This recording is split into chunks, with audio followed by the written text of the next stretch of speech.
Hello everyone, welcome to What If Naruto Went Back in Time and Trained His Own Toddler Self movie. Before we start, please go support Victor Van Helsing 6 for writing that awesome fanfic. This is the translated version I made. There will be some mistaken characters' gender, but of course Naruto is a male. After the war and defeating Kagaya, Naruto fights with Sasuke and he manages to defeat Naruto, and at that moment before the attack hits fully, it creates a fluctuation creating a portal to another world. This is transported and reaches the moment where his father seals Kurama, but he does not die and has 3 babies. This raises 2, and his baby version of Naruto is almost killed, but Naruto defends him. Seeing this, Minato leaves with his family and disappears from the place. Naruto has to see how those he admired in his world left him like an old rag. Naruto promised to defend what in his world he never obtained: love. He will infiltrate and take care of himself so that the young Naruto sees in himself a father. An example to follow this will be the Kitsune of time. Discover in this story the strength, determination and the father that our protagonist hides. The battle and new world. Narrates Naruto. We were fighting Sasuke and I don't know why he got it into his head to destroy everything, but we were in a fight without quarter. Narrator. At that moment, kicks, punches fly through the air. Naruto in his Kurama form and Sasuke with his Susanoo. The two had everything to win. The battle was of determination. The battle was even. The two were strong. The two fists collided and an amazing battle ensued to see who could remain standing. One blocked and the other counterattacked. The entire earth rumbled. His power was monstrous. The two fought, wanting to kill each other, but more Sasuke who wanted to kill Naruto to reign in the village. According to him, the two prepared their best attacks. Naruto.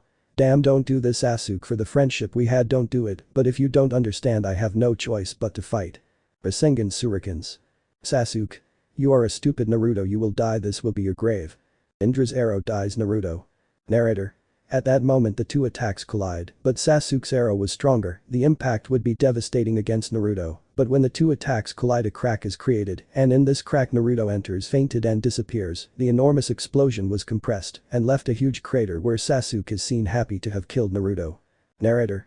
With Naruto in that place he goes to different counterparts, one where he is a child and lives with his parents, another where he is in a strange suit and his hair is longer and he looks bigger, and another where he is a warrior with golden armor and on the door you can see the symbol of Aquarius, and finally after seeing worlds he comes out of the crack. On the other side he falls into the city where a huge 9-tailed fox destroys the Leaf Village. Naruto. It's not true, I'm in the past or it's another dimension. That's you, Kurama, right? Kurama. I see it and I don't believe it, boy, we are before my ceiling, let's go, we have to. Narrator. At that moment, Hokage appears, along with Gambunta, Sarutobi and Danzo, who stop Kyuubi. Danzo goes with Minato and Kyuubi and they disappear from the place. Naruto. Come on Kurama, we have to help. Kurama. So what are we waiting for, let's go puppy. Narrator. Elsewhere we see Kurama tied up with Kushina's chains and in the niche are 3 babies. Minato. Kushina, I have to make the Grim Reaper seal and seal the Kyuubi and our children. Danzo. You won't do it, I will. Come on, you have a lot to live for, just give me a decent burial and according to my will. Minato. Danzo Samanuo. Danzo. Seal of the Grim Reaper, I summon you. Narrator. From a thick fog emerge the Shinigami surrounding Danzo's body. Shinigami. What do you want, pathetic mortal? Danzo. I want you to put the Kyuubi's chakra into the 2 red-haired children and the body and soul into the golden-haired boy, I ask you, Shinigami-sama. Shinigami. Okay, but you know the price of this, right? Danzo. I know, please do it. Narrator. From behind the Shinigami came 2 hands that divided the Kyuubi's chakra in 2, half for the girl and half for the boy, and then continued with the body and consciousness of this, sealing it in the golden-haired baby. Danzo fell inert and Kushina and Minato cried for the loss of their friend and support from Minato. At that moment, the blonde-haired baby gave off a very familiar color for Minato and Kushina. Their baby was burning in the Kyuubi's chakra and then stopped shining and some fox-like whisker marks appeared on his face. Kushina. Damn, you took over my baby's body. The chains approached, but several kunes crashed against Kushina's pointed chains that deflected them. Who dares to stop me from the shadows? Naruto comes out with a fox mask, who knows where he came from holding the baby in his arms. Naruto. Damn, killing an innocent child is scoundrels. Minato. That thing is not my son, it's the Kyuubi. I don't want it near my family. Take it away. I don't want it. Grabbing Danzo's body and holding his daughter in his arms while Kushina had the other baby. I'll tell you one thing, kill him, he's a danger to the village and to those who are here. Disappearing in a golden flash. Naruto. Damn, here he will suffer and I don't want the same thing to happen to him as to me. At that moment many Ambus and an old man appear in front of him, that is Sarutobi, and who are they? Who are Sarutobi-sama? Sarutobi. Who are you and what do you have in your hands? Naruto. I am the fox Anbu, and I saved this child from certain death. At that moment a woman and a man put a kunai to his throat. I don't know why, but I don't believe you at all. You as a woman. I say the same. Sarutobi. Calm down Obito, Orochimaru, calm down both of you. This young man saved one of Hokage's sons. Obito. Excuse me, I didn't know, and thank you for saving Hokage's son. Orochimaru. Excuse me, I didn't know, but what's your name if it's not too much trouble? Naruto removed his mask and said. Anbu Fox. I am Naruto Uzumaki, that is my name. But this child was going to be killed by Kushina-sama, but I stopped her and see me here with a baby. Obito. That's it, I can't, no. Orochimaru.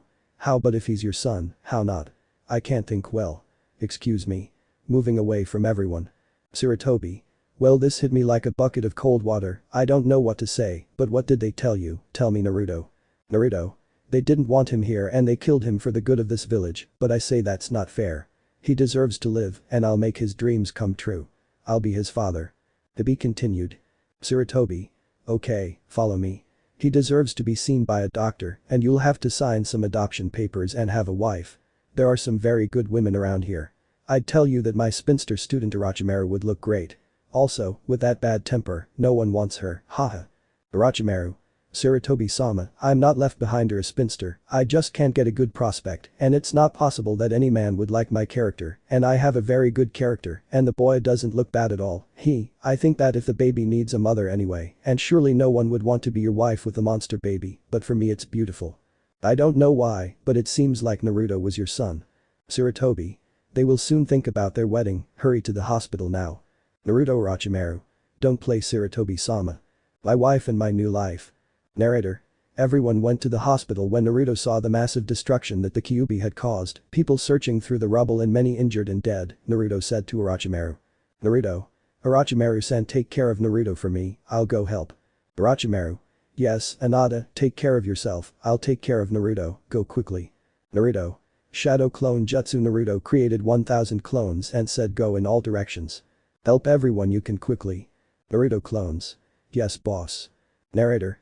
Naruto and his clones helped everyone and in a few hours the wounded were in the hospital, the dead were collected, the Leaf Village had the worst night of all, but it was minimized by the help of Naruto and his clones. The next morning Naruto continued helping in the reconstruction of all the destroyed homes, and the great support and affection he received from the people was a lot. The Exicade Sarutobi gave him accommodation and help with his change of village, while Orochimaru took care of the baby from all danger and got the idea that he had found the perfect husband, strong, determined, helpful and with a big heart and companionship. In just 2 months, he managed to get the village to have its glory and a deserved tribute for his support, but someone did not want the Kyuubi in that place. But nothing escaped our protagonist because he spoke with Minato, the 4th Hokage of the village hidden among the leaves, and convinced him that he could tame the boy to be as docile as a lamb. Minato agreed, but with one condition that said where it came from. Minato. Tell me where you come from. Naruto.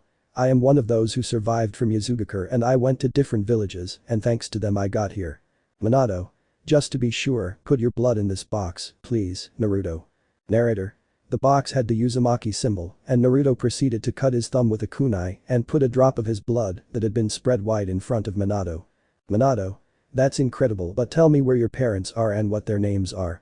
Naruto.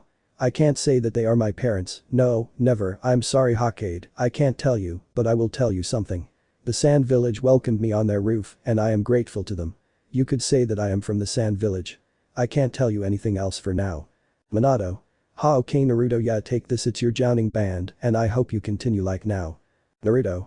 Yes, thank you or yes, I'm getting married in a few days and I was wondering if you could be my best man. Minato. Of course why not, and tell me when they get married. Naruto. In a few weeks I will finally have my wife in my house. Well, I say goodbye Hokage-sama, without further ado I'm leaving. But what surprised the Hokage was that she disappeared from his sight like his lightning jutsu. Minato. Impossible, he learned a jutsu that cost me tears and blood to perfect, incredible. Akatsuki. Narrator. At that moment a group came out with black trench coats and red clouds. Akatsuki, yes Hokage-sama. Minato. I want you to watch the demon and prevent him from contaminating that young man, he could be our trump card in the future. Sasori. What accents with Mr. Naruto, Hokage-sama. Minato. Watch him well, did you understand? Haiden. It's okay Hokage-sama. Bikusu. See Hokage-sama. Sasori. So the Sand Village knows they are trying to seal Shukaku and the Kazukiya's daughter alone. Minato. Then watch him 24 hours a day, you will be well paid for this job. Akatsuki. See Hokage-sama. Narrator. In the Sand Village, a young man with golden hair and the Kuti mantle is fighting with Shukaku. Shukaku. I didn't think a shinobi would give me so much fight, you are strong, tell me what is your name, boy. Naruto. My name is Naruto Uzumaki and I have come to make a deal with Taigo Shukaku. Narrator. At that moment Shukaku stopped and said. Shukaku. How do you know my name and what deal you're talking about? Naruto.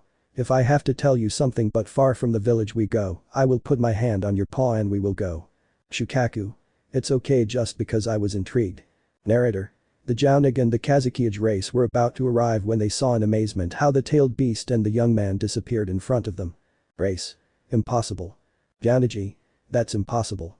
He disappeared, how did he do it? He must be very strong, he looks like a cage. Narrator. In a place not far from the Sand Village with Shukaku and Naruto.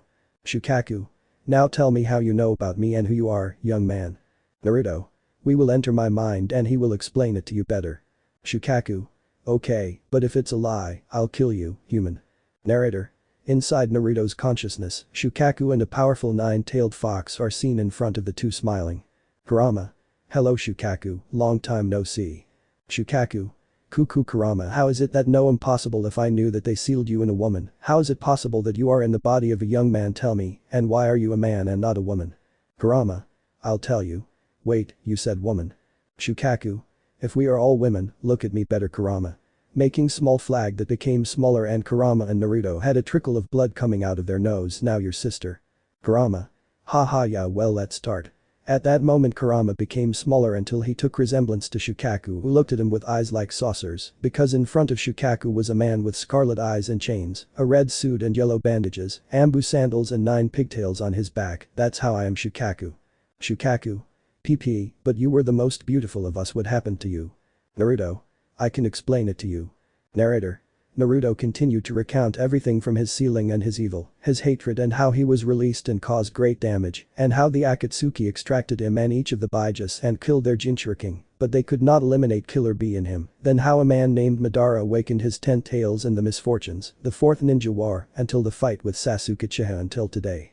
Shukaku. I understand you are from another timeline but also from another dimension, incredible, but tell me Kurama and the rest of your brothers from that dimension, where are they or didn't they stay with that crazy guy called Sasuke Uchiha, right? Kurama. Yes, unfortunately, what I ask of you is that we will seal you in the son of the Kazukiage, and with this we can gain time, aced, his friend and companion like me and Naruto, I assure you that I will bring the puppy so that you can talk to your sister, just allow me to do this to you, please, Shukaku. Shukaku. Then I will do it with one condition Naruto, the person who locks me up, let me have your son as my partner. Naruto. My other self is fine, but you'll treat him well, right? Shukaku. Seeing what he will become if he accepts. Kurama. And what are we waiting for, let's go. Narrator. Out of Naruto's mind he put on a battle pose and again the encounter began. The powerful Shukaku made great tremors and covered himself with his tail from Naruto's explosive Surik attacks. When seeing Circa a race that had a baby in his hands, Naruto transports himself towards him while the clone supposedly distracted the tailed beast. Race. Young man fraud incredible, I have to seal him a tail in my daughter and that she is a Jinchuriki. Naruto. Don't worry, Sama race. Your daughter. She'll be a good Jinchuriki. I'll seal a tail in your daughter before I put this in the cardinal points, but leave a tail in the middle quickly, it's a matter of time, otherwise we seal it here, and now it could be dangerous for the nearby villages. Braza. My love, I hope that beast doesn't corrupt you, my daughter crying while watching how the ninjas arranged the stakes in the cardinal points and saw Naruto take care of her and my wife and my 2 children are the most important thing to me, that my youngest daughter doesn't die, I beg you. Naruto. Don't worry, I'll bring your daughter back safe and sound. Taking the girl in his arms and with his other hand he showed a huge scroll. This is what I brought from Yuzugakure to seal the beast. Narrator. With great speed he took out his enormous seal and took cover of Kurama's cloak. Naruto. Beast seal. Narrator. From the enormous seal came a bunch of chains and then it transformed into another Shukaku which caught the original off guard. This one quickly grabbed his hands and tail and finally the copy opened its mouth to bite Shukaku in the neck. Shukaku. Damn, incredible, I've never seen such seals, they must be from Yuzugakure, I'm going to like torturing this boy in that girl's bed, hahaha, wretch, you'll pay me for this, one day I'll destroy you, I swear shinobi. Naruto. I don't think so, putting his palm on the girl's belly and a seal similar to Naruto's appeared on the girl, and Shukaku was absorbed by the girl's belly, and finally it was tattooed on her body of the girl who expelled a golden chakra and then returned to normal with the crying of the little baby. Naruto. All ending. Brace. Daughter, my daughter is fine, thank you very much, thank you, what's your name, boy? I owe you the life of my daughter and the life of the Sand Village. Naruto. My name is Naruto Uzumaki from the village hidden among the leaves, that's me. Brace. Thank you Naruto, and I thank you very much, the Sand Village is in debt to you, and I say you have children. Naruto. Yes, a son. Braza. That's great then, let's join the two villages, your son and my daughter, the two of you will have a great family, I swear. Naruto. Deal Kasuki-sama, without further ado, I hope you speak well of me to the other villages. Brace. Clear, and he is married. Naruto. Not yet, but I invite your family to my wedding, which is in a few weeks. Without further ado, I'm retiring to something else. Don't leave your family because a misfortune is coming. Pay special attention, especially to your wife. Brace. Thanks for the warning, I really appreciate it, and we will be at your wedding. Narrator. In a few days it was learned of a ninja who defeated a tailed beast and who was more powerful than a cage, his power and his name were respected by the villages, including the Leaf Village, which Sasori told his Hokage about. Sasori. Yes, master, that's what happened when he said that the seal he took out is from Yuzugakure, and the name of the seal is Seal of the Beast. It is not known where he got it or who gave it to him in Yuzugakure, but according to what he knows, his wife can tell you. Minato. I'll talk to my wife and retire, good job. Sasori continues watching over Raza's daughter and her mother. According to Raza, he killed a man who was going for his wife and daughter, and he thanks Naruto for everything. Sasori. If I just leave, I withdraw, turning into sand and it disappears. Sarutobi. Are you sure you're not going to claim Naruto? Minato. No, he is not my son, he is the beast, she killed my son and kept his body. Sarutobi. I hope what you say now doesn't affect you in the future, Minato. We'll continue. Narrator. In a cave far from Konoha there was a woman with golden hair with a red-haired girl crying while she draws blood from her with a syringe, and she says.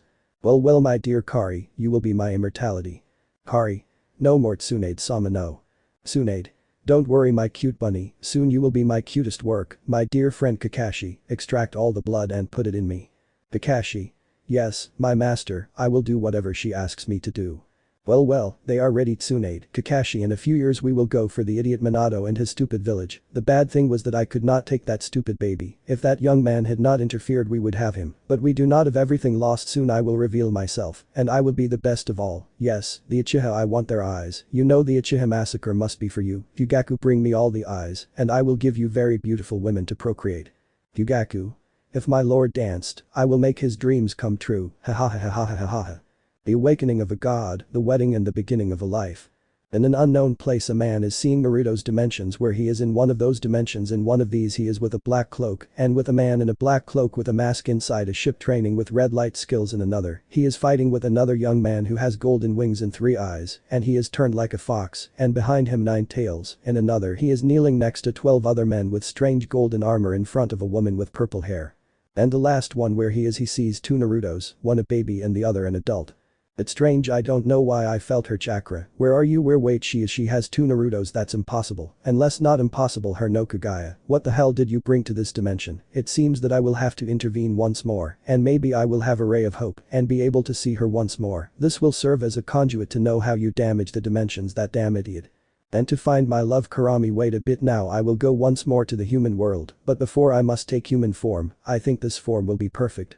Well, the name for that will be difficult, Shiro Izuna, that will be without further ado, I'm going to see that new Naruto in this world, activating his Sharigan and disappeared in the place. Narrator. In the Leaf Village there was a woman giving milk to a baby. Irachi. Ha, this child is as cute and beautiful as my future husband, ha, and so calm, ha, it's true, putting his hands together and said multi-somber clone jutsu, I have to leave the baby with you, I will go get the flowers in my dress, I will leave Naru-kun in your care. Clones. Yes, he loves. Narrator. She went to a florist and ordered her bouquet and arrangements for her wedding. Then she went to the seamstress and when she saw her dress she almost fainted from the shock. Irachi. As so beautiful, how much it is? Seamstress. Nothing, my lady, you saved us, it's only fair that we give something to you, besides, I have your husband's tuxedo, it will look great in him, and tell me that baby you're carrying is your son, he's beautiful. Irachi. I wish he wasn't my husband's, but don't worry, I'll have mine soon, and it's better if it's a girl. Don't think so, well, I'm going. My husband should be arriving from the sand village any moment. Without further ado, you're invited to the wedding. Then, go to the Uzumaki mansion, the new one, of course. Seamstress. Yes, I know that your husband is in Uzumaki just like Miss Kushina, right? Irachi. I didn't even mention that irresponsible woman and her husband. My husband invited them just out of respect, but they're bad. Well, see you later and thanks for the dress and Naruto costume. Narrator. When she was leaving she bumped into someone. Irachi. Excuse me, no VE. Jiraiya. What are you doing here haha? Jiraiya. I was told that you are hunting a young man and that he is very powerful, but I want to corroborate it. Time without the three Sanins getting together and watching alone. She would be missing, don't you think? Irachi. Yes that's true, but where were you spying on the boys? Jiraiya. I didn't retire, but if I see a cute guy, you know I'll take him, it doesn't matter if he's married, hahaha. Irachi. You are hopeless and you are joking right or yes and guy he is here. Jiraiya. Yes, I saw him in the women's restrooms and if he survived, he must have fallen right here. Narrator. A man fell from the sky, all beaten up, but he recovered. Ho they told me that you would get caught but look at you, a real woman hahaha. Irachi. Jiraiya, can you do me a favor? Jiraiya. With pleasure, my friend. No wait, it wasn't bro I can't finish because a blow made him bounce off the floor and leave him fainted. Jiraiya. They told me you live in an apartment. Come on, I want to see your husband. Irachi. Yes, I know, let's go even though it's not a department. Jiraiya. You have to be lying, right? It's a mansion. Irachi. It's not that big a deal, my husband helped another village a lot, so they built this for him. It's great. Come in, I'll buy you some tea. Narrator. Inside the new and huge Uzumaki mansion the two women were talking in the reception room. Jiraiya. It's a huge mansion and tell me how he managed to have such a large area of land. Irachi. Do you remember the Kyuubi disaster? Jiraiya. Yes, I remember. Irachi. Well, he helped a lot so that this village would return to its greatness, rebuilding many homes and giving comfort to the families. Do you remember what Minato did? He left his son because he believed he was the Kyuubi. That's cowardly, but he didn't abandon him. I consider him my son. Come on. Narrator. The two walked in and saw the baby sleeping in his crib and the shadow clone exploded. Jiraiya. He is very handsome but tell me what your husband is like. Irachi. He is good, kind, strong, determined, romantic, and good at forgiveness. He is everything a woman could wish for, but he hasn't reached her body yet. Narrator. At that moment a voice is heard. Naruto. Where are you, Irachi-san? You have a visitor and how is my son? Well, how are you little Naruto? You look so cute. Irachi. Haneru-kun, good to see you here. I want you to meet a friend, Jiraiya, the Sannin of the Toads. Naruto. They told me a lot about you, you are very pretty, how is it possible he is she here is a woman, well I'll see that later, well let's see, I have to take a bath and get ready for our wedding. Irachi. Yes, dear. Jiraiya. He's your future husband, he's a sweetheart, and his body, those thighs and that chest, if he were you, I would have graped him from day one. Irachi. It's not that much, my friend, or if you want to be my lady in waiting, just give me the rings, I already have them. Jiraiya. Of course, friend, and maybe you let me have a threesome. Irachi. Jiraiya, don't think about those things, the devil is my husband and if you dare to touch him I'll kill you. Jiraiya. It's not that bad. Narrator. The Uzumaki mansion on behalf of the hero of Konoha was being decorated by the florists and the powerful Sannin of the Toads arranging everything. Jiraiya. Set up the tables and decorations for the Akatsuki and the Hokage, along with the bride and groom and those closest to them. Quickly, we don't have much time. Quickly, I'll leave you. I have to go change. Without further ado, see you. Narrator. In the Hokage tower the guests were very impatient with the bride and groom, the Akatsuki and the Hokage were talking. Brace. How are your daughters? I learned that they are very healthy and that they have the Kyuubi chakra, but which of them has the Kyuubi? Tell me. Minato. Naruto's son. Brace. Incredible I want to have that child as my son-in-law. Minato. I'd say think about it. Brace. My daughter is also a Jinchuriki, keep that in mind, Minato, or look, here comes the bride. Narrator. Naruto couldn't believe what he saw, a beautiful woman with black hair, yellow eyes and torn eyes, flesh-colored skin, and a surprising figure. Naruto. My love, you look beautiful. Irachi. It's not that bad, you look great too. Hokage. Well let's begin, we are gathered here to unite in holy matrimony Naruto Uzumaki and Orochimaru Hokage, without further ado I will proceed to say the vows. Naruto, you will respect and honor Orochimaru in health, in sickness, until death do you part. Naruto. If nothing would make me happier. Hokage. And you Orochimaru will respect and honor Naruto in health and sickness until death do you part. Orochimaru. If nothing would make me happier than to have him as mine. Hokage. Then I now pronounce you husband and wife, you may kiss the bride. Narrator. Everyone cheered for the new couple and everyone went to the mansion where the party was held. Close friends such as the Uchiha clan, Yamanaka, Hyuga, Akamichi, the Haruno and the Hiruzen attended as thanks for their support, helping him in any way they could on that terrible day alone. One family was apart, that was the Hokage's family because they knew deep down that they had abandoned their son and that now he was with Naruto and Orochi, who regarded him as their greatest gift, and that bothered them. Race. Hokage, I really appreciate Naruto's support for the Sand Village. I appreciate it, and look at them, they look so happy. Minato. I really appreciate your words, but I'm not in the mood for those things and they don't look that happy either. Race. That's what you say, but I see them very happy. Narrator. At that moment an Anbu from another place comes in and everyone gets tense. Ah, it's Mr. Naruto. Naruto. I am a ninja from the country of lightning. Our village is attacked by Nabi the two-tailed blue cat. Narrator. Everyone tensed except for a man in the shadows who watched Naruto with interest while Orochimaru went for a suit he had made for his husband and his Royo of the beast seal. Please I ask you Naruto-sama the Raikage asks for your help please I ask you. Kneeling down more he was lifted. Naruto. Never bow down come on we have a tailed beast to lock up come on. Thank you, we will be very grateful. Orochi. Here are your things and your seal, get dressed, my honeymoon will be postponed, let's defend that village. Naruto. Don't worry let's go when Naruto Adrio his box saw his new suit and smiled thanks my love when Naruto came out everyone was impressed well let's go. Orochi take care of the child and I assure you when I return, I will give you the best night of your life without further ado take my hand man and let's go I have a plan. Narrator. The man gave Naruto his hand and they disappeared immediately. In the village hidden among the clouds, the Raikage and his men were arresting Nabi. Raikage. Damn that damn beast, but you're going to pay for it. Narrator. At that moment Naruto and his companion appear. Naruto. Time to fight. Nibi. Damn you were the one who locked up my sister, you will pay dearly for it Shinobi. The god of dimensions the ceiling and a problem P1. Narrator. The battle against the two-tailed Nabi was giving Naruto and those from the village hidden in the clouds a lot of trouble. Naruto dodges the claws of the imposing blue fire beast. Nabi.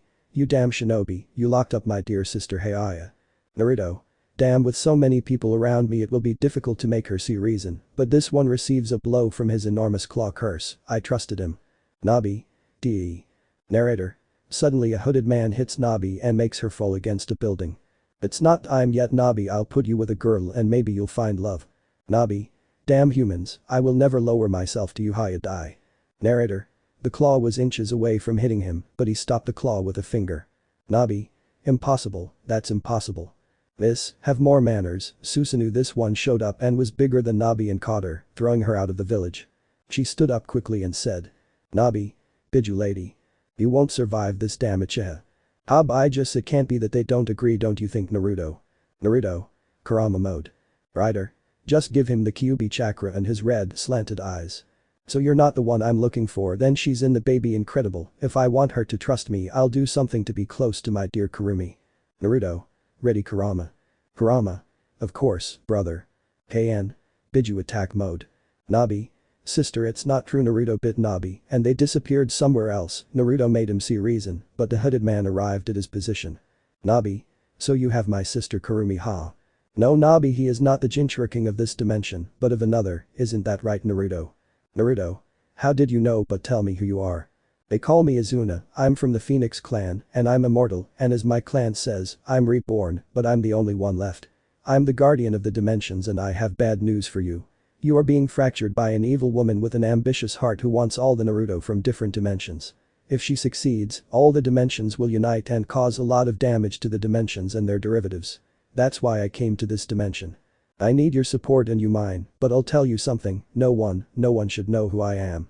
He showed a serious and cold look like ice. I will be your partner and you, friend Naruto, and you will help me enter the Leaf Village, but I'm looking for someone, and that is your sister Nabi. Naruto. He's not called Nabi, he's called Matatabi. Matatabi. I like that boy, tell me how do you know my name, hey, leave it alone, I'll tell you something, are you available or do you have a partner? I'm not jealous. Naruto. Yes I am, but I haven't had anything with her yet. Matatabi. I like that, you don't want me to be your wife, my Jinchuriki. Izuna. You said then that it should be on her and the matter will be settled. Naruto. Good idea Izuna, I'll go get her disappearing in a yellow flash and returning with Irachi here she is. Irachi. What the heck Naruto where are we? By the Shinobi god, that's Nabi. Matatabi. Don't call me that, I'm a human Matatabi and you're my container. It'll be fun to watch him fight in your bed. Irachi. Wait, I'll be your container, I'll be a Jinchuriki. Izuna. Then you will Naruto. Naruto. Let's hurry then, let's go Matatabi, let's fight to show that we're really fighting, don't you think? Matatabi. What are we waiting for?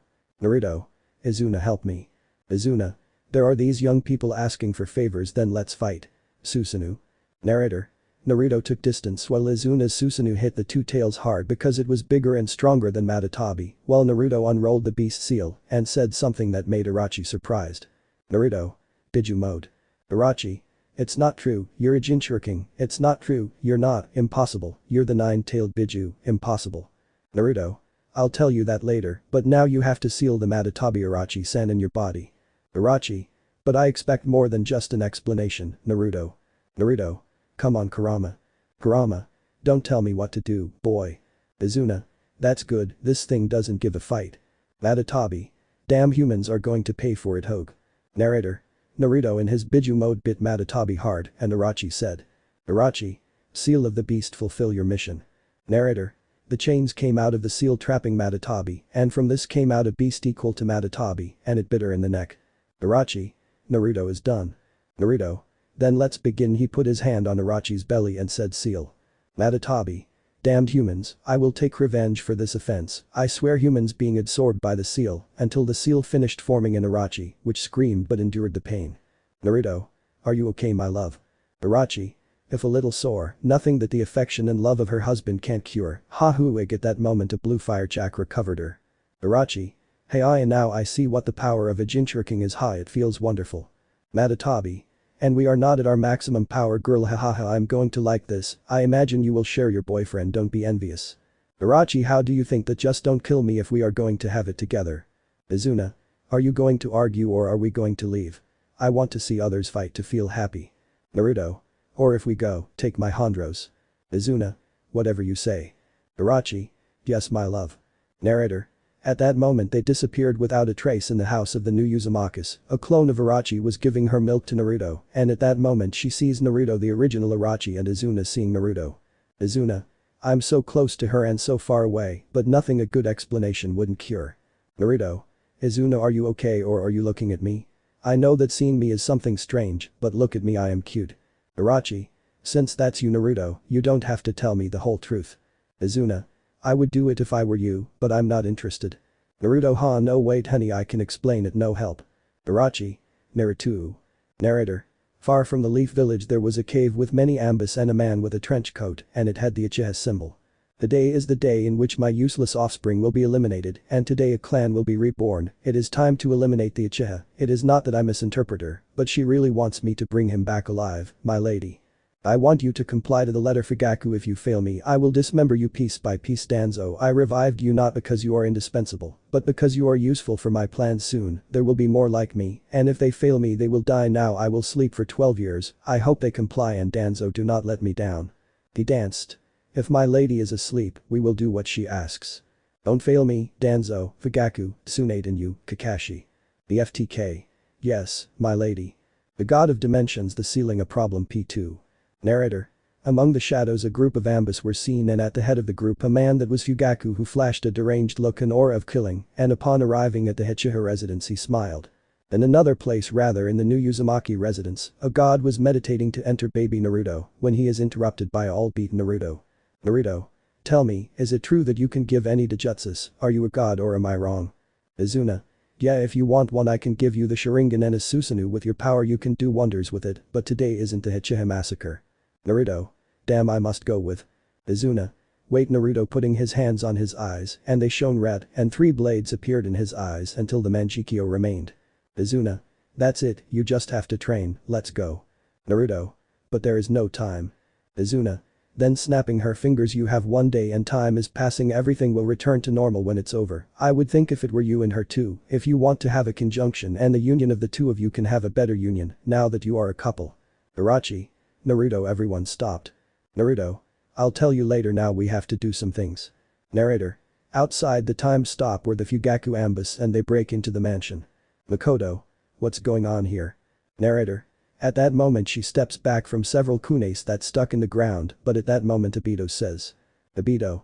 Big ball of fire burned everyone, damn people who want to be with the Uchiha. Fugaku. I just want everyone's eyes and to be the only one who can procreate. Obito. Fugaku, what is this? Are you betraying us, damn it? I always knew you were a traitor, just like the slug Seining and that damn perverted ex-friend, but now you can't contend with me. Makoto. Dog, I always gave you the best, and this is how you pay us back, by wanting to kill all the Uchiha just for power. Damn, Itachi, take Sarada and Sasuke now. Itachi. Yes, mama, running to the room, but an Anbu chased him, but out of nowhere he was hit by a woman with long hair and red armor. Don't try to hurt my nephews or I'll kill you, damn things. Makoto. Madara's sister. Madara. I'll take care of you, Hullen now. Narrator.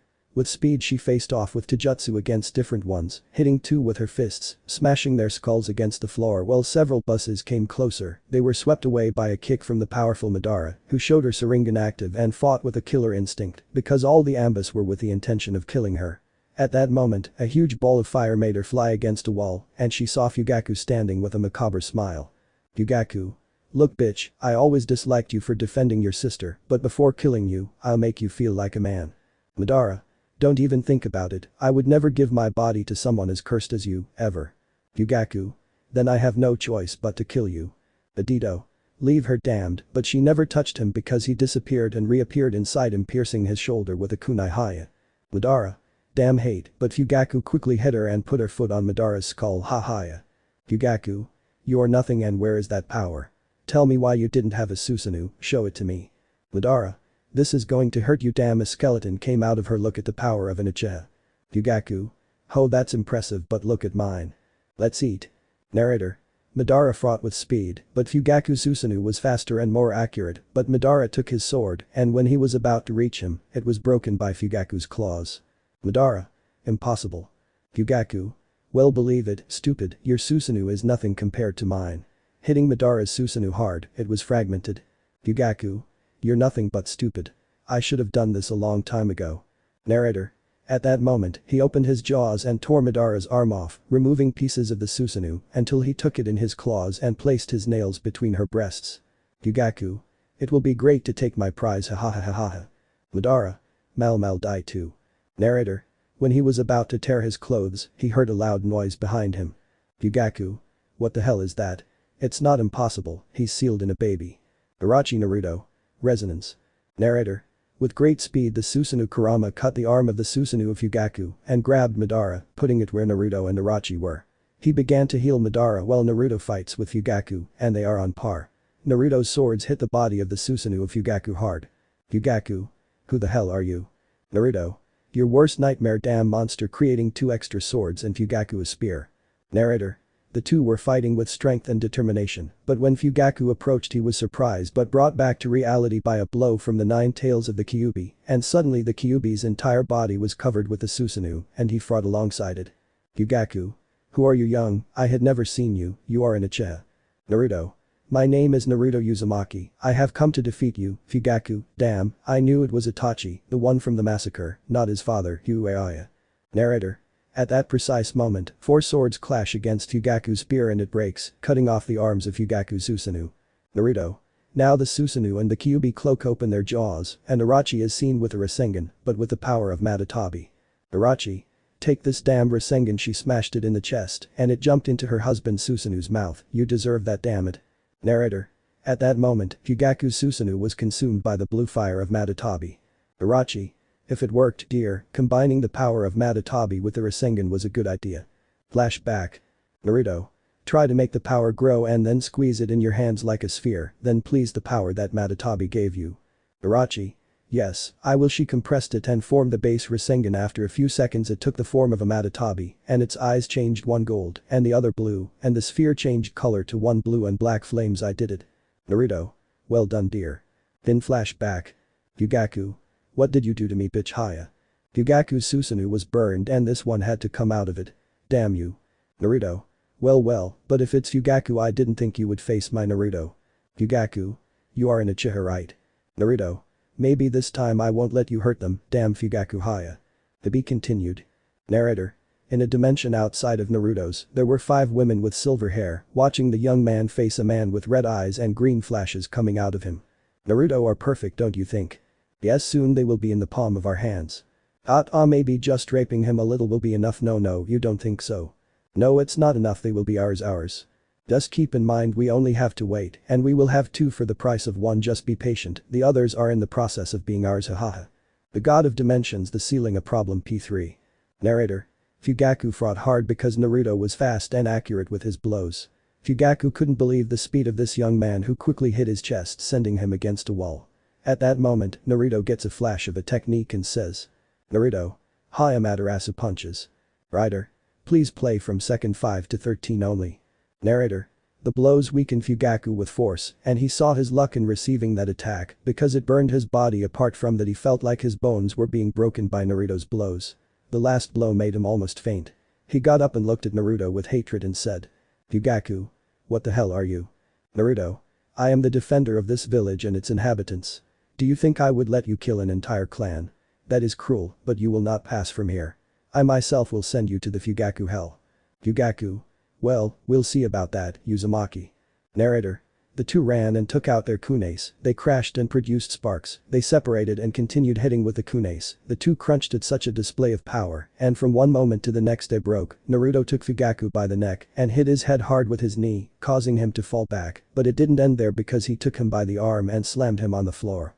Fugaku felt how several of his bones broke and saw how Naruto created 3 clones, and the 3 hit Fugaku with devastating force. Those of the village watched in amazement as the one who helped them in the past defended the Uchiha with strength and determination. Naruto's speed was greater than Fugaku's, who was falling at such a display of power. Orochi and Madara saw how that man finished off a tyrant and Naruto said. Naruto.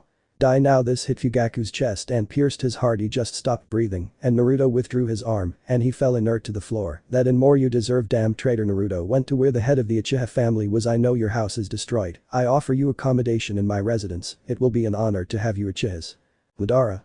I envy you, Orochi-san, so thank you, young Naruto, we will be very grateful for such a welcome. Blushing.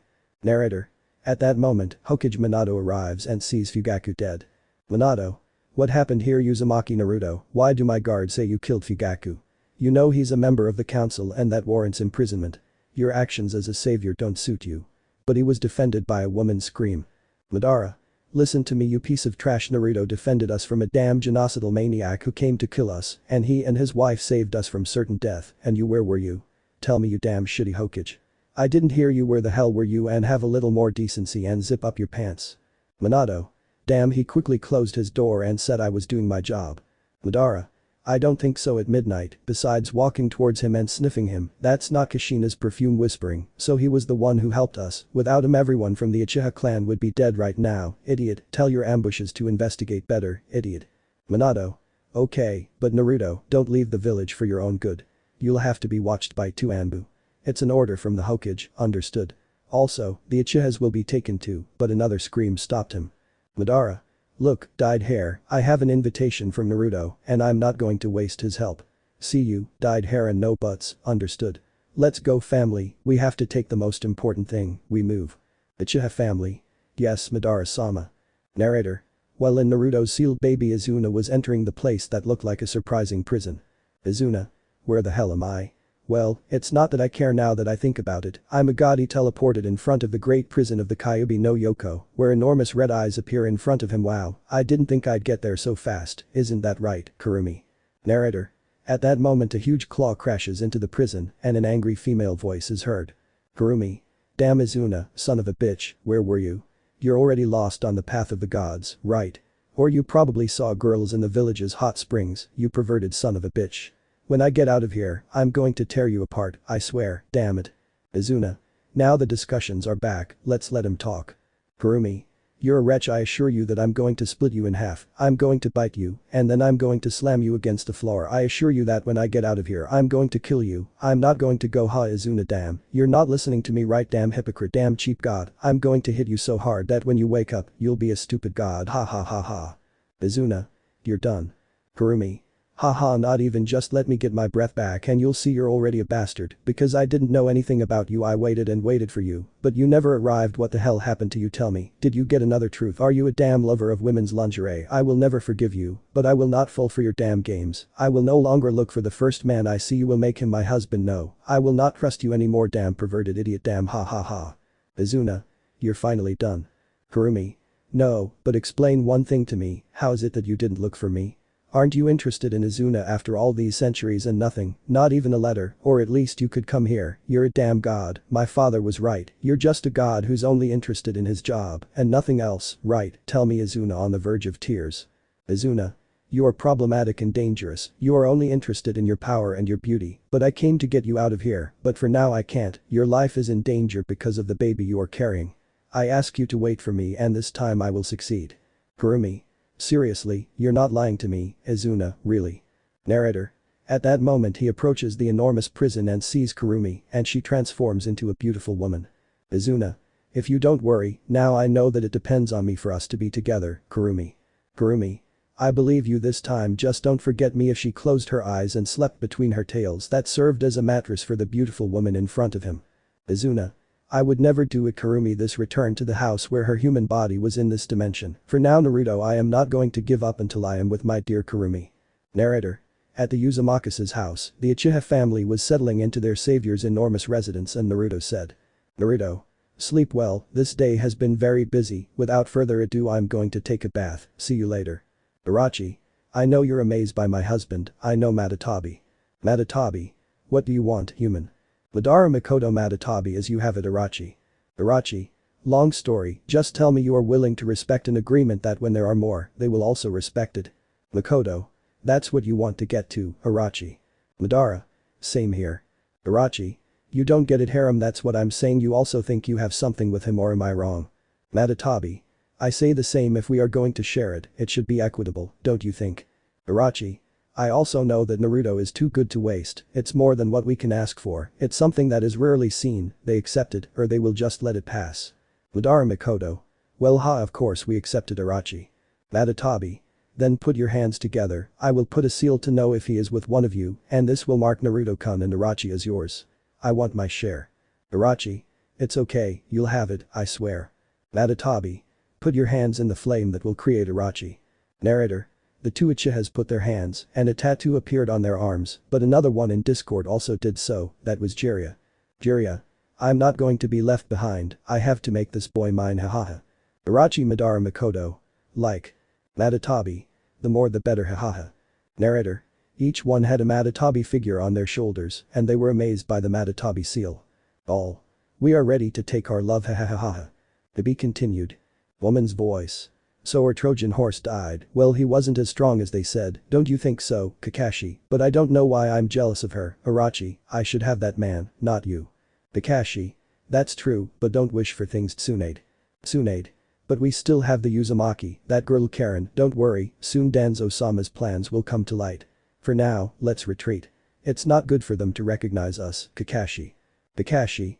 That's right, let's go, Danzo-sama won't like this at all. Narrator. At Naruto's residence he was with Izuna taking a bath. Naruto. It feels so good, you don't believe it, Izuna. Izuna. Yes, but you want to save another damsel, no Naruto, she is in Uzumaki just like you. Naruto. And Uzumaki where? Tell me, Izuna, come on, I have to save her. Izuna. You're just stupid, now you're problematic, but what can you do? Come on. Narrator. At that moment Naruto looks for his suit and puts it on. Izuna dresses with his powers of a god and at that moment the girls see how Naruto and Izuna disappear. All. Naruto. The beginning of the legend of the Uzumaki clan P1. Narrator. Near the village on a mountain was the secret passageway. Tsunade was angry with a girl and that was Karen Uzumaki who was being beaten up. Tsunade. Damn girl, if you try to escape again I will kill you, but for now you will serve me very well, but if you disobey my orders, I will hurt you again, stupid. Karen. If ts Unida saw Tsunade saw the girl on the floor and she kicked her stomach. Cough no, it's not, it's I'll escape, I swear. Narrator. About 500 meters from Tsunade's hideout, Naruto and Izuna found traces of the two and headed to the place on a mountain. Kakashi. It's not possible they are here. Like at that moment a wall is torn apart by the hand of a strange Susanoo that is the Kyuubi. Tsunade. Impossible, it must be in the baby. How is it possible that they can access their power at such a young age? Look, there's another one outside, it's impossible, 2 Uchihas with 2 Susanos. Harem. 2 Susanos are Uchihas, they didn't come to defend anyone, they want to kill everyone in this base, well at least I won't be a problem anymore, goodbye. At that moment, Susanoo Kaibi's hand picks up Karen, and she looks at him with fear, but it is introduced into her mouth, and Naruto is seen with a different suit than usual. Naruto. It's good to see you, little one. Gigi smiling. Well, it's time to eliminate this place, don't you think, Izuna? Izuna. Finally some Amaterasu shuriken action. Narrator. The 2 shurikens went against the mountain, and they pierced it as if it were made of paper. Naruto formed his sword from his Susanoo and cut the mountain in half. Tsunade. We have to get out of here now, Kakashi. Kakashi. Let's go. Narrator. All those who came out and surrendered to the power of Naruto and Izuna were tied up and interrogated, but those behind it all were not found. Only Karen could say who was responsible, but at that moment she fainted, and they took her along with the men who were next to the documents that Naruto thought were useful to Konoha. While at the Uzumaki residence, Orochimaru was angry because Naruto left without telling her anything, and that was a sacrilege. At that moment she trembles, and when they leave, the purple Susanoo is seen entering the village, and everyone thought of an attack, but it was not the new young man, the savior of the Leaf Village, Naruto Uzumaki, but that name would not last long. Minato. What the hell is this, Naruto? Don't call me that, Minato, from now on call me Lars Alexander Uzumaki. I have proof that someone here attacked us and that someone covered his tracks very well, and I will expose him. I don't know where he is, but he is hiding here. Minato, watch your back in case your enemy is at home. Minato. So Lars, tell me what you did to say that. Lars. I have proof of this here. These scrolls contain detailed information of a plan, but I stopped to keep in mind that I have prisoners who can give us extra information of these dams. Also I have in my hands in Uzumaki, and she will be in my family, and she will not be a baby incubator. I swear there are only very few of my clan, and I am not going to expose her to their filthy hands. Advice. Minato. It's okay, nothing. Lars says, we'll investigate this, I assure you that everyone involved will fall. Narrator. 5 years have passed since that accident, and Lars has positioned himself in the Shinobi Council. Now he is a clan leader and has been working hard. The poor neighborhoods have become richer, and now they are Lars' support, and Konoha's economy has grown. The different deals with the villages have left a good economic balance, and Naruto is a great young man raised by the nine-tailed demon, and the blue tigress are very loved by Konoha, for their effort to help people has become a great feat. The family grew, because now the Uchiha clan is with the Uzumaki. They are now family, because the powerful Madara and his sister Makoto joined the blonde-haired man, and he trained Sarada, Sasuke, Naruto and other young people like Chacho, Rock Lee, and an exception Hinabi, Hyuga and others who want to be ninjas, and he always saying that they are his students and his team in the future. Naruto. How are you guys? Sarada. Tired and in pain. Your father is strict but handsome, don't you think he's senile? Chacho. I say yes, it's like a thick bread on the outside and soft on the inside. Sasuke Lee. We know he is the best teacher, don't believe Hinabi. Tenten. Hinabi. We know he's the best and he's handsome. I hope we can grow up and be his protective ambus. It would be incredible. Lars. Guys, it's time for your workout, but first, did you eat something? Everyone. No, we didn't even have time. Lars. Let's go inside. Orochi made meat buns, they're going to get cold if you don't get in quickly. Orochi. Kids, how are you? Come on, I have food for everyone. All? Yes. Makoto. Lars, darling, I'm here. Lars. How are you, Maiko-chan? Makoto. Ha, it's a problem with the old people, you know, or if Madara told me he'll come for dinner tonight. Approaching her ear. You too, Orochi and Jirai are invited, and you know the rest of the kids. How are you, Sasuke? How did you behave with your aunt, Orochi? Well. Sasuke. Yes mom, or yes tell me. Approaching her and saying something in her ear. Lars sensei will be my father. Makoto. Yeah, well maybe I do, but for now it's too early to say, Sasuke. Narrator. At that moment Jirai comes in and says. Jirai. Finally my number 100 is about to come out, and Lars will be my new inspiration. Jiji kids, how are you? Give a hug to your aunt Jirai, how grown up you are. Ha. Lars. It's not that bad Jirai-san, now that I think about it this new life is better and I like that, they are everything to me, and I wouldn't change them for anything. This is the beginning of the legend of the Uzumaki clan. We'll continue. Narrator. In a cave far from Konoha there are 2 people, and those are Tsunade and Kakashi, who are thinking about how to stop Lars' power. Tsunade. We have not been able to infiltrate their ranks. Now it is safer than before, and their standard of living is very advanced because of that damn Lars. What surprises me is that he is right in every step we take. How is that possible? Kakashi. It seems like someone is getting ahead of the facts, it's as if they know about us and our plans, and those damn Akatsuki are on our heels faster, it's as if someone from our organization told them where we are, but soon our plans to infiltrate will be ready, and when our mistress wakes up we will be invincible. Tsunade. The beginning of the legend the Uzumaki clan P2. Narrator. Our young people are entering the ninja academy to be enrolled this year, and today 3 children will be taken by their father, those are Naruto, Sasuke and Sarada, who are waiting their turn to give their information at that moment. All the villagers give way to the man who saved them from certain death, Lars Alexander Uzumaki, a man who they even consider Hokage because of his wisdom and sense of justice, made him very popular among civilians and the council. But at that moment the Hokage's children enter, and Minato sees the young man on Lars' shoulders smiling, and that bothers him. Along with Minato come his children, Shizuka, the youngest daughter of the Uzumaki Namikaze, and the eldest son, Kenny. Lars sees Minato and lowers his son to the ground, and the two look at each other defiantly, and Lars smiles. Lars. Long time no see Minato. Minato. I say the same to Lars, you're here to register your children. Lars. Only one is my son, but you can call them Uzumakis if you want, they will soon be shinobis you know, and they will be able to be adults under the eyes of society. Sasuke thank you, I knew he thought as if we were his children. Sarada. I'll soon be older and have Lars sensei's children. I feel embarrassed, Haya. Naruto I appreciate your support for our family father. Minato. I know they will be your apprentices. My daughter Shizuka and my son Kenny are almost at the level of Kyuubi. Just because they are your students won't intimidate my children. Besides, we have pending matters in the council, you know that very well, Lars. Lars. He frowned and said don't worry, they'll give me Karen, I assure you. Well, I have to go, kids, let's go. Minato. But you didn't even register them, no wait, you're a Minato sees Lars smile a clone, and he bursts into smoke damn, and he turns around and sees him leaning against a pillar at school smiling. Lars. What's up Minato, you didn't expect it to ha see you at the council, come on kids, we have to get there on time, so your mothers don't kill me. NSS. Yes, Dad. Minato that one. Teacher. Hokage-sama, I'm going to need your children's information to register them. Minato. Yes, thank you. Narrator.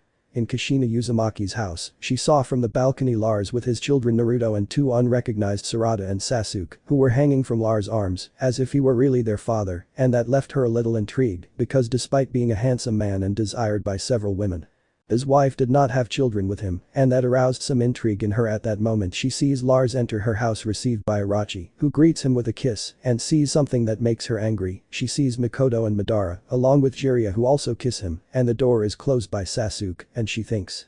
Kushina. How dare there be 4 women with a man like Lars, I like him, but she was interrupted by the screams of the children and Minato, and she gets depressed when she hears the same old thing Minato. That damn Lars thinks I'm the Hokage, he has to respect me. Kenny. That Naruto and his stepbrothers must have respect for an elite Uzumaki. Shizuka. Same as always, Mom, I'm going to my room, I have something to do. Kushina. Now that Minato made you, surely he insulted him as always or cheated on him again with a clone, most likely the latter. Minato. He dared to deceive me again with a clone, but he won't do so well at the Uzumaki trial, and you'll come with me. Kushina. Of course my love, he's going to lose again, and that's why he's taking it out on me. Wow, man, if I had known about this I would have gotten together with Lars, he's a man, not like this useless one. Even Akatsuki has more respect for Lars than him, have a little patience, also be a little more honest, that girl is from my clan, and I ask you to give her a decent life, and leave her with Lars. Minato. No, and if I have to fight him, I'm going to do it, and you're going to support me, or am I going to? Kushina. Come on do it I'm tired of you hitting, mistreating, yelling do it hit, but she got slapped how I hate you, I should have gone with my son when I had the chance to recognize my mistakes, but look at me here with a monster worse than Q, but she was lifted with force, don't remind me of the monster and put on makeup you look terrible. Kushina. If you don't worry, you teach your sons Minato how to hit a woman, well that's very manly, haha, stupid, I'm already dressed. Narrator. The council will decide Karen's future to make a decision about who she will stay with and whether it should be an incubator or not. Writer. You already know who to remove and put back, so let's continue. Minato. Let's resolve the problem with the Uzumaki without further ado let's vote for Karen Uzumaki to be or not as a breeder of the Uzumaki clan vote. The only ones who raised their hands were Minato and a civilian from the Harem family they looked at everyone now all those who are in favor of Lars staying as his wife raise your hands at that moment the Hyuga, Akamichi, Yamanaka. Uchiha and Uzumaki clans along with the civilian clans and the council raised their hands along with another person, Kushina Uzumaki, who defiantly looked at her husband. How is it possible you give this spoils to Lars? You are idiots. I will teach you. I want to fight with you. I bet my position if I win I keep Karen, and if you win you are the Hokage that you say Lars. Lars? You're a bastard, but I know you're crazy enough to hit your wife, and you did it, and I don't like that. I'll make you regret it. Kay, look what you did to her. There was a bruise on her face and a cut on her lip. That's why you'll pay for every wound you've done to her. Come on, I'll wait for you at the Colosseum, and this time I'm going to humiliate you. Narrator. The entire village was in the Colosseum for a fight between the Yellow Lightning of Konoha against the Red Demon. The bets were against Minato 10-1, and the referee would be Irachi. Irachi? Well, this is for the honor of both, and to claim something precious at the East Gate. His Minato Namikaze, those closest to him cheered him, but everyone else booed him at the West Gate. Is the pride of the Leaf Village Lars Alexander Uzumaki. The applause and the screams of emotion were enormous from the women. Well, this is a battle. Minato. Death. Irachi. But. Lars. If I win you can do whatever you want to me. Irachi. Let the battle begin. Narrator. The two walk and look at each other challengingly, walking in circles. At that moment, Minato takes out his kunai and looks at him challengingly, and Lars does the same, taking out a kunai similar to Minato's. Minato. You think you're a lot, Lars throwing his kunai to the side of his face, teleporting above him with the Rasengan in his hand. Rasengan. Lars. You thought the same as me, fool. And Minato saw with astonishment a Rasengan in Lars' hand, crashing the two attacks against him and throwing them back. I also have my tricks, taking out his machine gun and pointing at Minato, and he dodges all the kunais that are stuck around the area. Kyo. That weapon is from our store, maybe I bought it, but I'm glad that Lars has it, right? Then 10. Yes, Dad. Lars. Why are you running away, Hokage? Face me or do I have to do it myself? Minato watched him closely, but at that moment he disappeared. Here I am, spike hair, hitting Minato's ribs hard, fracturing 4 of his ribs, who flew against one of the walls of the Colosseum. You don't like my technique, idiot. Narrator. At that moment Minato saw him again, but this time he saw him in front of him with a Rasengan and wanted to move, but it was useless, and he received another blow, breaking another 4 ribs. After that, he's still in pain, moved and tried to hit him, but was brought back to the cruel reality, because Lars moved the same as him and received a blow to the jaw that brought him back to reality. Minato moved away and saw Lars again, who was smiling. Minato. How is it possible that you copy my movements? Are you an Uchiha or something? Lars. Just raised his finger and moved it from side to side. No, I'm not, but I can do this. He disappeared and reappeared behind Minato and said Kaiten Kakak no Jutsu. Great Fireball. The Great Fireball burned Minato and he had to take off his trench coat. His arm and leg were damaged by the fire while he recovered from the blow. Minato. How is it possible that you can beat me? That's a lie. Ha, falling on the ground and getting up. How is it possible that I'm going to kill you? Lars. Try it, idiot. Multi-shadow clone jutsu 2 appearing on each side of Lars, and each one began to create a ball of energy. One gave off lightning, and the other gave off wind Rasengan lightning and wind shurikens. You're going to like this. Minato. How is that impossible? How is it possible that a simple idiot like you does that? Is a braggart, creating several clones, and Lars activated his Sharingan, seeing his movements of Minato. At that moment, Minato trusted, because he thought that he did not see him, but before the clones of Minato arrived to Lars, he disappeared and Minato remained static while he saw how the wind shuriken hit him against the ground, cutting his back and destroying his clothes. In the process he replaced himself, but the blow hit him and seriously hurt him. How is it possible? Me, the Yellow Lightning, being defeated by an idiot like you is impossible. Ha ha, spitting blood like a simple idiot. You are nothing. I am the Hokage. You are a hanger-on. I am the true hero, not you. Ha, wait, there were 2 shurikens. Where is the other? Lars.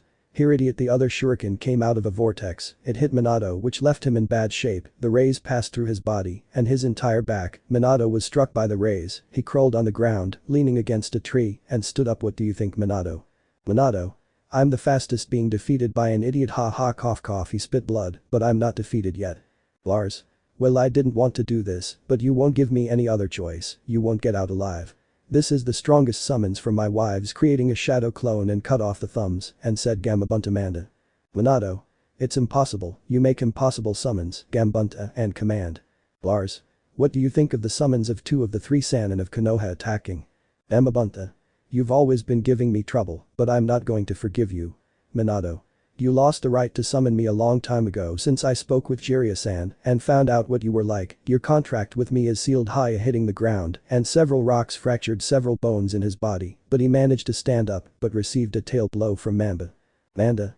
Orochi-san told me about your actions, and for that you will pay dearly, idiot, you are not a leader, you are just another one of the crowd who seeks fortune and recognition, not like Lars, who seeks to unify everything and live in peace. Amabunta. I'm retiring from my job, Lars concluded, exploding into smoke. Manda. Mine too, Lars, I'm leaving, and this one also exploded into smoke. Narrator. Minato had a broken leg and his head was bleeding.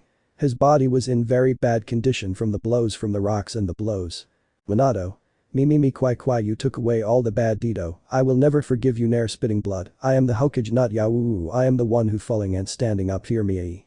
Lars. I'm already tired of your damn whining, I plan to use this against a village level threat, but you will receive it, Raiten Kakak no Jutsu. The 100 hellish thunder dragons.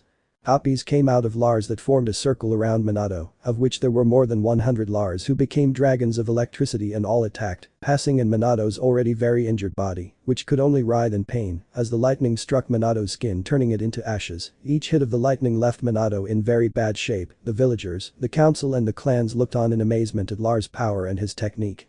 For everyone the attack lasted a few seconds, but for Minato it was an eternity, and the pain of being burned alive was multiplied by 100, as his body had almost no skin, falling to the ground fainted and on the verge of death. That will teach you not to mess with my family, stupid.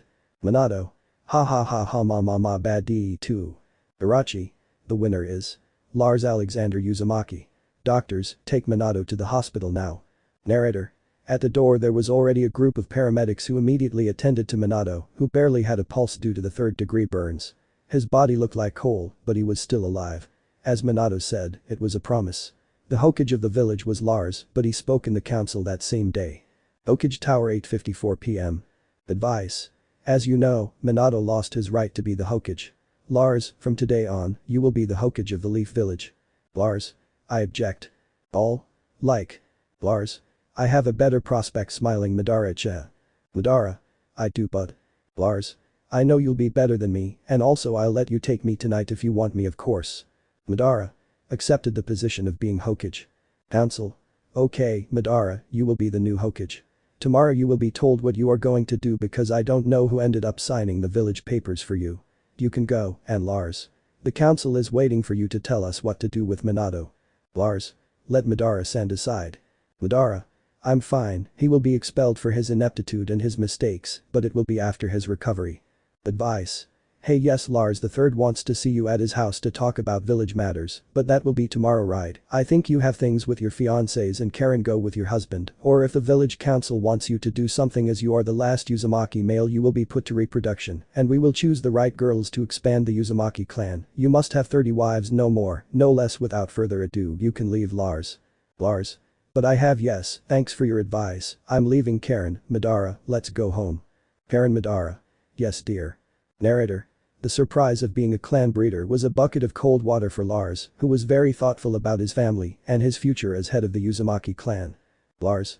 I don't know what to do. What the council said exalted me, but since I am an almost extinct race, surely the villages will come to put their daughters at my disposal, but I don't want it. I want girls who commit themselves of their own free will, not by an arranged marriage. Pathetic, talking to themselves. Wait, Karen and Madara are behind me. While he turned around and looked in terror at his fiancés, who looked down and then looked up, crying, it was not my intention, but I know that you will be more than just an object. You are my family, and as a gift you will do whatever you want with me. Wait, the two already had a rope in their hands, but at that moment Lars disappeared and reappeared in front of them with Abito, who was wearing shorts and a t-shirt that said, I love Raymond. Here, my brother-in-law will stay with the children, right, Abito?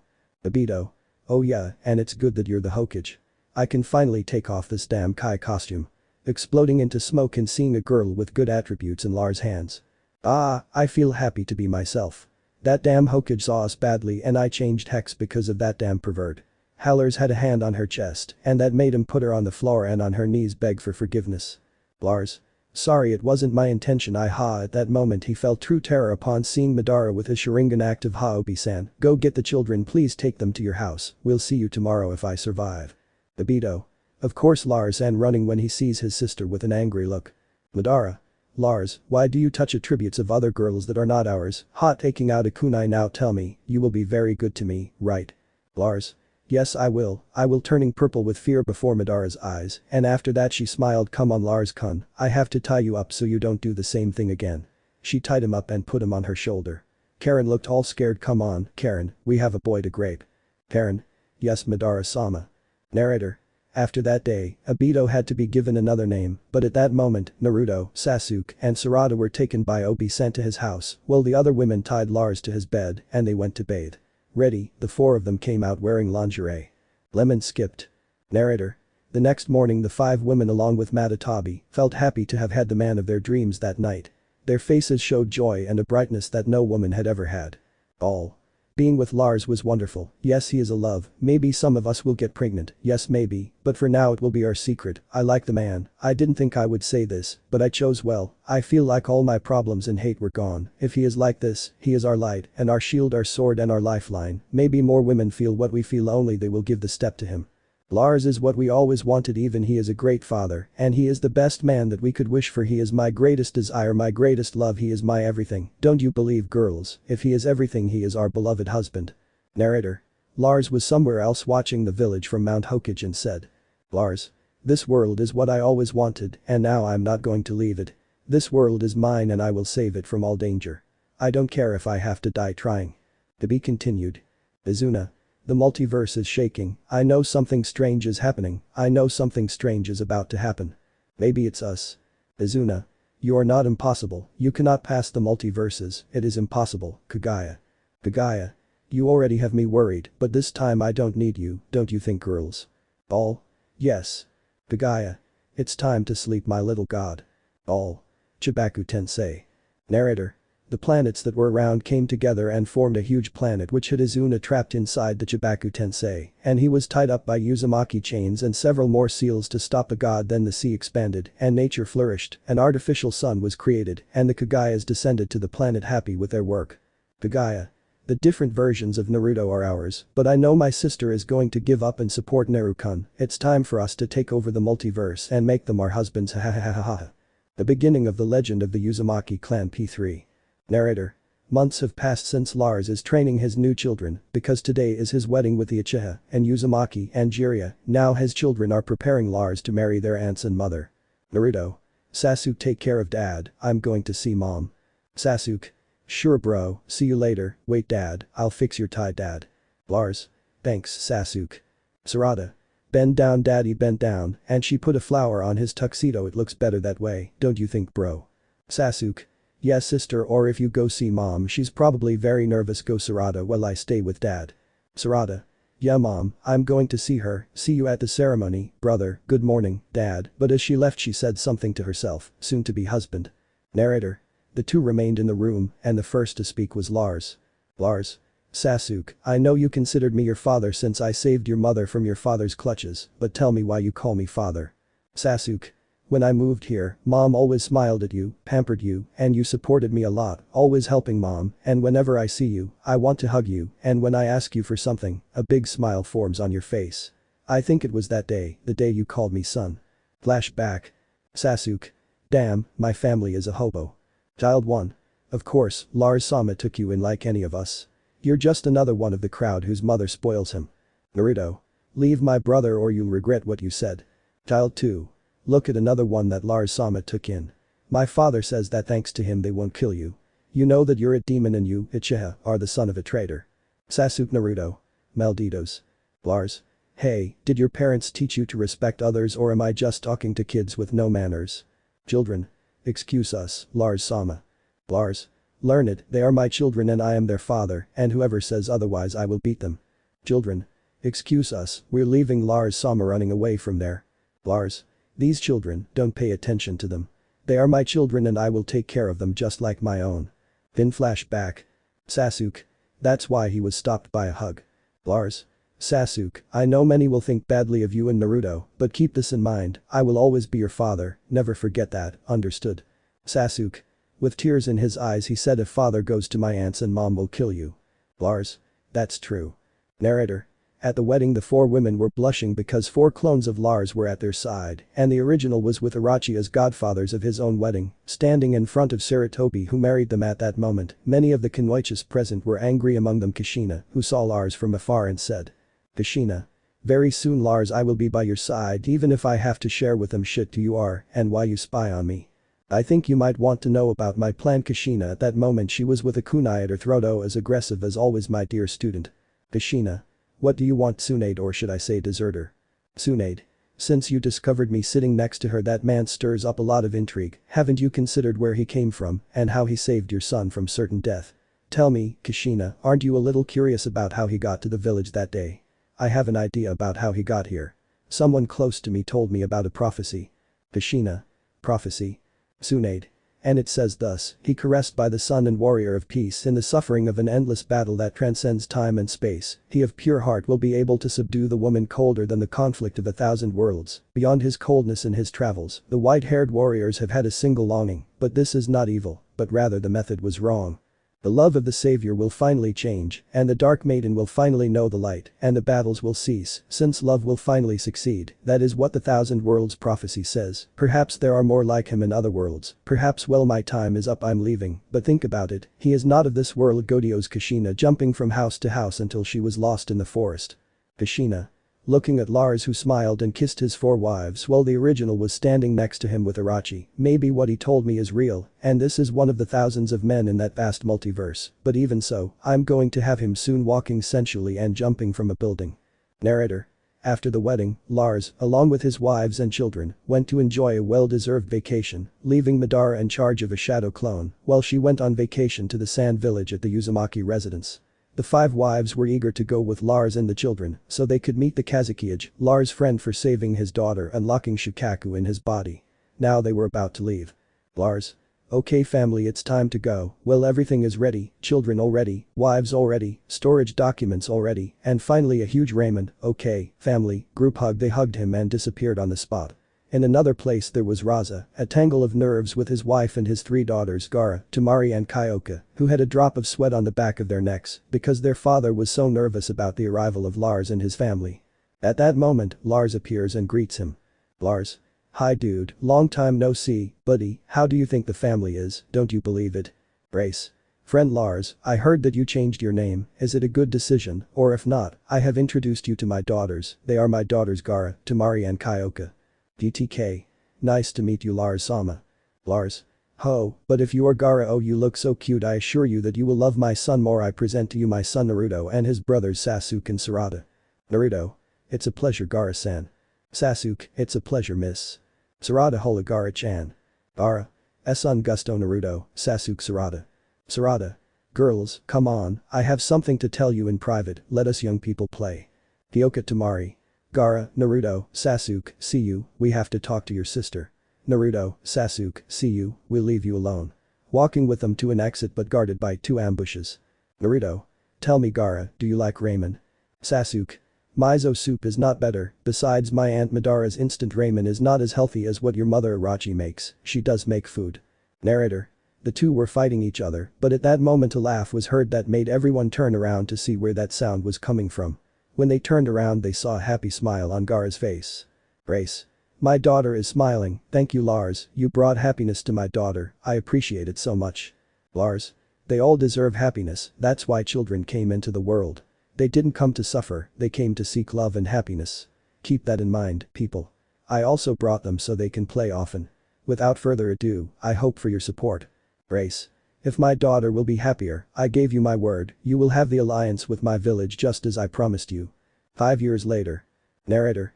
At the ninja school were all the children of the clans including Akimichi, Hyuga, Yamanaka, Nara, Abiram, Inyazuka, Uzumaki and civilians. Outside the school, Lars brought his children Naruto, Sasuke and Sarada, who were happy to start their new life as ninjas after an ordeal in their training with their 5 mothers and the development of Sasuke's eyes.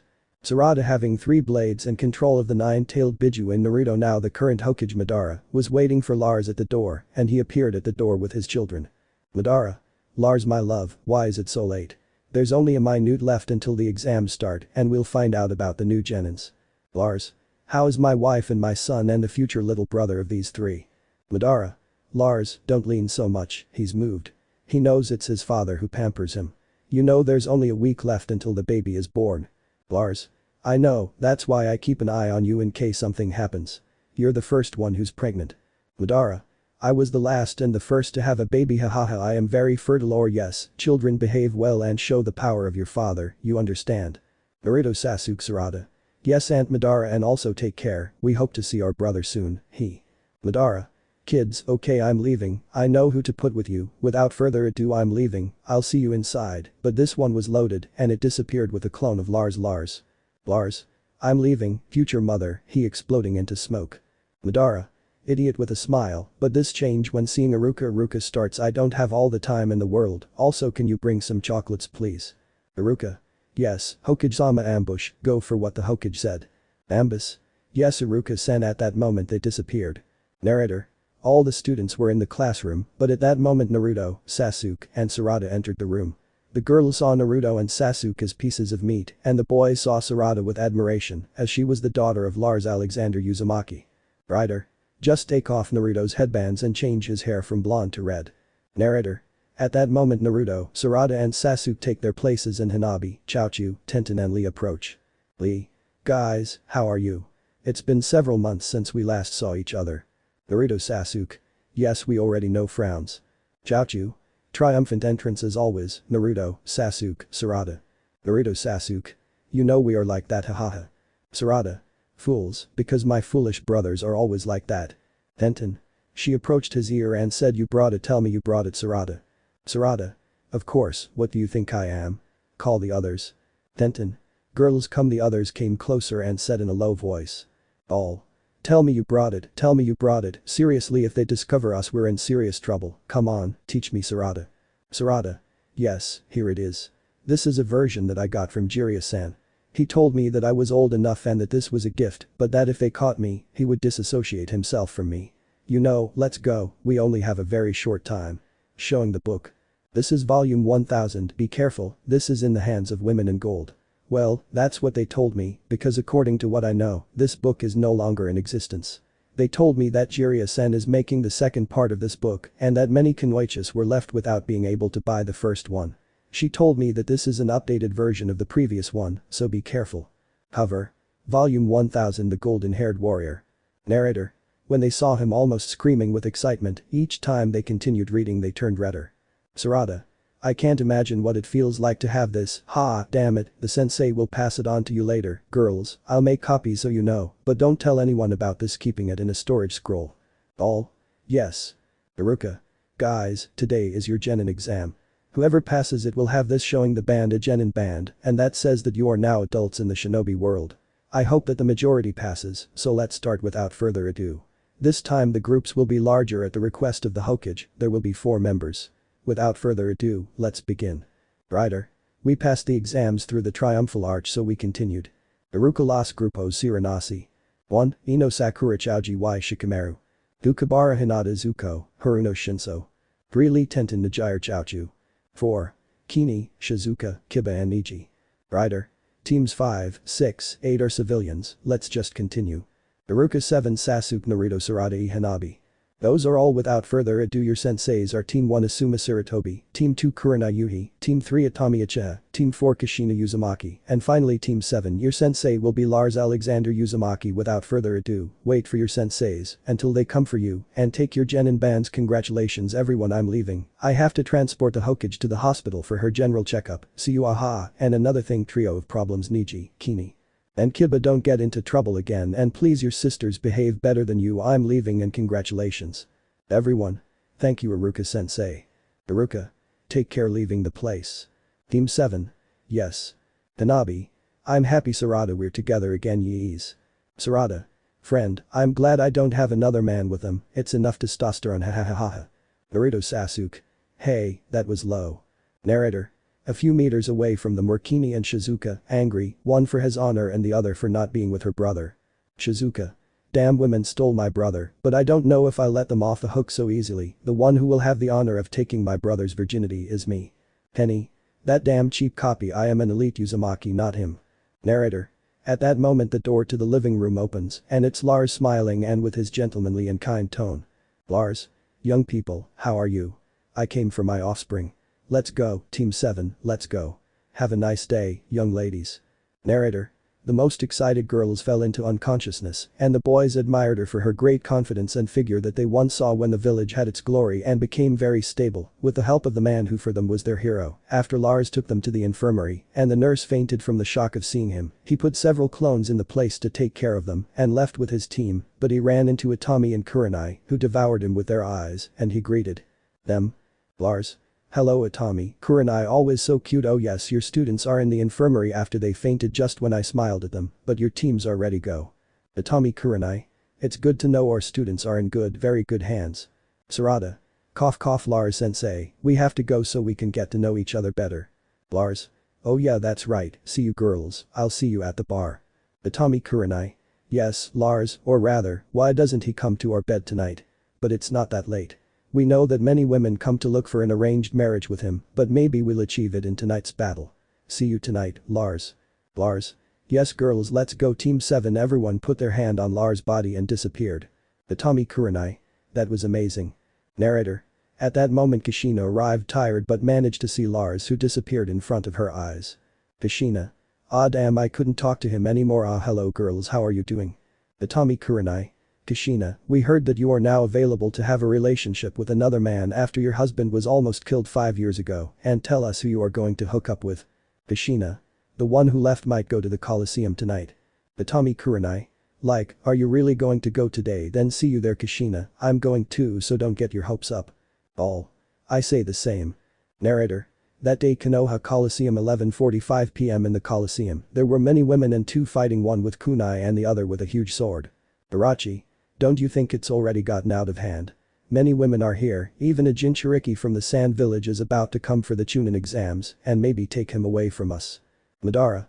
No, besides, it's a good show, and the Jinchuriki is in love with Naruto, remember, they are made for each other. Makoto. Irachi, don't be a party pooper. Karen. Kill her, if that's how you hit her. Ah, Irachi be a little more libertine friend, besides the only one waiting is Madara, not your friend, also tell me when your period is, because we have been with Lars for several years and nothing. Madara. But you don't sell pineapples, you're the youngest and most fertile, and look at you, you haven't even been rewarded yet. Karen. She was in a corner making circles on the floor. It's not my fault that my days are in a week, and Lars is focused on his new team and with Madara and her pregnancy. Narrator. At that moment a woman defeats a girl from the Hyuga clan. Do you give up or do they want more? Ninja see Hyuga. Mimi Rindo. Madara. Who is she? Karen. That sword belongs to Zabuza Momoshiki from the Fog Village. Wow, that's strange, because from what I know, those women never come to Konoha, because according to what I know, she's a renegade. What's she doing here? Referee. The winner of this match is Zabuza Momoshiki. Haku. Well done friend, in a few more days we will talk with the Hokage of this village, right? Zabuza. Yes, and I also have many things to do and wish for taking out an Ichiha and began to read it. Girls. That woman has volume 1000 of Jiraiya-san, how envious, it's true that I am. Did you hear that she will release an updated version of that volume, and if it also comes with a collectible figure of Lars with his clothes off and with different faces, ha, it's exciting girls, ha yes, like. Narrator. The women were in high spirits when a woman came in and stood next to Zabuza. You're still the same since I met you, Zabuza. Zabuza. When he saw her he put her book in a storage scroll and saw her, so the sister of the traitor of Konoha is in front of me, ha ninja copy Kikyo hate you look the same as him, but you don't have that traitor stench, and tell me what are you doing here you come to get a husband spinster. Kikyo. Don't be disrespectful, renegade. Madara. Calm down both of you, come here already they were standing next to the Hokage, and she spoke ha, why are you two Zabuza and Kikyo causing me problems, the two S and S class ninjas, what's happening to you two? Ha, call Lars, the baby is about to be born. All. What? Narrator. At that moment, Lars appears and lifts his wife, and everyone is stunned when they see Lars in his battle suit and smiling at Madara. Lars. I told you I'm always close to you girls come on. All. Yes Lars. Narrator. His wives hugged him and he disappeared from the place. In the hospital, Madara was having contractions, but she remained calm like the powerful Kunoichi that she is. Nurse. You really don't want painkillers, Hokage-sama. Madara. No, besides, this birth will be natural, I don't intend to give myself the luxury of taking the fast track. I promised Lars that you would have it haha naturally so I started. And where the hell is the bucking doctor? Doctor? Don't worry, everything will be fine, just be patient, Hokage-sama catching it with his hand. Madara. If you don't hurry up, I'm going to break your bones. It's you, right? Appear, or I'm going to make you clean floors for the rest of your pathetic life. Doctor. CC Madara-sama. Narrator. After 5 hours of labor a little girl was born. Her name was Madoka Uchiha Uzumaki. In the nursery Lars saw his girl strong and with a great temperament like her mother, and the nurse showed him the baby he carried her, and Lars saw 3 whisker marks on her face, black hair and blue eyes like his white skin, and very tender. The nurse took her to her mother, who was happy her daughter was finally in her arms, while Lars saw Madara's happiness and she said. Madara. I know I'll be unable to do anything for a while, but Irachi will take over as Hokage while I recover. Are you okay with that? Lars. Lars. Yes I am, I have never agreed more, and rest, she will be a great help. Also our daughter Madoka Uchiha Uzumaki is our pride, the first of many with you, my dear wives. Narrator. The news quickly spread to the ears of the entire village, but among them was a woman who loved Lars, that was Tsunade, who killed several ninjas in an alley. Tsunade. So Madara's baby was born, no problem, anyway I will be the one who has his babies later, or should I stop being called Tsunade the Slug Sannin, isn't that Minako Namikaze? Minako. Yes Tsunade-sama, besides, he interests me much more than my own brother, he is an elite, not like my stupid spoiled brother. It will continue. Narrator. On the outskirts of the Fog Village, a great battle is fought because the Three Tails is free and is destroying the village, but the 6 swordsmen of the Fog destroyed their weapons when fighting with the powerful Isobu. Isobu. I know that shinobi is here, give him to me, I'm going to kill him.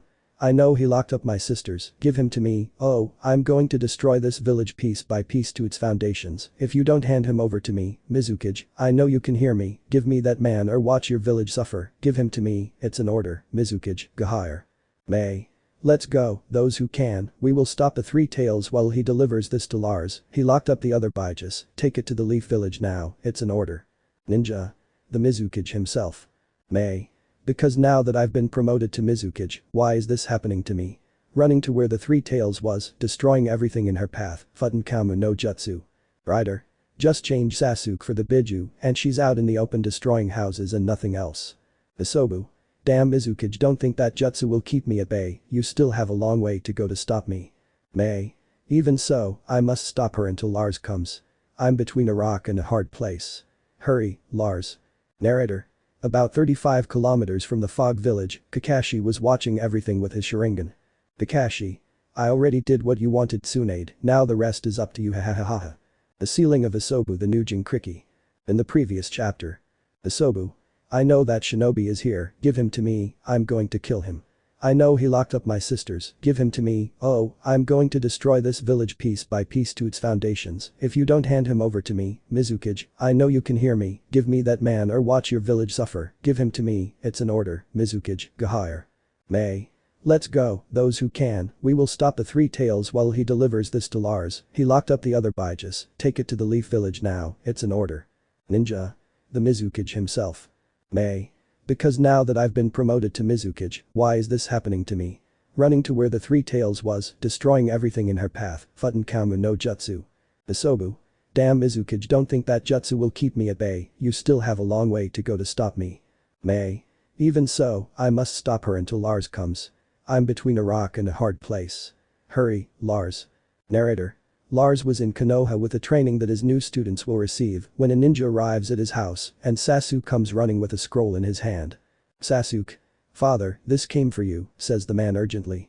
Lars. Let's see, oh damn, I didn't think it would be so soon. Sasuke brings the beast seal and tells Sarada that I'll see her outside quickly now. Sasuke. Yes, father. Sarada, dad is calling you, come on, hurry up. Sarada. Yes, father, I'm already here. Lars. We'll go to the Fog Village. We have to lock up Isobu. Come on, Sasuke, my seal. Sasuke. Here it is, father, oh what should I tell mom? Lars. Tell him that another Biju is free and I'm going to put him in Sarada. Without further ado, I'm leaving. Take care of your mothers and your brothers. For today, you are the man of the house. Come on, Sarada. Sarada.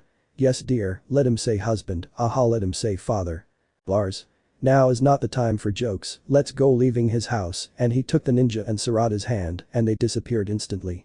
Sasuke. My little sister is crazy, well, take care of everyone. Narrator. In the village of Fog, a very hurt May was trying to stop Isobu with a huge wall of fire. May. I must resist May for your people. But at that moment the wall fractures and Asobu went against her and prepared for the worst, but it never came when she opened her eyes, and a man with a strange armor with golden hair stopped Asobu with a golden chakra, and he threw her with a huge claw against a mountain, leaving her in a bad position. Lars. I arrived on time, hahaha. Asobu, I'm the one you're looking for, come get me. Sarada. My husband looks very hexy in that suit, oh I'm going to touch myself tonight, with a perverted smile. May. This man is Lars, he moved the biju with only his incredible chakra. Lars. I'm leaving, I have work to do, Sarada, follow me, I have a plan. Sarada. Yes, sensei. Narrator.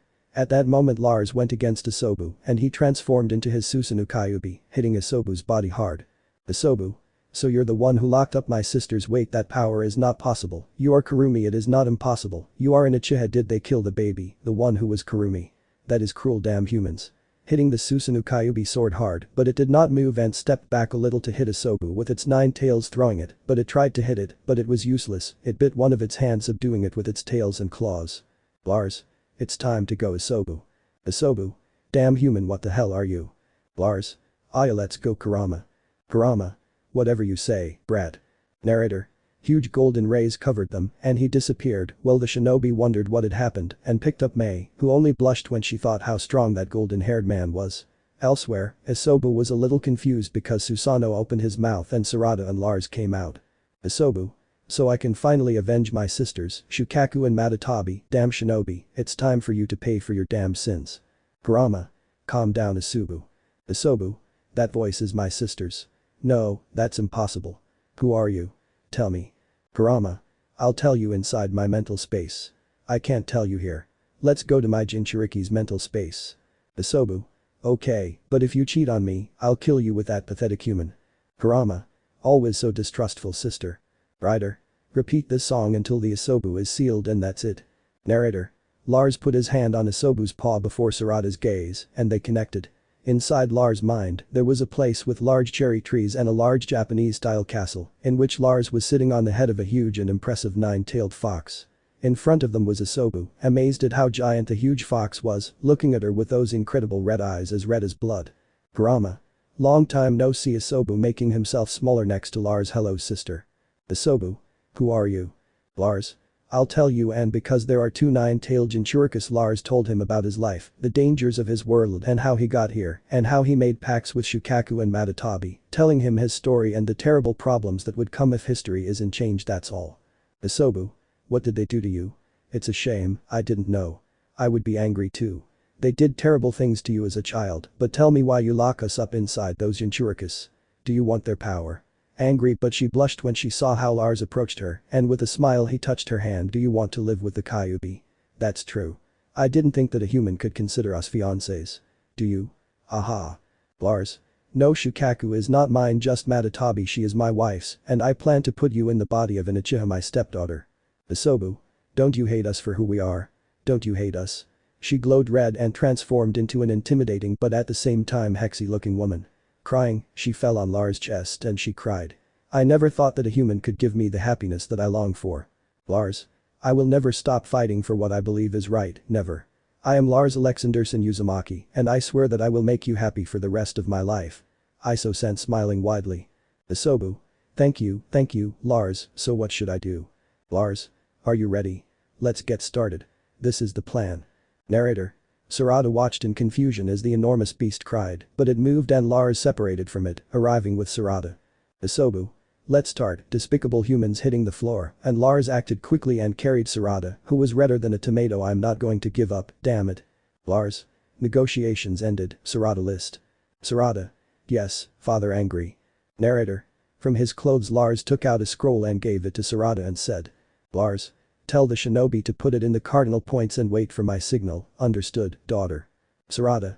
Yes, my love, let sensei say. Running to where the men from the village of Fog were, who arrived at the place. In their midst was a woman who saw a girl arrive with her. My father said that we put this in the cardinal points, unrolling it, and from a smoke 4 lightning rods came out, and quickly, if we want to lock up the 3 tails now. May. Come on, let's go quickly, do what the brat said. Shinobis. See May-sama. Narrator. While Lars was fighting with Asobu and he let her damage his Susanoo, but he was also hitting her at that moment, Sarada told him. Sarada. Dad, everything is ready. Narrator.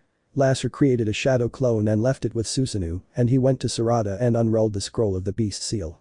Lars. It's time beast seal where Asobu was a large shadow was placed under her, and from it, another Asobu came out wrapping its tails around the original trapping it. It's time your seal is ready. He took off Sarada's blouse, and it almost turned the same color as in Uzumaki's hair. Lars put his hand on Sarada's belly and said beast seal lock it up. Everyone saw how the marks of a seal were drawn on Sarada's belly, and she resisted while Asobu tried in vain to free herself. It's your end Asobu. Asobu. Damn Lars, I assure you that I will get revenge. I will get revenge on you, I swear. Narrator.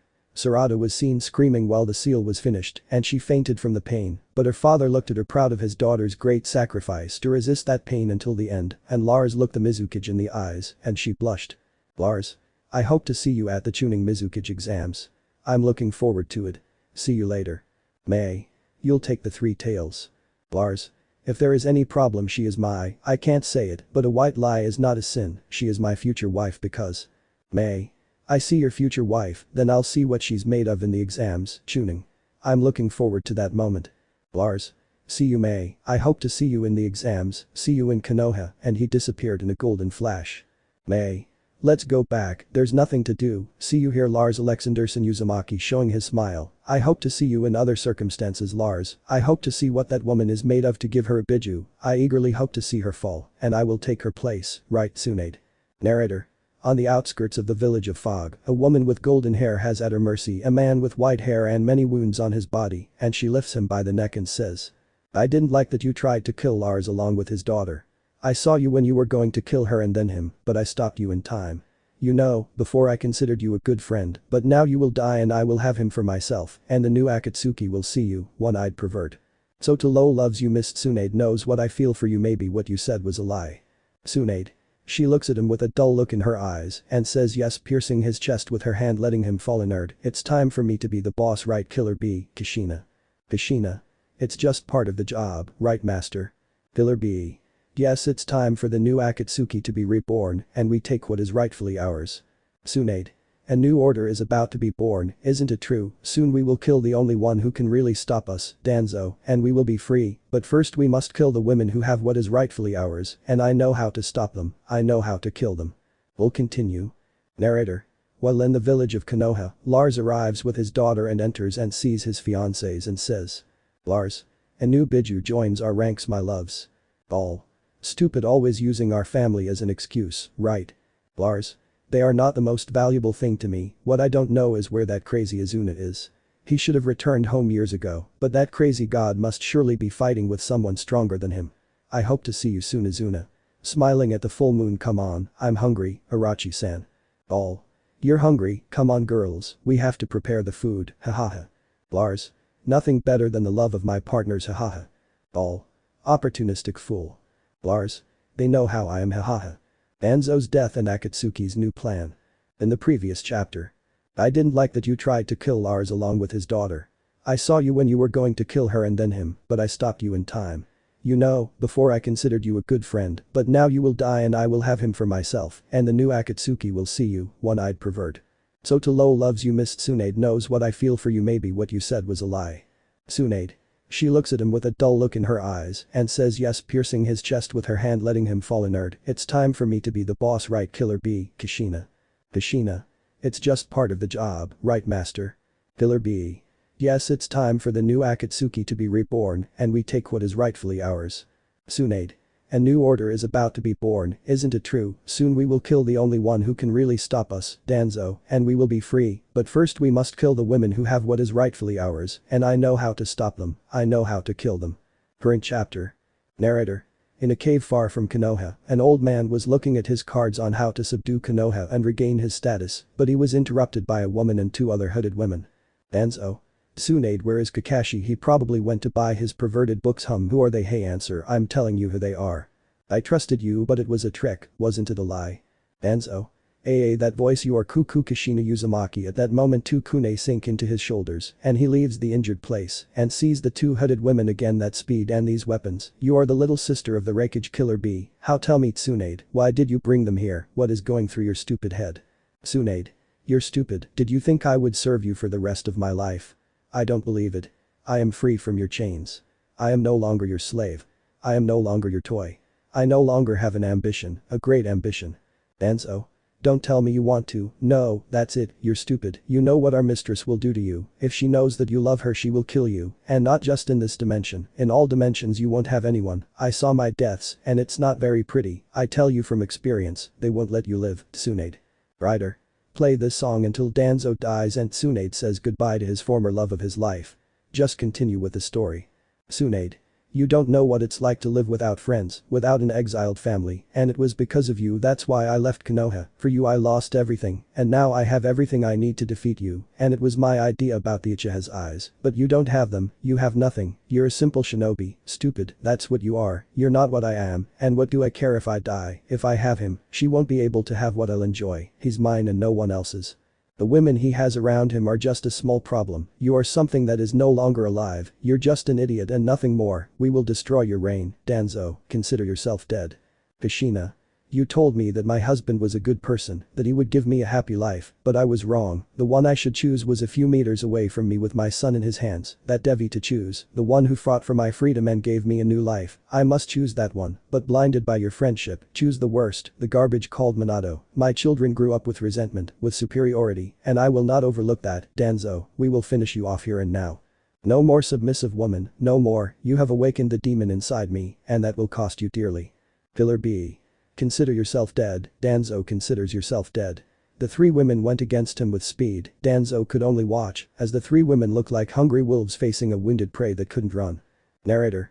Danzo could only dodge the attacks of the three women, but his defense was short-lived when Tsunade struck his arms, and they were split in half. The impact knocked him out of the cave, and he saw how Kushina's chains almost impaled him alive, a tornado of swords cut his body, and he could only see the back of three women, three hungry wolves with sharp teeth, but Danzo managed to stop their advance with Taijutsu, but it was of little use, because the three women coordinated very well, giving the man a lot of trouble who only looked in their eyes hatred, resentment and anger. The attacks every second became stronger, and it was difficult for Danzo to stop them with each cut and blow, they were diminishing him, the red liquid came out of almost his entire body, and he saw his dreams fade with each blow and cut on his body, each one had a killer instinct, and they were not going to let him go alive. He tried to leave, but it was in vain. His body and the physical exhaustion of fighting almost all night with them made him remember how he betrayed two women, one in their childhood and the other in their adulthood. They idolized him, and now they wanted him dead. Flashback 19 years earlier. Nara Danzo. During the youth of that too I was the one who was respected by the village. I discovered two women, one for her temperament would be a good piece for my plans in the future, the other would be my catapult to be the next Hokage. They were Kushina Uzumaki and Tsunade Senju. They saw me as a hero, because I saved Kushina and Tsunade in the company of my student Minato from some bullies from another village, and we managed to make our plans as big as we wanted. My pupil because he wanted Kushina as his toy, and I wanted Tsunade as my personal bodyguard, but one day I saw her playing at being in love with a man who was not at her height. She was one of the three strongest women in the village called Sanin, but I let the years go by. Kushina fell before the pretty words of my perverted student, and Tsunade was still with that idiot. She was mine and no one else's, and if she wasn't mine she would not be anyone's. She had the foolish idea that she wanted to get married. Ha, pathetic, and my pupil had stupid Kushina in the bag. It had been 7 years since we saved them. Kushina was engaged to Minato, and I was increasingly distant from Tsunade, so I planned something to get her expelled and leave, then I would pick her up as my personal toy. Hahaha, that day I executed my plan. Narrator. A couple in love talking about their new life together in the shadows. A person looked at the couple with hatred and jealousy. In a quick movement the woman was unconscious, and the man died in a violent way. When she woke up Tsunade looked horrified, as her happiness was consumed by sadness and desolation, while from above a man saw everything with a grimace of happiness around him, a large group of Ambus that vanished into the shadows. Tsunade. No to no Kaio. Kaio answers Kaio no while she has her head in her hands and sees how a group of ambushes surround her. Ambus. Tsunade Senju, you're crazy, you'll be taken to prison for your crime. Tsunade. No, it was me, the one who left me unconscious. You are making a big mistake. No, I am innocent. Jumping to the roof and ran away. Well, the Ambus chased her, and she went far from the village, about several kilometers from the village. She hugged the head of her former love. At that moment, Danzo arrives and hugs her from behind. She gets scared, but when she sees him she calms down. She buries the only good thing she had in her life and clings to the only man who gave her a little happiness, and he lights a fire and she cries in his lap. He was everything to me. He was my love, my shield and my sword to move forward, but he is now this. Danzo. I know my little one, but now they are looking for you as a criminal, as a murderer, but I will help you and bring you back to the village. You have my promise that whoever did this will pay dearly, and you my little one are going to kill him, Danzo, I promise you while he brings his hand closer to her shoulder, but she gets up with hatred and resentment and says. Tsunade. I'll kill you damn it wherever you are, you heard me, I'll kill you ha ha ha ha I swear. Danzo narrates. My peace was now by my side but distant, but now she would always be by my side forever, as long as she didn't know my little secret she will be my slave and my murderer my right hand, but now it's very different she has the determination to kill me, and she will do it. Then flashback. Narrator. On the battlefield, Danzo was more dead than alive. His right arm was barely hanging on to a piece of flesh, and his back had so many cuts that you could see the bones, several broken chakra chains stuck in his flesh, several of his bones protruding from the blows. He was breathing heavily. He was in very bad shape and was vomiting blood. Danzo. Damn, how is it possible that he falling and losing blood in the process damn, they'll pay for it. Tsunade. You took everything from me. When I found out, I felt dirty and used, but now I'm going to kill you in the same way you took everything from me. I'm not going to let you live, dog. Kushina. It's time for you to die and pay for your crimes, we were both deceived, and I still procreated with that damn children, and you wanted them as toys, that's cruel, now there won't be a day in hell that you don't suffer, I'll give you the worst of deaths. She created her chains and hung him and pulled his limbs, causing them to be torn off one by one, until only the trunk remained. What happened? Am I not sadistic enough or did I just exaggerate a little? Danzo. Hiya daughter of a bitch Hiya Tsunade healed his wounds a little while Killer Bee stuck her swords into Danzo's body ha no more please kill me, bitches Hiya daughters of a bitch cough wretches Hiya, a sword sank into her stomach and another, until Killer Bee felt satisfied covered in blood Hiya. Narrator. Tsunade took out her swords and started at his chest, but it was only for hitting his head with force, her fists hit his skull and body, but she didn't want him dead, she only enjoyed how he suffered damage and screamed from the blows she gave him. Each blow made her feel a little better, and she remembered how her previous partner wanted something with determination. Flashback. Tsunade. Tell me Kaio what you wish for in the future. Kaio. Maybe we all get along don't you think and maybe just maybe have a family and love forever. Tsunade. Then I will fulfill your dream Kaio-san ha ha ha ha.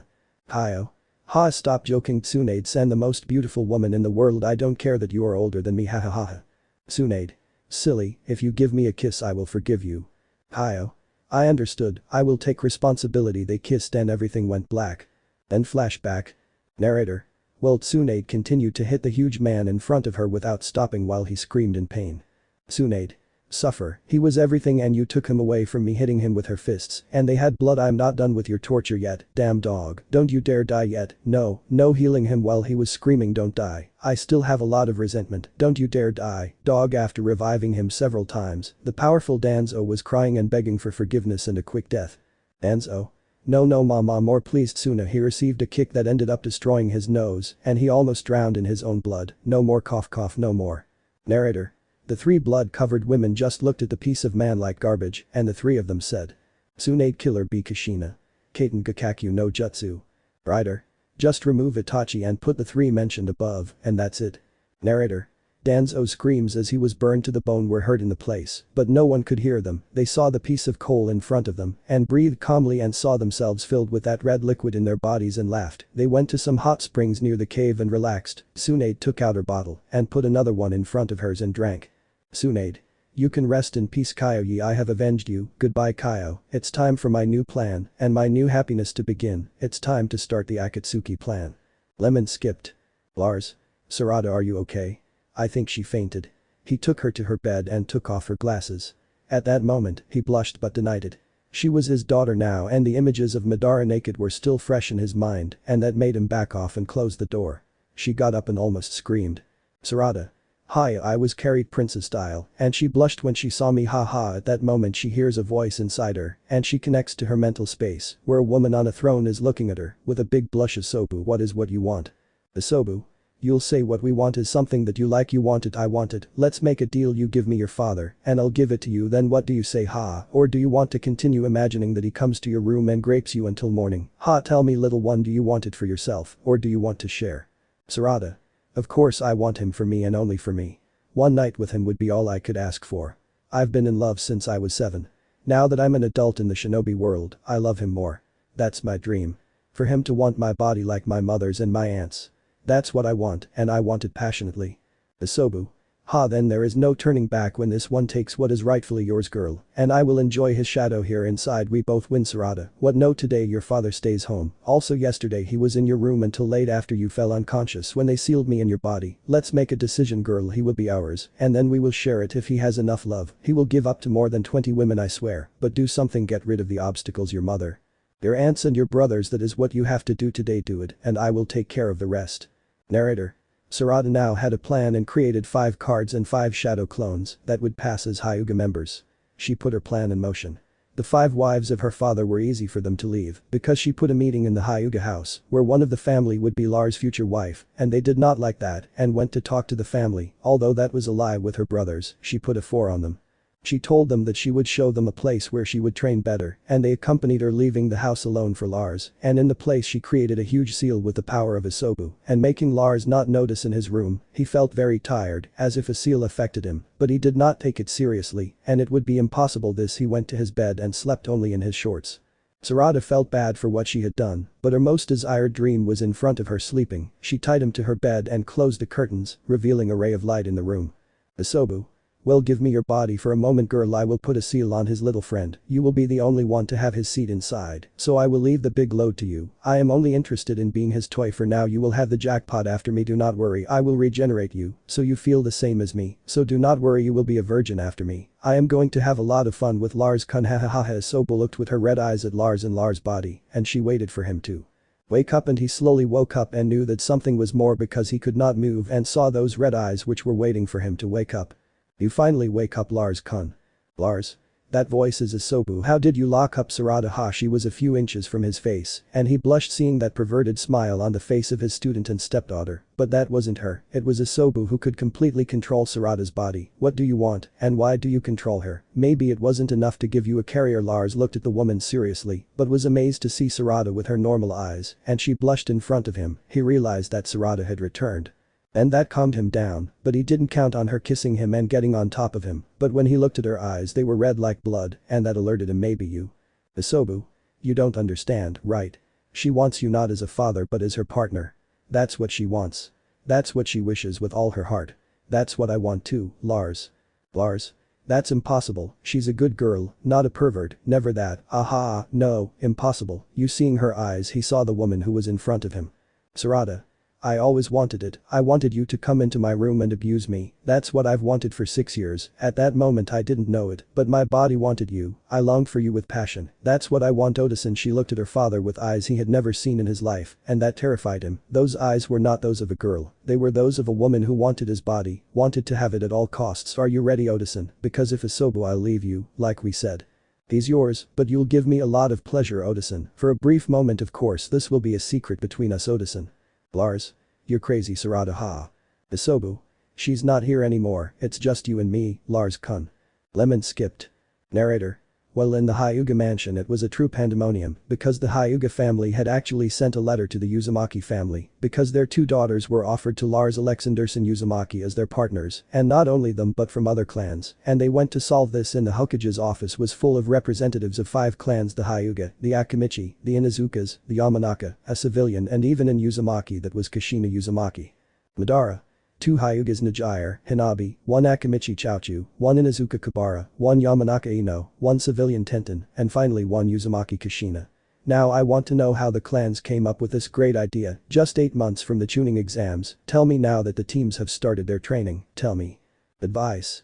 It is for us Hokage. The youngest like your niece Sarada should also be on the breeding list with the youngest head of the clans. Also we know that she is only 26 years old and women are most fertile at the age of 13 and 16 years, and Kushina-san asked us a favor and that is why we included her. Also they are both Uzumakis and could give new children with pure blood. It is an order from the council. We hope that your niece also accepts the young Lars-sama Hokage clans. Prepare your daughters. Within 8 months I hope to see them in the tuning exams. Understood. Without further ado you can withdraw. The clan heads withdrew and only Madara remained with an angry grimace. Madara.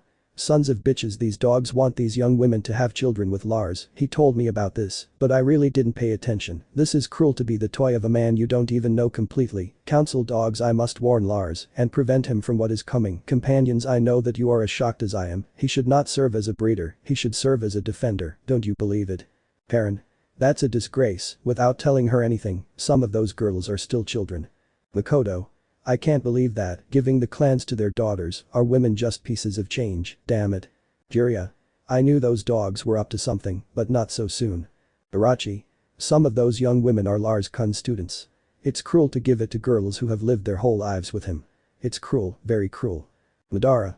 What bothers me is that Kushina, now that her husband is gone, is planning to trap him with a pure blood union. Bitch, she already had it planned. I heard that they've seen her hanging around where Lars trains with his students. That, in my opinion, is harassment. But you've won us a fight, Kushina, but not a war. I swear to you. Come on, Shizune, come with us to our house. Shizune. I have because well since Lars-sama is very good, yes tell me Madara-sama, why does he carry his daughter on his back? Madara.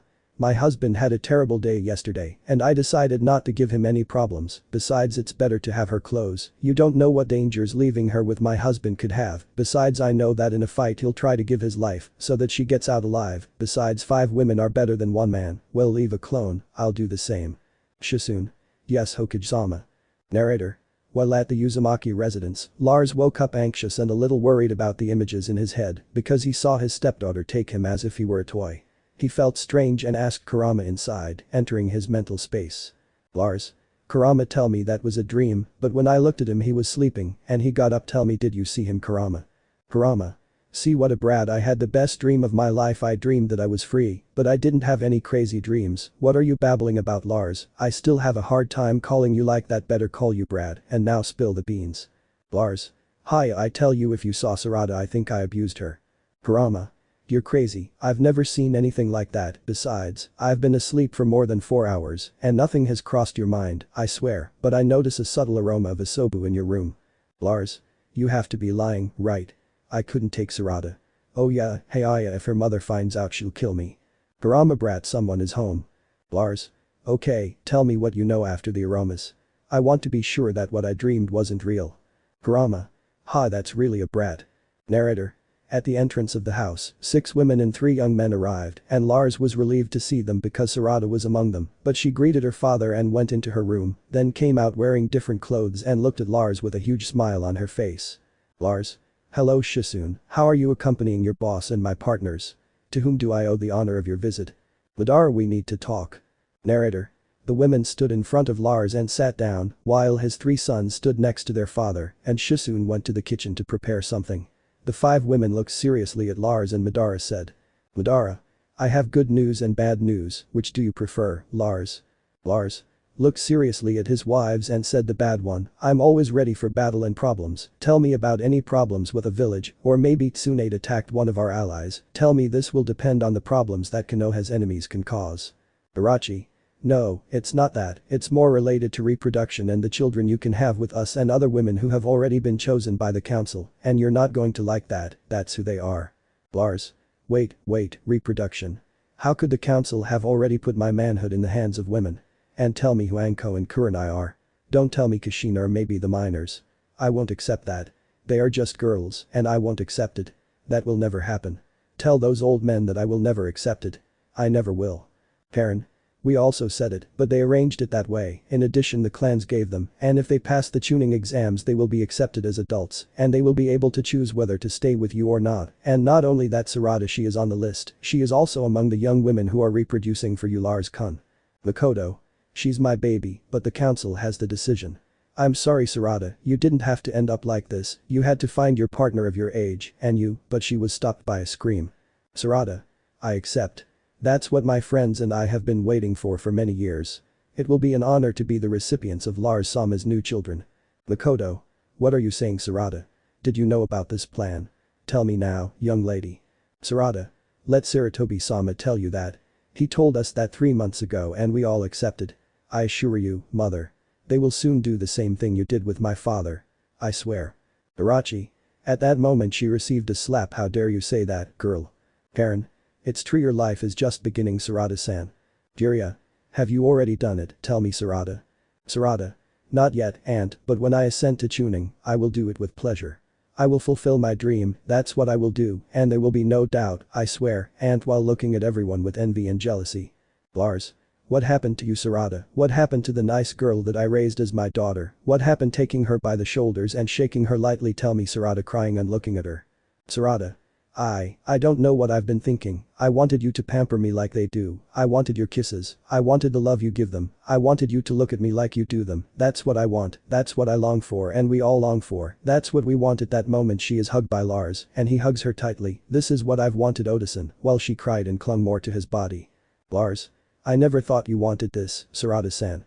I'm not really a good father and I know that. In Lars' chest, Sarada was crying on the outside, but on the inside, she was something else. Sarada, did they believe it? Do they think I'm going to give up so easily? Well, of course not, he's ours, and only the family has the right to him and some allies, the rest will be eliminated, they're trash, as they say, everything stays in the family, ha ha ha ha ha. Well, in the back of the room was Asobu laughing while watching everything with a satisfied smile. It's time for our plan from 3 years ago to come to light, and now with you by my side, Asobu, we will be unstoppable. Thanks, Dad, thank you. I assure you that I will be good, but you just have to pamper me a little more like them. Lars. I will, princess. I will. Narrator. The family thought that everything was in the past and that everything would be fine. In the morning they would have to receive their first mission, and Lars told his students. Lars. As you know, Sasuke, Sarada, Naruto and Hanabi, we will have to go for our missions tomorrow, so rest. Tomorrow will be a great day. This will be the day when Team 7 is born. Are you ready? Sasuke, Sarada, Naruto. Yes, sensei. Madara. Anyway, I'll talk to the third one right now, but was stopped by Lars. Lars.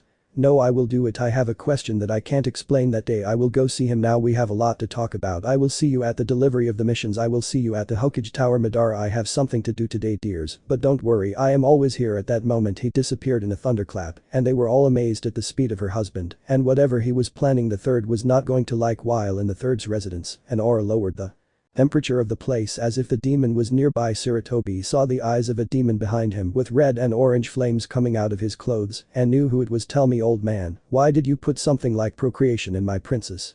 Tell me before I dismember you right here. Sarutobi.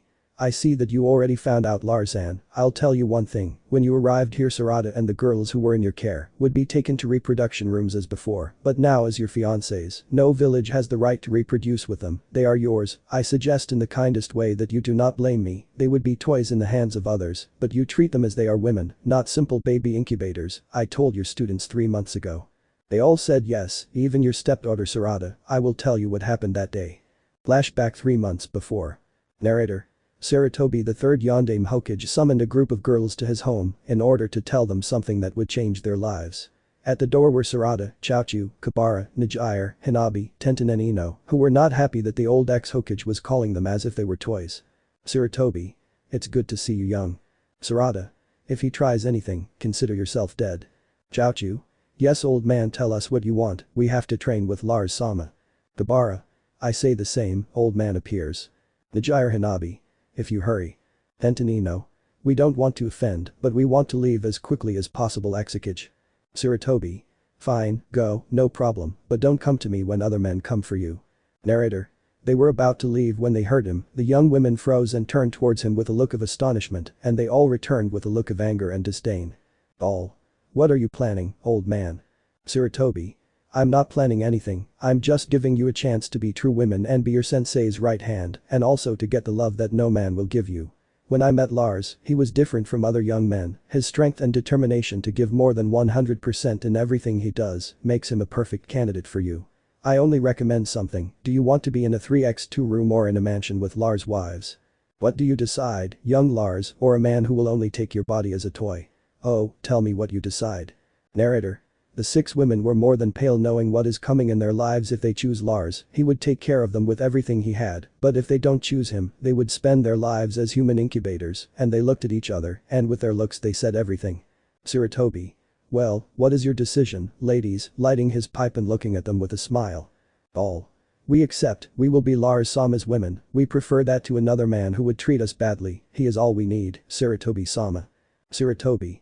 Then I'll speak to the council. You decided on your own. I didn't force you. You understand. You can just go. Your lives are in the right hands. Then flashback. Sarutobi. And that happened, I swear, Lars, I never told them anything that would affect them, they just decided. Your first mission is in the Wave Village with Kushina's Team 4. Madara will give that mission to you along with Team 4. Without further ado, that's all you came to ask. Lars?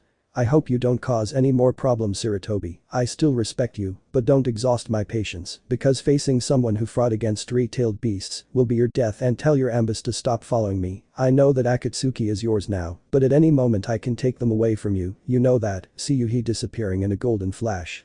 Sarutobi. Ah ha ha ha, I thought he was going to kill me. He had a killer instinct almost similar to Kaibi. Lars, what the hell are you? Narrator.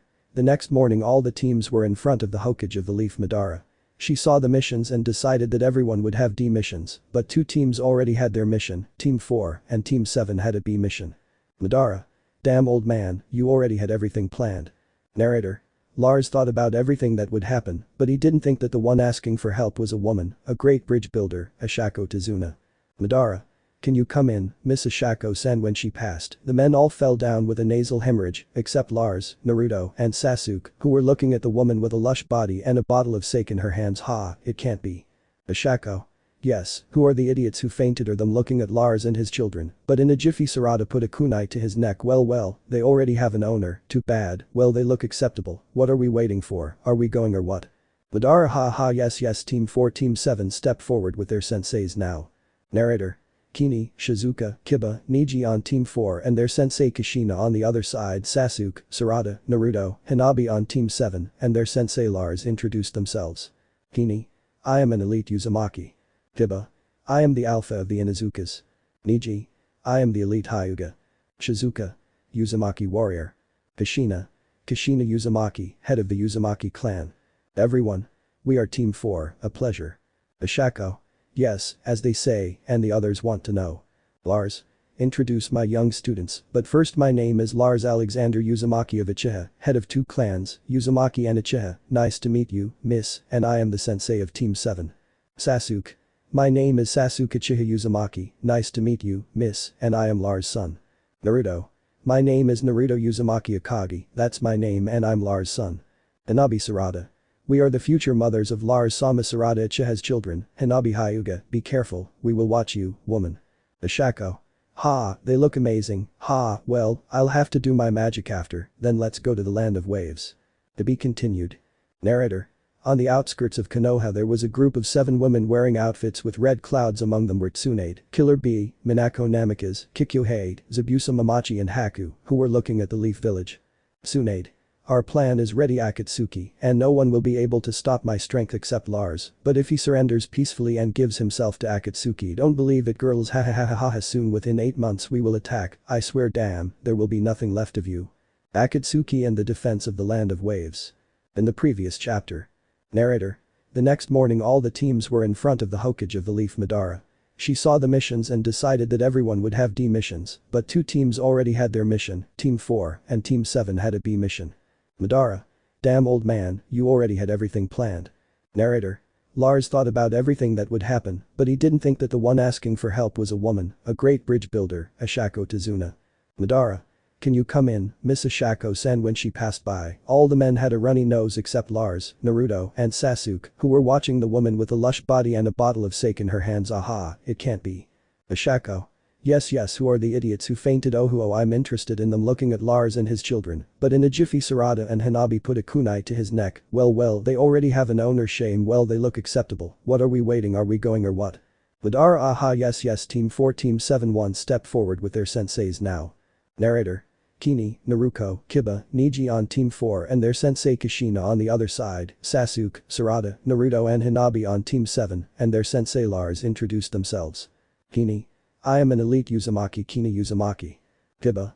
I am the alpha of the Inuzuka's. Kiba. Niji. I am the elite Hyuga. Niji. Naruto. Uzumaki warrior. Kushina. Kushina Uzumaki, head of the Uzumaki clan. Everyone. We are Team 4, a pleasure. Ashako. Yes, as they say, and the others want to know. Lars. Introduce my young students, but first my name is Lars Alexander Uzumaki of Uchiha, head of 2 clans, Uzumaki and Uchiha. Nice to meet you, miss, and I am the sensei of Team 7. Sasuke. My name is Sasuke Uchiha Uzumaki, nice to meet you, miss, and I am Lars' son. Naruto. My name is Naruto Uzumaki Hokage Uchiha, that's my name and I'm Lars' son. Hanabi Sarada. We are the future mothers of the children of Lars Sama Sarada Uchiha Uzumaki, Hanabi Hyuga, be careful, we will watch you, woman. Ashako. Ha, they look amazing, ha, well, I'll have to do my magic after, then let's go to the land of waves. Lars. Then I'm leaving dear, let's go Kushina, we have a lot to go, Miss Ashako, let's go. Ashako. That man, oh pity, he's married, but I can try, licking her lips haha. In the current chapter. Narrator. The teams with their sensei along with Miss Ashako were heading to the land of waves, and the 4 from Team 4 had their disagreements with those from Team 7, and Kushina had other plans like preventing Ashako from hanging out with Lars, but Lars knew what would happen. The ninjas from his previous life would be close and attack him, but that never happened, but Hanabi saw something with her Byakugan in the distance. Hanabi. Lars sensei, we have problems. 2 women in front, about 1 kilometer away, there are black layers with red clouds. Lars. No, it's not possible Akatsuki, how shouldn't they appear now? Should Kushina be alert and Team 7 impenetrable defense mode? Sasuke. He's so bad, father is fine, Susanoo. Lars. Naruto, get together if necessary. Naruto. Yes Kyuubi cloak. Sasuke Naruto. Girl's father is serious Arata, Hanabi. Sarada. Yes, I know, Isubu Sharingan is ready. 3 tails came out of Sarada's back and an armor appeared on her body. We are ready, right Hanabi? Hanabi. Byakugan Black Lotus position in Hanabi's hands appeared 2 black wolves with red eyes. Yes Arata-san. Ashako. That's power. Lars. Take care of others, understood Naruto, Sasuke, Sarada, Hanabi Team 7 what we trained understood. Flashback 2 years earlier. Narrator. The 4 young people fought with determination, but their sensei was strong and fought without holding back against the 4 young people. Naruto created a Rasengan and Sasuke his Chidori, but when they were about to touch Lars, he deflected them with great ease. Arata and Hanabi, one with her Sharingan. The other with her Byakugan, but even so Lars was strong and with surprising ability, and having the Rinnegan he was unstoppable, and the children saw something they never saw in their father. He created 3 clones, and one created a Susanoo, the other the Kyuubi cloak and the others the Rinnegan, and they stood in a strange shape 2 on the sides, and 2 in the same line forming a rhombus. Sasuke. What is that? But I know that my father is amazing, all 4 have the Rinnegan. Naruto. Managed to make a Susanoo and the Kyuubi cloak, father you are the best. Sarada. How is it possible? Our father is powerful, ah how I wish he would take me with those 3 hectares, but it's not time yet, it's time to show our power isn't it guys? Hanabi. Her power is monstrous, this is the power of Lars-sama, I can't imagine what he'll be like in bed. Oh, what are you saying, Hanabi? You're still a girl. Show him that you can be his defender, Anbu, and then the rest. Lars. I'm waiting for you. Narrator. The 4 went against their father and mentor in their strongest forms, but they fell hard and were defeated. Sasuke and Naruto hit them with a union of Susanoo, and the Kyuubi cloak. Sarada and Hanabi faced a Genjutsu in which she was treated by Lars very well to the point of sleeping with them, and they all fell to the ground when they returned. In itself Lars was having tea with Irachi, and he said. Lars. So the sleepyheads finally woke up. Sasuke Naruto Sarada Hanabi. What happened? Lars. They lost to my impenetrable defense technique. Sasuke Naruto Sarada Hanabi. Impenetrable defense. Lars. Yes, the impenetrable defense is a technique of 3 clans, the Uchihas, the Uzumakis and the Hyugas. This technique is both defense and attack, that is why it is called impenetrable defense, or it is also known as rhombus position. This technique is very rare, since it needs the 3 clans to work, can be 2 Uzumakis. An Uchiha and a Hyuga or 2 Uchihas and Uzumaki and a Hyuga, but as I am very rare I can do it without a Hyuga. I will tell you the secret of this technique as you are from the clans mentioned above. I know that you can do it, the rhombus must be like this, the Uchihas must go with the north and south, the others must be in the west the Uzumaki, and in the east, the Hyuga they must do it to the letter, if not it will not work. You can retreat or defend a group of 6 people inside, only if they are in the center. The defense is the Uchiha, one with his Genjutsu and the other with his Susanoo. The attack is the Kyuubi's cloak in Naruto's case, and the 8 trigrams 64 palms, along with Hanabi's Byakugan are dangerous, so that's why they are called the impenetrable defense. Do this until you get it understood. Sasuke Naruto Sarada Hanabi. Yes, sensei. Then flashback. B7. Yes, sensei. Narrator. They stood next to everyone and created a rhombus each with their active power. Team 4 saw the hidden power of everyone and saw their disadvantage against Team 7. Kushina. They have a tuning type level or more that Lars-kun has taught them. Lars will accompany you. Lars. No, Kushina, protect your team, I will fight with them. He started running and disappeared in a golden flash. Kini, this is my brother's power is monstrous. Kiba. Akamaru and I are trembling from Sarada's power. What the heck are those tails waving behind her back? Niji. Even with my Byakugan active she gives off an incredible power that she has been doing these months. Hanabi-sama. Shizuka. Aha, Lars-sama is incredible. I don't know why my body gets hot when he makes that face. Aha, mother, I'm sorry, but Lars-sama is not only yours, and that idiot Uchiha far surpassed the power of my stupid brother, but I don't care as long as I have Lars Jujujiji. Narrator. 1 kilometer away, two women argue about trivial things. Do you think Haku has already seen us while reading his Icha? Haku? I say yes, Abusa Onasama, and tell me how you got that. The 1000th volume of Jiraiya is very rare. Narrator. At that moment, a huge pressure wave makes them retreat a few meters, and they see a man with golden hair, eyes as blue as the sea, and very strange clothing. They look at him in amazement as he is surrounded by multiple rays all over his body, and they see his threatening gaze directed at them. Lars. Akatsuki no, Zabuza Momochi and Hakuyuki true. Narrator. The two women are amazed to see how the man knows about them and what organization they belong to.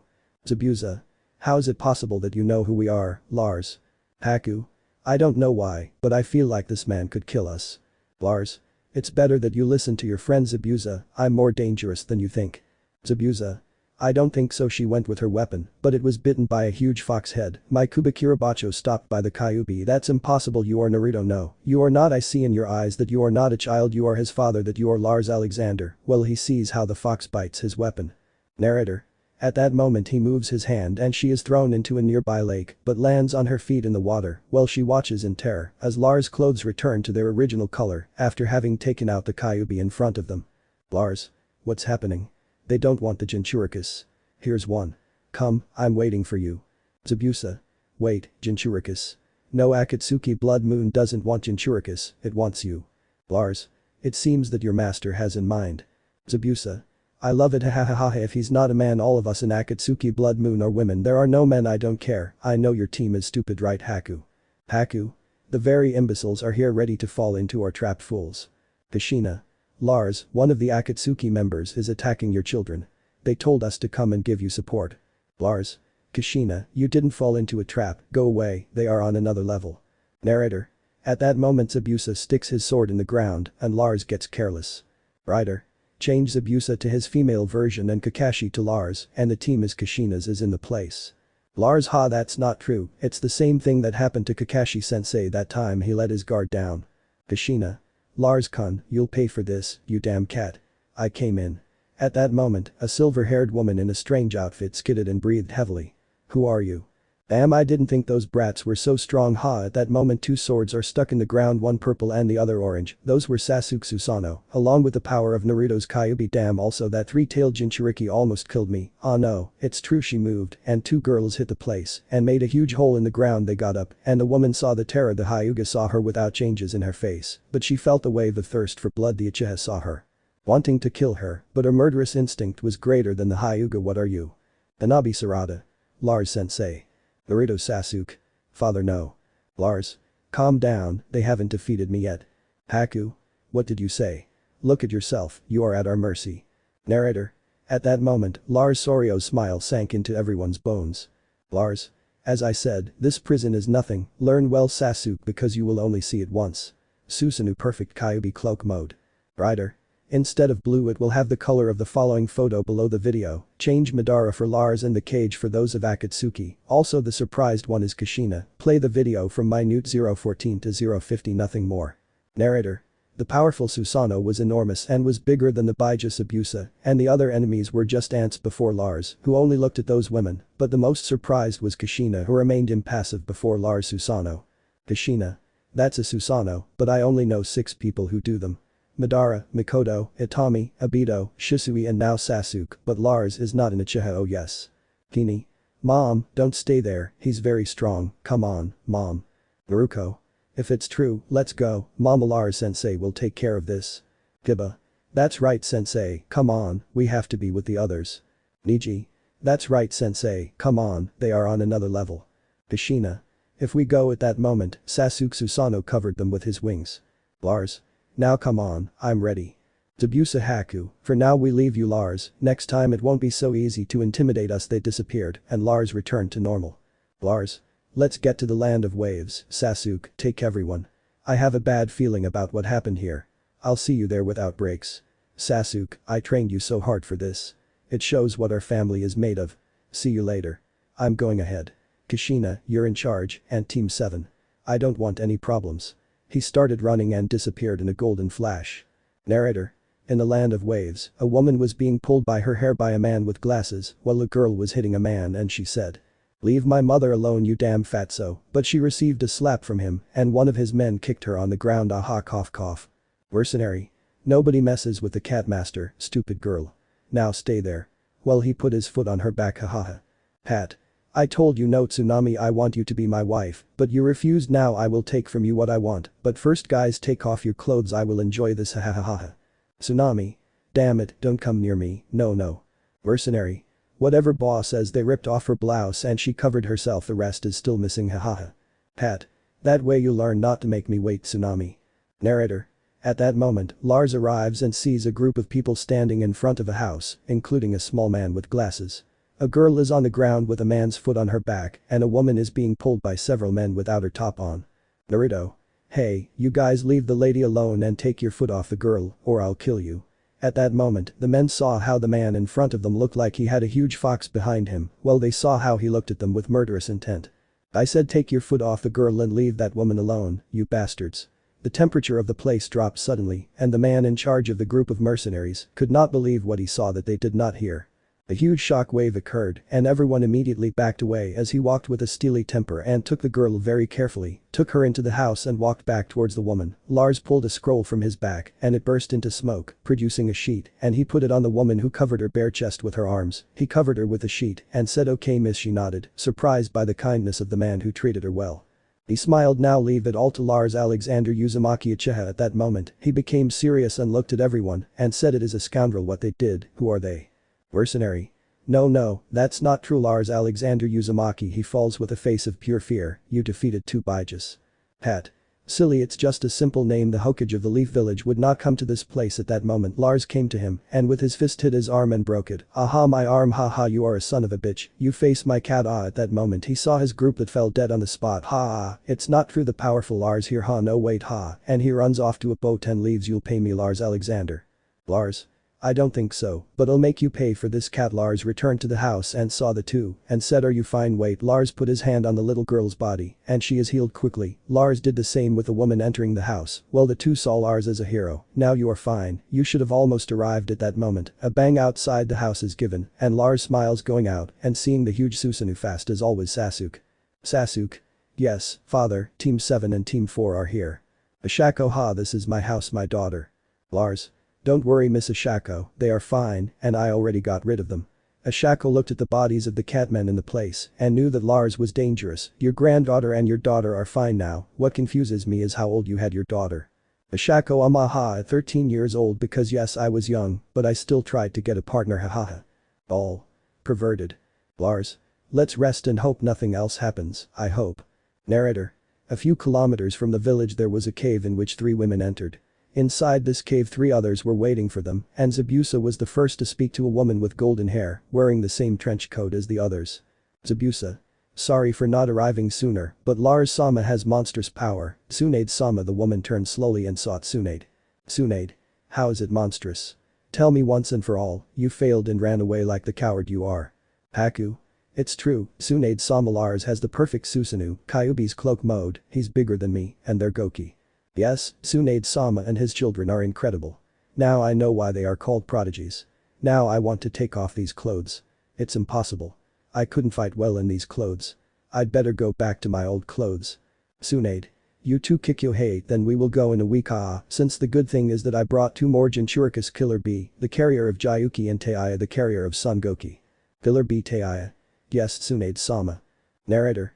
At the construction company Ashako's house, she was telling that her granddaughter's father was killed by a cat.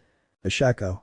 Tsunami had an incredible future, but like me she married at a young age, but unfortunately a cat came to this village and took over everything he killed those who opposed him among them my daughter's husband, the war took mine away from me and now he built bridges to survive. Lars.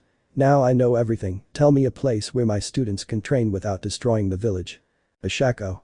There is a mountain not far from here and you can train there. Lars. Thank you very much and Kushina teaches your students they still have a lot to do. Kushina. Yes Lars, we can help you train. Lars. They won't be able to, they are more advanced than your students, see you Sasuke, Naruto touched his shoulders and Sarada and Hanabi hugged him and looked at Kushina with triumph at that moment they disappeared. Kushina. Damn, since we're going, we have to train. B4. Yes, sensei. Narrator. A few kilometers from the village Lars appeared with his team and they sat down and watched Lars who was in thought but shook his head and looked at his team. Lars. Okay, you're ready for this. B7. Ready for sensei. Lars. For the blood mix. All. Mixed blood. Naruto. What do you mean, father? Sasuke. Yes, father, what do you mean? Sarada. Maybe it's a new jutsu. Hanabi. Is Lars Sama going to take us here, but she was hit by Sarada that hurt Sarada. Sarada. How could you think we're in the middle of a perverted Hanabi mission? Lars. Calm down, this is mixing your blood with the seal of the beast. All. With the seal of the beast that can be done. Lars. Of course, on my trip to Uzumaki I managed to access the forbidden texts of the Uzumaki and I found one about mixing bloods.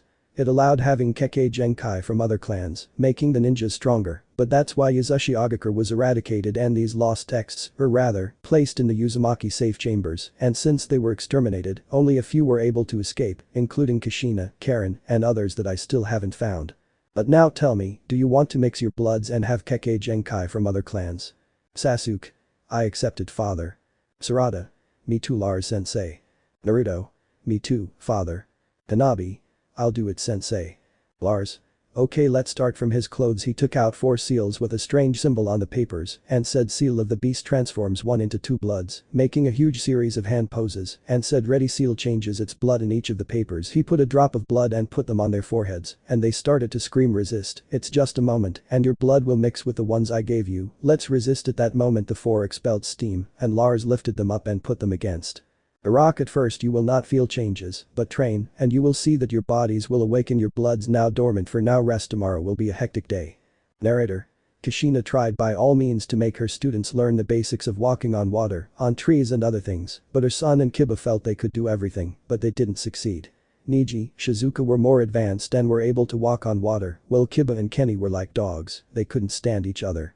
Kushina was a little undecided whether to talk to Lars or not to find out about the hidden power of those eyes that he had. She knew that Lars was more powerful than she remembered. She knew that he was what she wanted, and now that he was from Akatsuki, she knew that she had to tell everything she knew about him when she betrayed Konoha and went for him. Narrator. At that moment Lars appeared with his team and he saw her tired and with doubts. Lars. Guys, go eat with Miss Tsunami while I talk to Kushina about teacher stuff now. Team 7. Yes, sensei. Lars. He approached and sat next to her and she got scared. Don't be afraid of me, Miss Kushina. I see you overwhelmed because of Akatsuki. Kushina. Yes maybe, but tell me Lars-kun, how did you get your Susanoo? Lars. They gave me the eyes of Yugaku and because of the Biju I have I can make it more powerful. Kushina. Wait, Biju, tell me which one it is. Biju, I didn't know there were 10. Lars. He is the shadow of Naruto's Biju, his name is Kurama, he is his older brother, and the Biju that he has inside him, why is he so interested in Kushina? Kushina. Not for nothing, I didn't know there were 2 9-tailed foxes. At that moment Tsunami's daughter arrives and says. Mr. Lars, Miss Kushina, my mother says that the food is ready. Lars. Okay, tell your mom we're coming. Oh, what's your name? Excuse me for not introducing myself before, I'm Izumi Tsunayuki, nice to meet you. Lars. Oh, nice name Izumi-san. Lars caresses his head and he says to Kushina, come on Kushina, I'm hungry, while the 2 women follow him. Kushina jealous of the girl and Izumi with a smile from ear to ear, seeing how Lars enters the house, as if he knew her. Smells great Miss Tsunami. Ah, my hunger is very much Shahaja. Bashako. Tsunami takes good care of Mr. Lars and his team along with Mrs. Kushina. Tsunami. Don't worry, mom. Ah, you're already drinking so early. Aha, you're a disgrace to our family. I apologize for my mother's actions, that's how she is when she's out of work. Bashako. What do you want? I like being like this, putting her chest on Lars' back and the temperature dropped quickly. The 4 Kunoichis looked at Ashako with hatred, but she moved away from Lars out of fear of seeing 2 Uzumakis with their hair waving behind them. On the other side, Sarada's eyes looked like they were from a beast about to kill her, and Hanabi looked like a hungry wolf with those pearly eyes. Wow, what a lot of competition, hahaha. Narrator. At night Lars divided the women on one side and the men on the other. The next morning Lars took a bath and when he got out he tripped over the tsunami and it fell on his enormous breasts. Lars. Aha, excuse me, it wasn't my intention, it smells like jasmine, excuse me, and he disappeared in a golden flash. Tsunami. Gosh, Lars is shy. Maybe I'll have lunch. I'm off to my motherly duties. Narrator. At that moment, Team 7 had already gotten up and did not see their sensei. Sasuke. Where's Potato? Sarada. I don't know, he must have woken up early. You know he was already training when we woke up. Naruto. Father, you know he trains in secret. Hanabi. I say we look for him in the village. Narrator. At that moment, the noise of the streets alerts them and they get ready to fight, but instead, Lars is distributing food to the children and people of the village. Lars. This is a gift from me, come on, eat and enjoy, Cat won't take this away from you, Lars swears it, Alexander Uzumaki Uchiha guys, oh yeah, enjoy he created a clone and left with them okay, now there will be a battle between you, the first is Hanabi vs Sarada. Sarada. Great, I'll defeat you Hanabi. Hanabi. Don't even think about it, Sarada. Lars. This time take off the extra weights, you can fight without restrictions. In the distance, Kushina saw how the two of them prepared themselves with everything for the fight and they took a kunai out of their holsters. Ready, begin. Narrator. With great speed the two women rush at each other, one with her Byakugan and the other with her Sharingan, and when the kunais hit each other, they shattered due to the enormous force in their hands.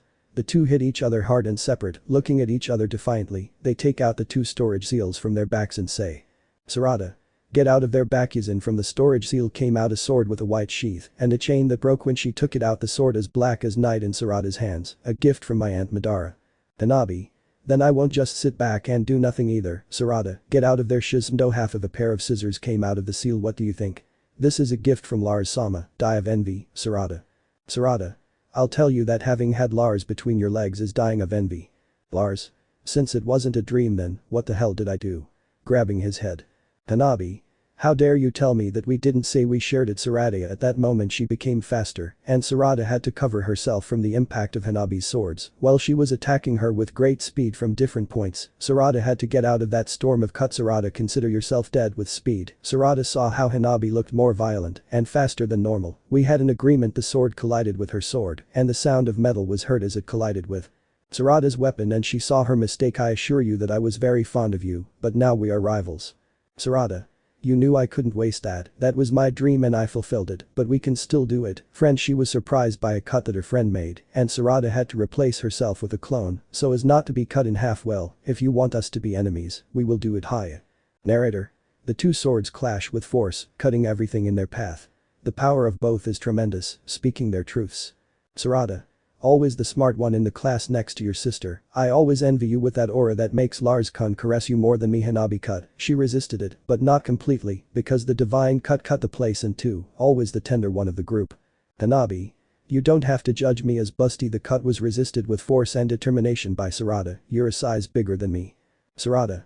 Shut up the two swords collided and a wave of power was given and Hanabi fell to the ground from the pressure of the blow you still don't understand we are friends we don't have to fight for that we can't have it yet you and I, but this battle is decided I am the winner Hanabi-san raising her sword, but before Lars intervened, Hanabi got up and stopped the blow with her sword, how she was defeated. Hanabi. Not yet, I haven't given up yet, Sarada not yet and Sarada was surprised by the red strands in her hair I haven't given up yet, Sarada a chain brushed past her cheek and Lars was surprised. Sarada. Awakened her Uzumaki blood like Hanabi raised her head while pushing Sarada back not impossible. Hanabi. Believe it, Uchiha well her hair moved like the tails of a biju and the color of her hair became more red, you still have to defeat me, Sarada. Writer.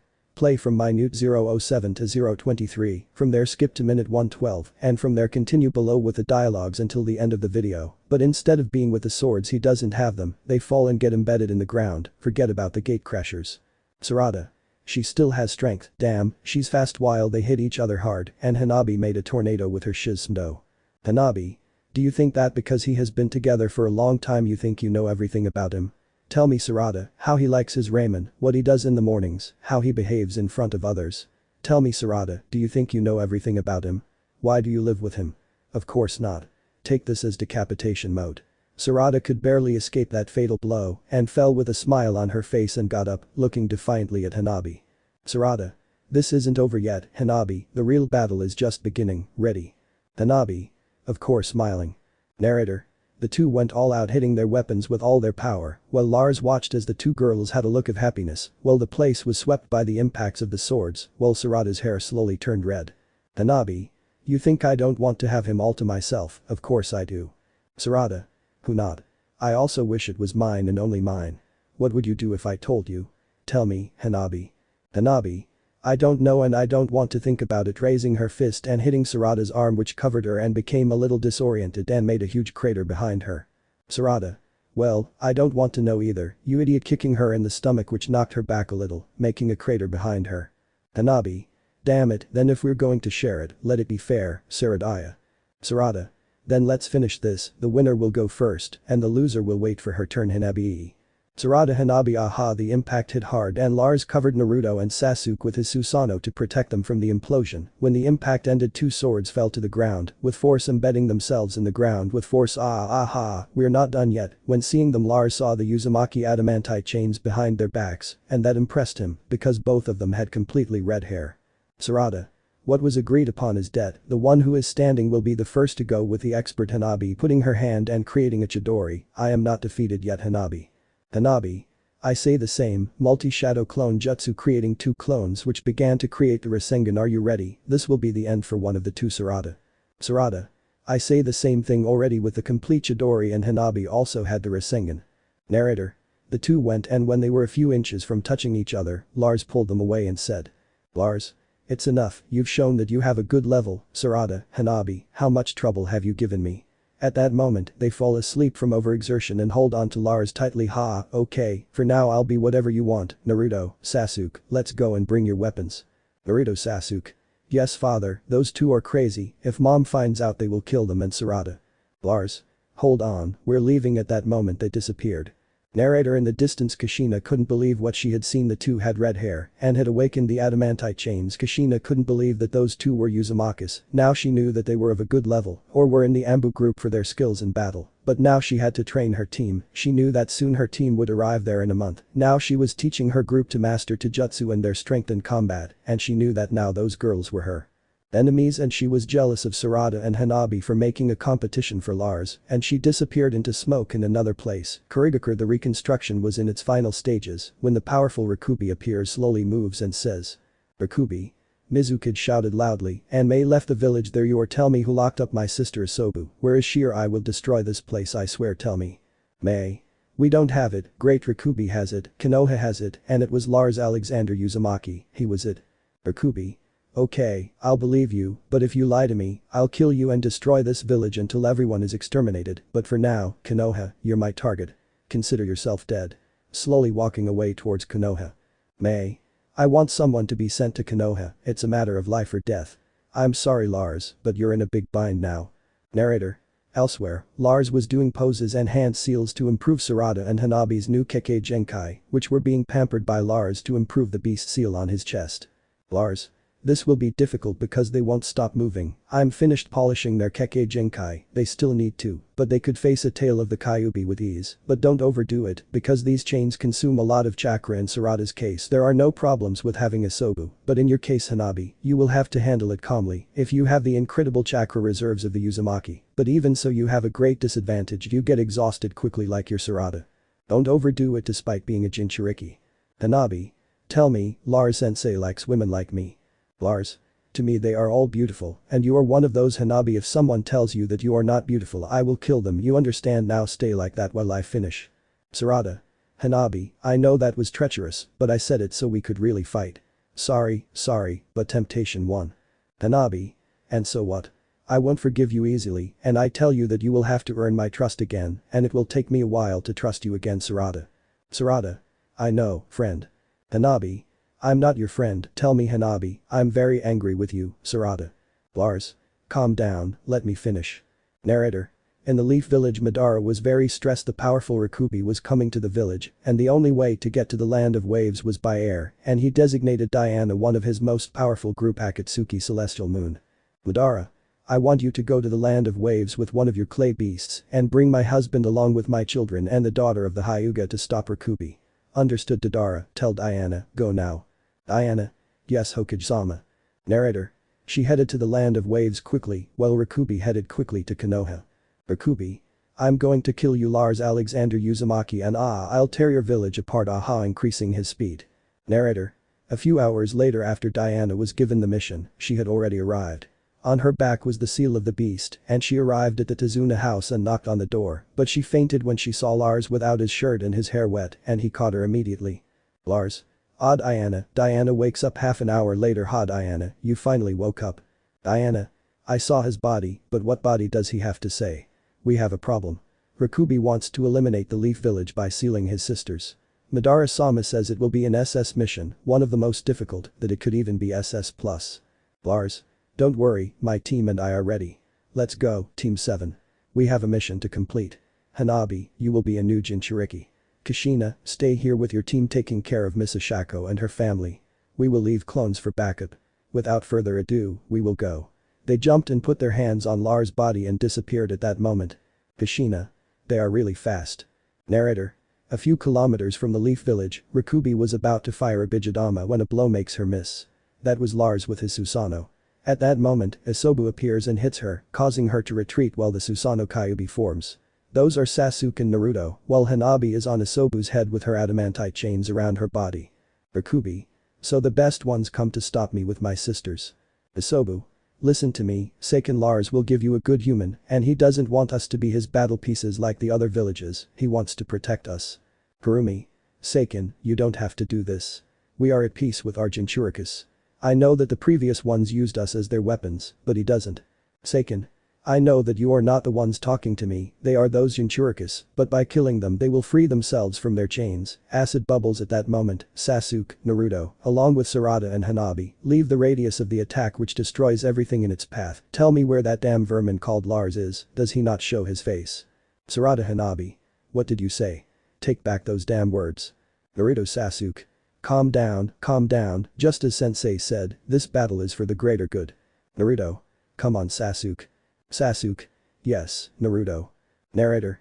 With great speed they went against Seiken and with the Kyuubi's cloak along with Susanoo's armor. Naruto. Follow me brother, let's go Kurumi. Kurumi.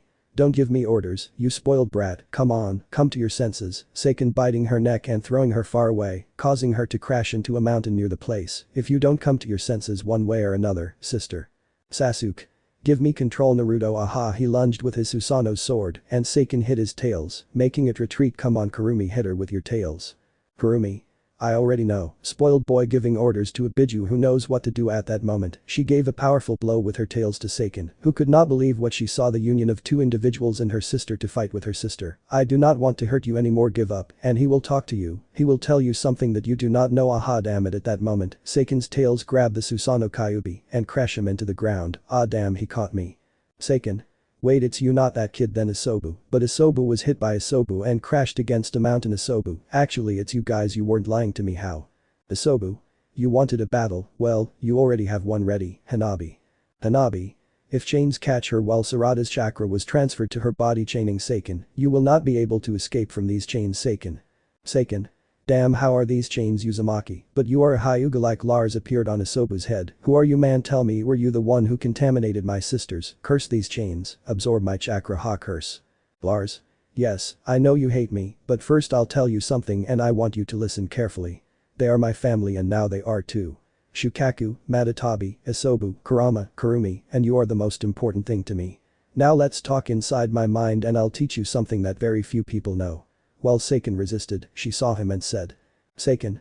Okay, but if you just play with them, I'll kill you and return my sisters to their freedom, understood, Lars? Lars. It's a promise. Isobu, free her and Sarada, create a clone and transform it into Seiken, go a kilometer away, I'm sure the village is already leaving with reinforcements. Sarada. Yes Oda-san, let's go Hanabi, and also you idiot Sasuke, Naruto, move now. Hanabi. Sasuke. Naruto. Yes we know, cash cow. Sarada. What did they say? At that moment, Sarada created her Seiken clone and attacked them with everything. Now I will attack them with everything. Seiken. Okay, let's see what you want to tell me. Lars touched one of Seiken's tails, and when he looked at Lars he was surprised to see a huge orange nine-tailed fox with red eyes. You must see my sister Kurumi's chakra, right? You're wrong Seiken, I'm Kurama the nine-tailed fox, but from another world. Narrator. Seiken was puzzled when Kurama told her that, and even more so because Lars was in Kurama's head at that moment. Lars jumps and Kurama turns into a man, and Seiken is even more confused. Kurama. We come from another world like yours. In that world, Bijus are hunted to be inside the Jinchuricus like me and Naruto. Seiken. The child. Lars. You're wrong, I'm Naruto. I changed my name so it wouldn't be confused with my sons, even though it's me but younger. Seiken. So the two are the same, so I changed from young to adult. I don't know why I don't feel threatened by you. I also feel at peace. At that moment she began to shrink and said my life as a biju has not been good because of my body. No one approaches me because I have acid in it, but you touched one of my tails without being afraid of being disintegrated by my acid, because. Lars. Because I know what it's like to feel alone, to feel like no one comes close, because you're a monster. At that moment she sees her memories, her adventures and Sasuke's betrayal, but he barks and stops her. In this world, Sasuke won't do that because he has a family and is well educated to be the protector of Konoha, and now he does it. Look at him. While fighting a copy of Seiken he wouldn't do that because I'm with him. Seiken. I see you changed that past and gave it a new one. I like that about you now. I understand why my sisters let themselves be sealed in your family. Tell me the Hyuga girl is free to be my Jinchuriki. Lars. If she also wants to be my wife. Seiken. Well, I accept. At that moment she became smaller and looked at Lars with eyes very different from those she had as a biju, and Lars almost fainted from the impression of seeing such a woman. This is my original form. This is me as I was born. Of course at that time I was not as exuberant as I am now. Lars. You are very pretty. Seiken. Thank you, now I will show myself like this to everyone, then you need me to let myself be locked in that Hyuga, but it won't be that easy. Lars, win it, listen to me, sisters, transform into your human forms. I will fight with my giant form, give your best, and he spoke to everyone. Lars, it's good, come to him, sisters. Narrator. Outside of Lars, Susanoo, Sarada and Isobu heard that Kurumi and Naruto also heard it. At that moment in the distance in the land of waves, two women heard that those are Taiya and Killer Bee, while in another place, Fuwa was killing a group of Ambus and turned to the horizon with doubt, but smiled. At that moment in the sand village a young woman turns around and melancholically looks to the west and smiles. In another place near Kusagakure, no Sato Kakuo had freed himself from his bonds and was free but listened to his sister and decides to go to Konoha, but in another way, in the Leaf Village going into battle is Arachi, along with Madara and Akatsuki Celestial Moon, and Arachi looks at the place where her husband fights alongside his family. Arachi. We have to hurry, they will fight seriously, let's go Matatabi. Matatabi. Whatever you say, my sister will not hold back. Narrator.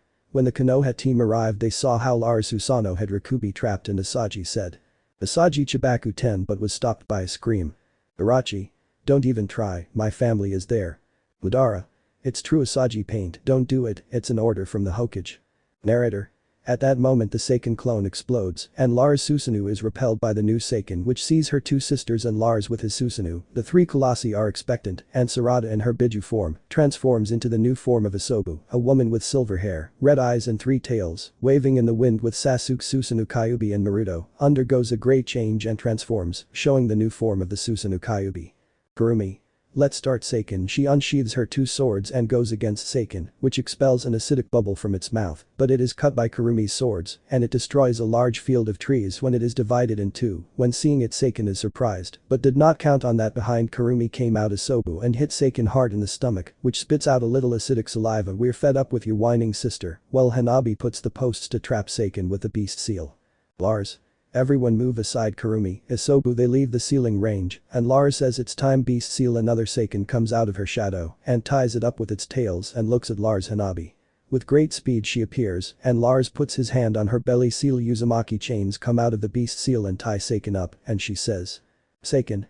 I'll get revenge for this Lars, I swear, I think my acting is cheap, aha. At that moment the seal appears on Hanabi's belly and she almost faints but is carried by Lars who looks at her with happiness. Lars. Well done Hanabi-san. At that moment his three students return to normal and a group from the Leaf Village arrives with Lars, Madara, Arachi, Akatsuki Celestial Moon came as support. The good thing is that we already have another Jinchuriki in the village. Sarada, Isobu, Arachi, Matatabi, Naruto, Kurumi and now Hanabi Seiken, along with Gaara from the Sand Village Shukaku. There are almost only 4 left and they will all be reunited. Asaji. Maybe he's gathering the Jinchurikis for something, but I'll talk to them about it later. What is Lars Sama planning? Madara. Glad you're okay, your team is very strong, Lars. This mission is SS+, so don't worry, it will be recorded in your team's history. Without further ado, go. You have other tasks in the land of waves. We'll take care of everything here. Go, but first, tell me which Hanabi will be in your harem. Tell me. Lars. Maybe smiling and he disappears in a golden flash along with his team. Narrator. In the cave of the Blood Moon Akatsuki everyone listened to what Kushina had collected and were surprised by what she told them. Kushina. We know that Lars is in Uzumaki with the eyes of an Uchiha, but what the Hyuga clan had hidden was that Hanabi was half Uzumaki and Sarada was not the daughter of Hyugaku, but of Lars. Now I understand why Minato said it was dangerous. He had already planted seeds in Konoha. Those were Sarada and Hanabi. I don't know if Sasuke is the legitimate son of Fugaku, but if he is a pure-blood Uchiha. I also learned that Sarada fell in love with Lars and she gave herself to her father. Hanabi plans to do the same as the Hyuga. They plan to commit incest to keep that blood in their own group. Maybe it's a conspiracy for them to have more power in the villages because Lars is recognized by many as the best ninja in the elemental villages. Now what do we do? Tsunade-sama. Tsunade.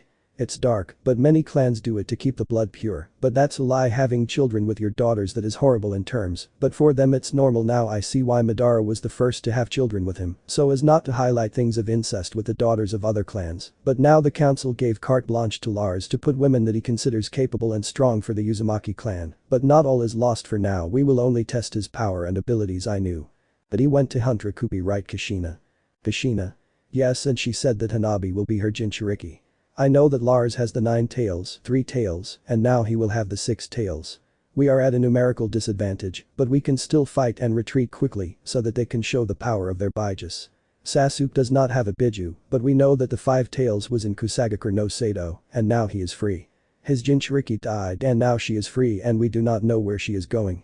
She disappeared, the only thing we know for now. Tsunade.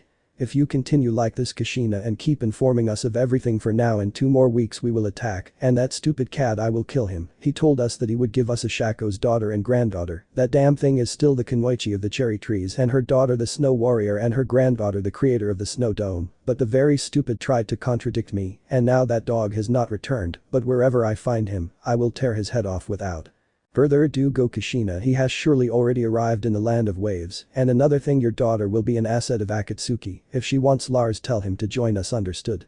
Kushina. Yes, Tsunade-sama. 2 weeks later. Narrator. During the morning training session for the 2 teams, 4 and 7, Lars was fighting with his 4 students, but the 4 of them weren't doing so well because Lars wasn't holding back. Lars.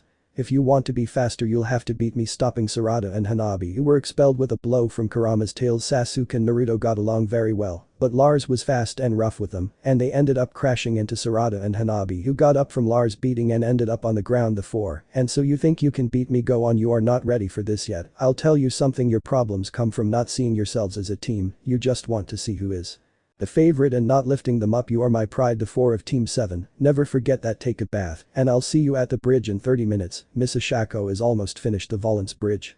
Narrator. In the distance he saw the 3 young men fighting with Shizuka, but with her chains she got them out of the way. Kini tried by all means to get through those chains, but it was impossible and he was hit and he crashed into a tree. At that moment Niji confronts her, and Lars sees the attack with his Sharingan. Niji. 8 trigrams 64 palms. What did you think of that?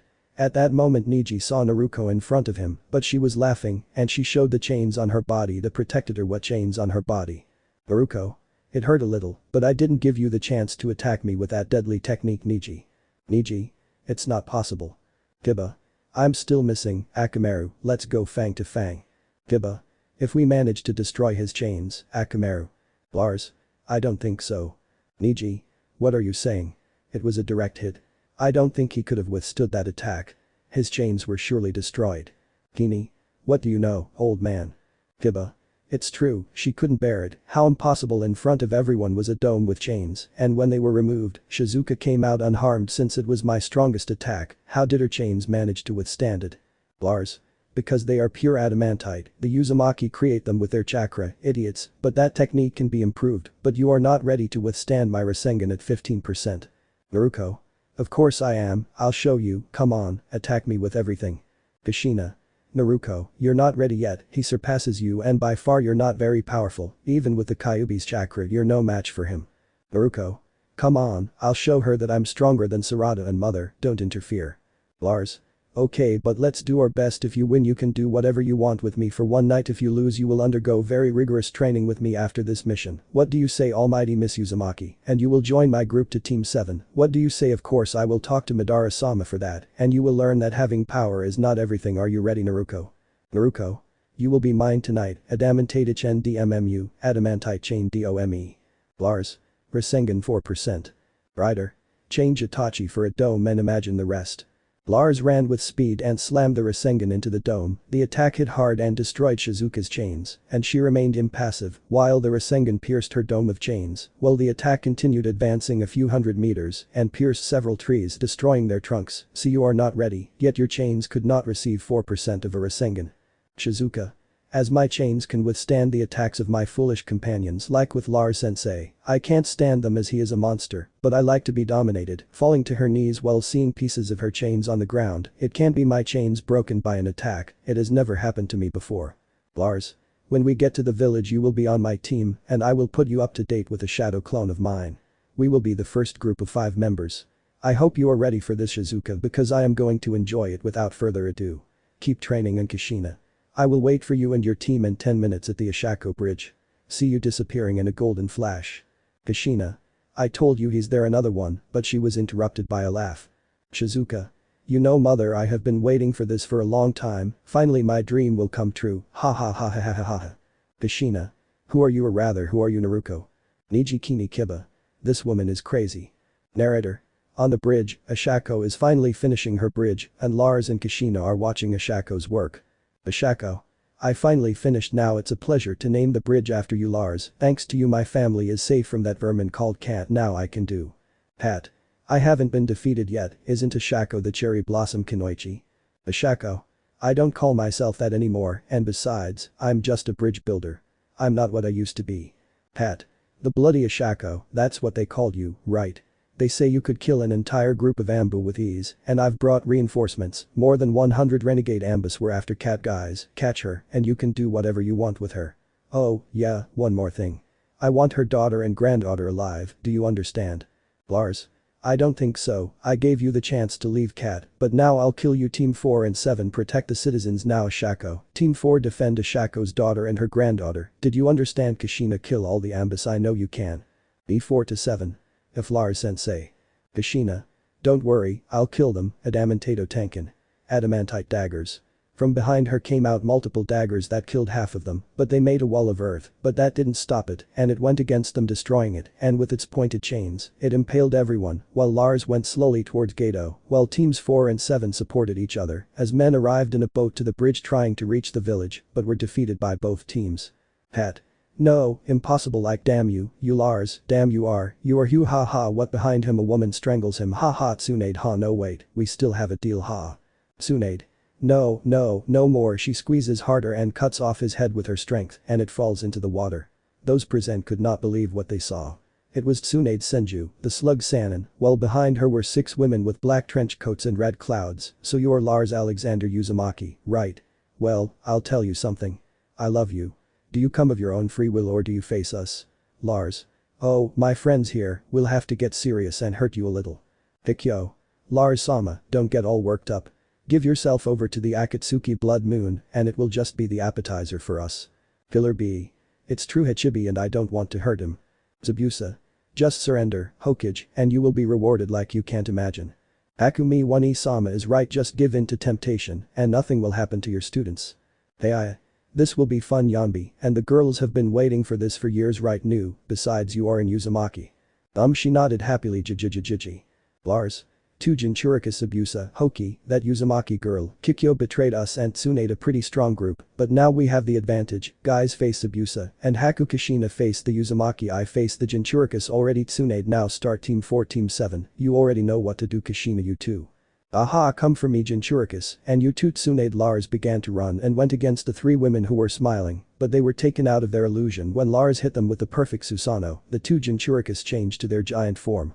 One with very strange clothes and black hair with yellow eyes on her chest, had a vest which covered her entire chest behind her, had 4 tails which waved in the wind, the other had multiple tentacles coming out of her back, and 2 horns were adorning her head, next with 2 swords on either side of her hip. I see that you are very strong. Perfect Susanoo Kyubi. Come, the 2 Baijas went against Lars, but they were received by 4 fists, which knocked out already Yambi, while the perfect Susanoo Kyubi was wrapped by the Hachibi's tails, but Lars said lightning, release great celestial thunder. At that moment, a huge lightning bolt fell on the perfect Susanoo Kyubi and quickly struck down Hachibi, which was thrown along with Yambi into the forest near the bridge by the perfect Susanoo Kyubi. This time I will not hold back with you, Tsunade.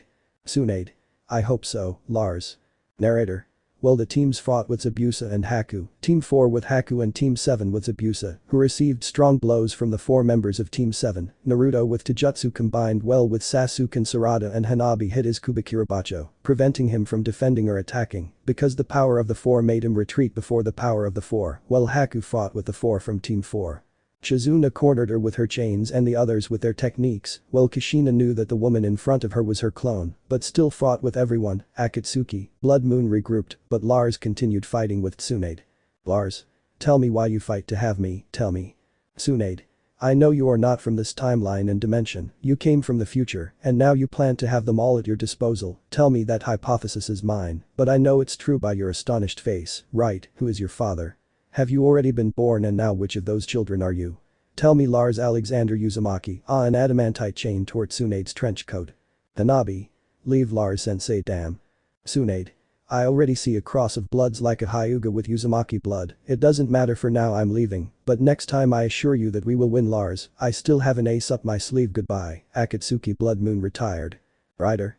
This is the apocryphal for Akatsuki Blood Moon. Let's continue. Bolts. If Tsunade sama at that moment they disappeared. Kushina. Now Ashako-san tells us that you were Kunoichi because you didn't say so. Tsunami. Because I told her not to fight, she is my only family along with my daughter, and I did not want her to be a breeder like the other Kunoichi women. My mother is everything to me, that is why she kept us hidden. Now we have to go. They know that we are in the Red Book and we will be put as human incubators. Mother, let's go. I'm sorry, Lars. Izumi. At that moment a small whirlwind of snow came out of nowhere, and there standing was Izumi. We are sorry for not telling you, Lars-sama. Kushina-sensei, but now we have to go. The good thing is that I liked having friends, right? Hanabi, Sarada, goodbye. Lars. Wait, I will give you protection, the Leaf Village will protect you, I swear to you that I am the next in command of the Leaf Village. ATI. You will really give us asylum in your village? Lars. Of course not, that's why my name is Lars Alexander Uzumaki Uchiha. Now let's finish the bridge and go a few days later. Ashako. Okay now Lars, I hope you take care of us, kissing his cheek. Tsunami. It's true, Lars-sama, hugging him. Izumi. I won't be left behind, Lars-sensei. Lars. Okay, let's go everyone, it's time to go, thank you all, see you, bye, and thanks for having us, see you later. At that moment, everyone put their hands on Lars' back and disappeared in a golden flash. Narrator. A few months later, Hokage Madara was looking at the team results and they all had a good level, but the strongest was Lars with his team 7 and his 5 students who had a very good letter of recommendation from their teacher. Madara. I see you put in the effort to make these kids the best of their generation, right Lars? Lars. The missions are not that amazing, but they are the best. 1SS plus mission, 1S, 24A, 59B and 78C, you know we are the best now, they don't need to be in the tests, they recommend themselves. Madara. Hi, I don't know why I feel like this year will be very busy. Okay Lars, your students are on the other side, but seriously, Shizuka, the daughter of your enemy, Lars' student. Ah, since Shizune, take care of the others. Shizune. Yes, Madara-sama. Madara. Another thing Lars, we discovered something about Akatsuki Blood Moon, they now have few another Jinchuriki, the 7 tails, and we lost track of the 5 tails. Lars. We'll hear from her soon, I have a feeling. To be continued. Team 7. Lars-sensei, we are ready. Lars. Show me that you are the future now. I know that soon you will be the pride of this village. Go and win. Naruto. Of course, father. Sasuke. We will do the impossible, dad, we swear. Sarada. You'll be proud, father. Hanabi. We will prove that we are worthy of being your team, Lars-sensei. Shizuka. If Lars-sensei is the best of the best, you'll see that you'll feel proud of us. Lars. I like your decision to go ahead with Team 7. Team 7. Yes. Narrator. Elsewhere in the Akatsuki Celestial Moon Lair, Asagi was with all her members, they were expectant of what their boss had said. Asagi. They know that I don't trust Lars-sama, but it's a hunch that he's trying to free the 10 tails and bring Kagaya back. All. Seriously, Asagi-san. Diana. You're not joking, are you? Shiori. You're not hallucinating, right? Asagi. No, and this is my plan, we will carry out a coup and capture Lars Jinchurikis, that's a promise, and we will find out what he wants with him, even if I have to become a renegade, I swear. The exam. An unexpected visit. The coup d'etat P1. In the previous chapter. Team 7. Lars-sensei, we are ready. Lars. Show me that you are the future now. I know that soon you will be the pride of this village. Go and win. Naruto. Of course, father. Sasuke. We will do the impossible, dad, we swear. Sarada. You'll be proud, father. Hanabi. We will prove that we are worthy of being your team, Lars-sensei. Narumi. If Lars-sensei, we are the best of the best, you will see that you will feel proud of us. Lars. I like your decision to go ahead with Team 7. Team 7? Yes. Narrator. Elsewhere in the Akatsuki's lair, the celestial moon, Asagi was with everyone. Asagi. They know that I don't trust Lars-sama, but it's a hunch that he's trying to free the 10 tails and bring Kagaya back. All. Seriously, Asagi-san, it's not a joke, right? Diana. You're not joking, are you? Shiori. You're not hallucinating, right? Itami. Think carefully about what you do, Asagi. What you do may affect the future. Asagi. I don't know that he's plotting something, and if he gets hold of all of them, no one will be able to stop him, and this is my plan. We'll stage a coup during the tuning exams, and we'll capture Lars Jinchurikis, that's a promise, and we'll find out what he wants with them, even if I have to go rogue, I swear. In the current chapter. Narrator.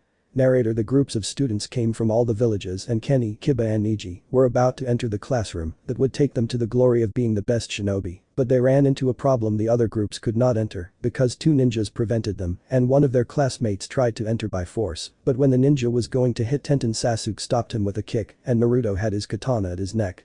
Sasuke. You touched Tenten and you will pay with your life. Still putting pressure on his arm, she is a companion making his eyes turn red and the 3-bladed Sharingan visible in his eyes. Naruto. We appreciate Tenten a lot and our sensei told us that she is something important to him. You touch her and you will not pass from this day. Well, his features were of an angry fox ready to kill. Narrator. Everyone stepped back when they saw the anger and terror those 2 could inspire and the ninjas were afraid because they were serious. Another girl said.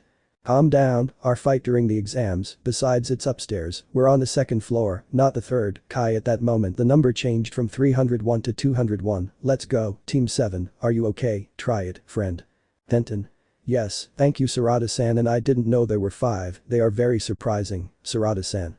Sarada. I'll tell you something after the exam so don't get me wrong. Tenten. If we see each other Sarada. Narrator. Everyone saw the woman with glasses walk past her group and get lost in the hallway that led to the stairs to go to the 3rd floor. Everyone was up and ready for the exam, but something happened. Team 7 had 5 members, and everyone was talking about that group, who were trained by the Hokage of the village Lars, or so they thought, and a group of more than 15 members saw Sarada, Sasuke, Naruto, Hanabi and Narumi, watching everyone with extreme caution, until one of their teammates approached the group of rookies who saw Team 7. Interested in the demons of Konoha, excuse me for interrupting you, I'm Kabuto, a repeat for the 7th time, tell me, are you interested in seeing information about them? I can do it if you want to know who to watch out for. Now there are many dangerous rookies apart from them, so what do you say? Tenten. Yes, I want to know about someone, do you have anything about Lars Alexander Uzumaki? Narrator. Everything fell silent and they looked at the young Kabuto. Kabuto. Yes, but he is a big fish. They say he is the Hokage, but it is a lie, but the information about him is very limited. Well, where is he? Over here. I had him here as Lars Alexander Uzumaki Uchiha. His power is, I can't believe that even knowing this surprises me. His level is SSS+. The whole place fell silent. He has done feats like capturing the 1 tail, the 2 tails, the 3 tails and the 6 tails. According to the information, he uses lightning in his attacks, and his speed exceeds that of the Raikage. He is a monster. Also the Shinobi Council has him as a breeder of an almost extinct clan, says he must have a very extensive harem. That is all I have of him, and that is not much known about him and his family. Narrator. Those present did not know what to say now. They knew that Lars was a monster, and that even though they had barely touched the surface of his power, and their lack of information said that he was a demon as they said. Kabuto. They want to know something about their team, Team 7, who faced the 6 tails again. They all looked at the team in the background, which was calm, and the 3 women saw a book and laughed with excitement. The women did not know why they were laughing until they saw the symbol of the book, that was the Ichiha, the 1000th volume of Jiraiya, which was sold out, and that made them envious. That is an Ichiha. Wow, Team 7 are somewhat perverted, I did not know that. Kiba. Okay, tell us what you know about them. Kabuto. Well, here is the only group of 5 members from all the elemental villages: Naruto Uzumaki, Sarada Uchiha, Sasuke Uchiha, Hanabi Hyuga and Narumi Uzumaki Namikaze that was added a few months before the tuning exams. Naruto Uzumaki.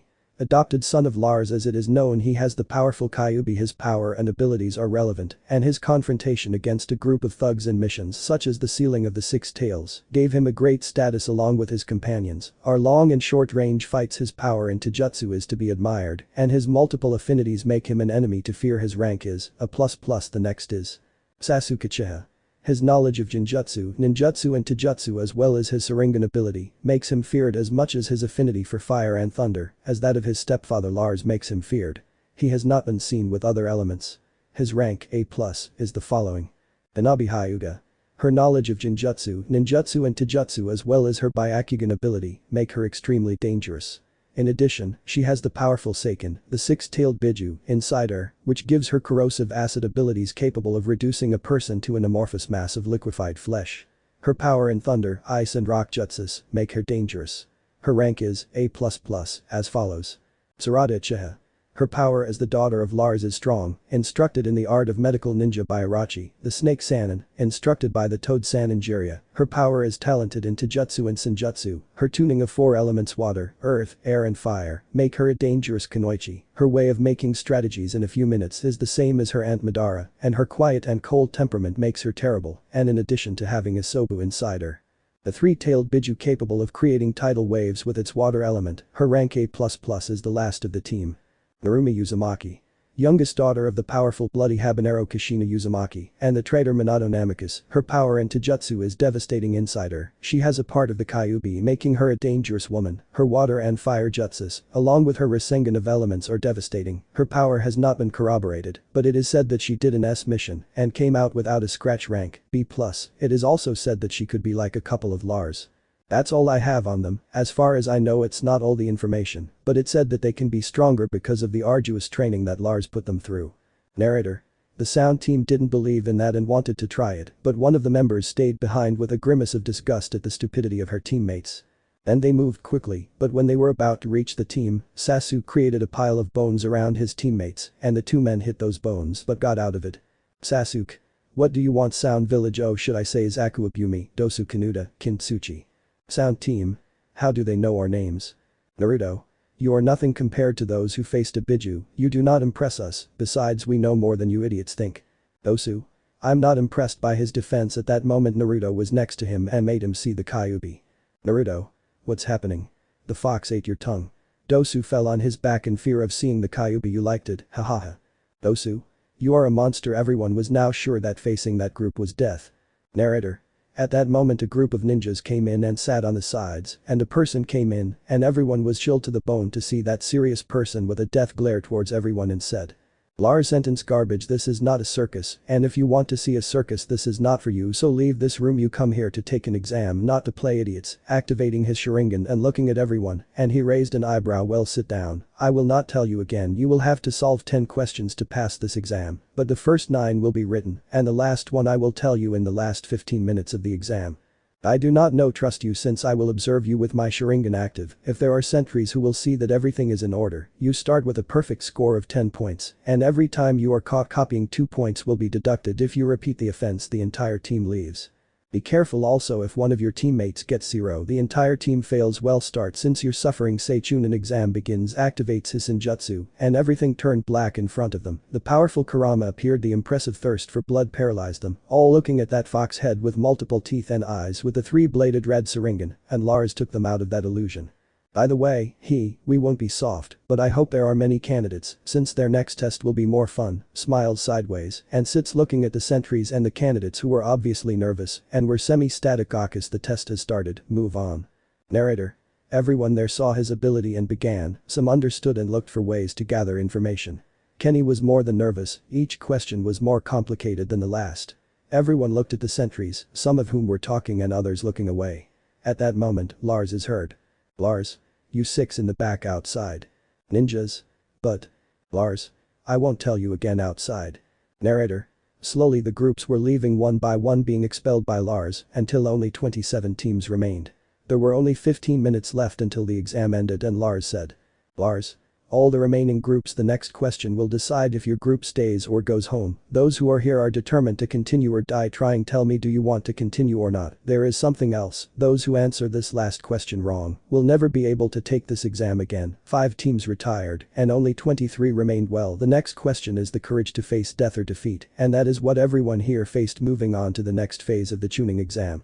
Congratulations, now in a few minutes your next censor will arrive. Without further ado, you will want to know why this exam was really for them to collect information from other shinobi groups, and some passed it successfully, others passed by pure chance. Looking at Kenny, he jumped up when he saw that look that went down his spine. Well, now I'm going, and don't let everyone die in the next stage, ha ha ha ha ha.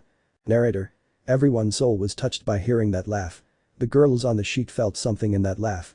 After 20 minutes, at that moment, a woman arrives and stands in front of everyone with an evil smile and a double meaning and says, "I am his second censor. My name is Anko Mitarashi." So these are all those who survived Lars Sama. Well, garbage. I hope half of those who are here pass and survive to the next stage. I will tell you the details in the Forest of Death. Move now. And she exploded into smoke as she disappeared. Anko appears behind Lars and her right hand by the pectorals, while she squeezed and pressed her breasts against Lars, making him uncomfortable, but Anko continued a little and smiled at seeing him blush while Lars struggled to get away at seeing her flirtatious smile from Anko, and then she released herself under her hand to her privacy. Anko. Hello Lars Sama, why are you so alone and without anyone by your side? Tell me why. Lars.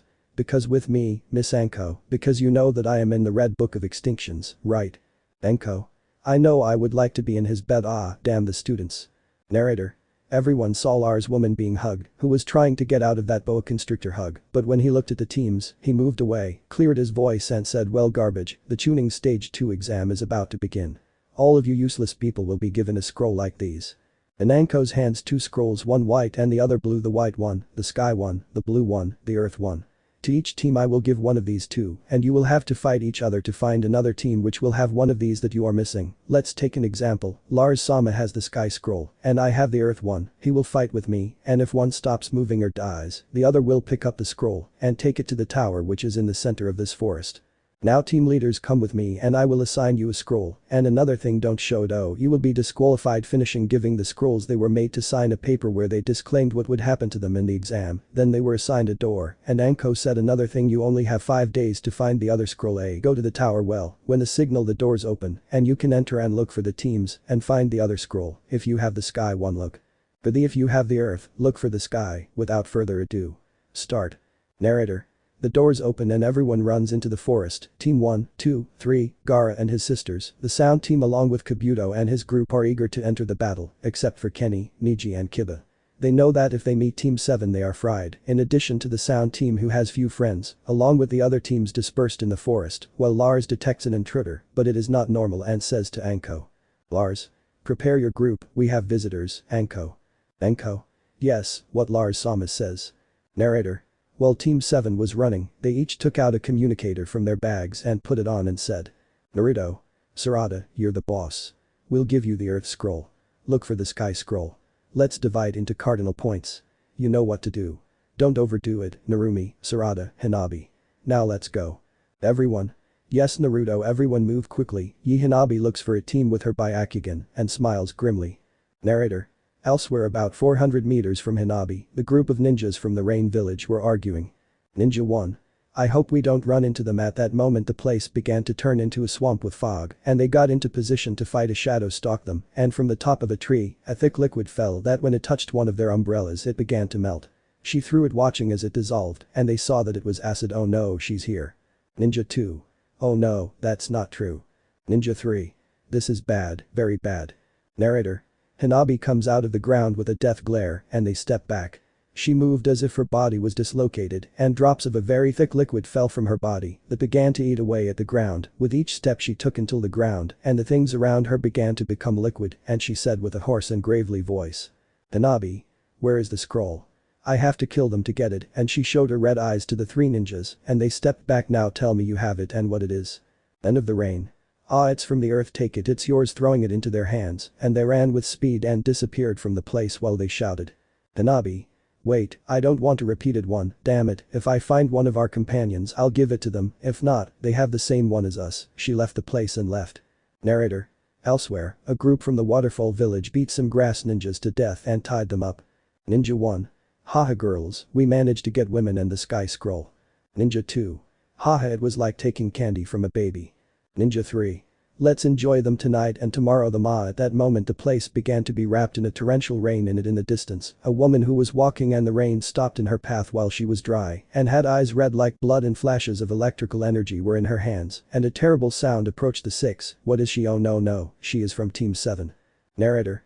Out of nowhere she was already a few centimeters away from one of them and he was pierced in the heart, splashing his companions with the blood of his still breathing comrade and he was lifted by Sarada's force and then without a shred of regret she threw him against a tree and he stopped breathing. Sarada. What's wrong? You don't like it, but I do. Where are the imbecile scrolls and what are they?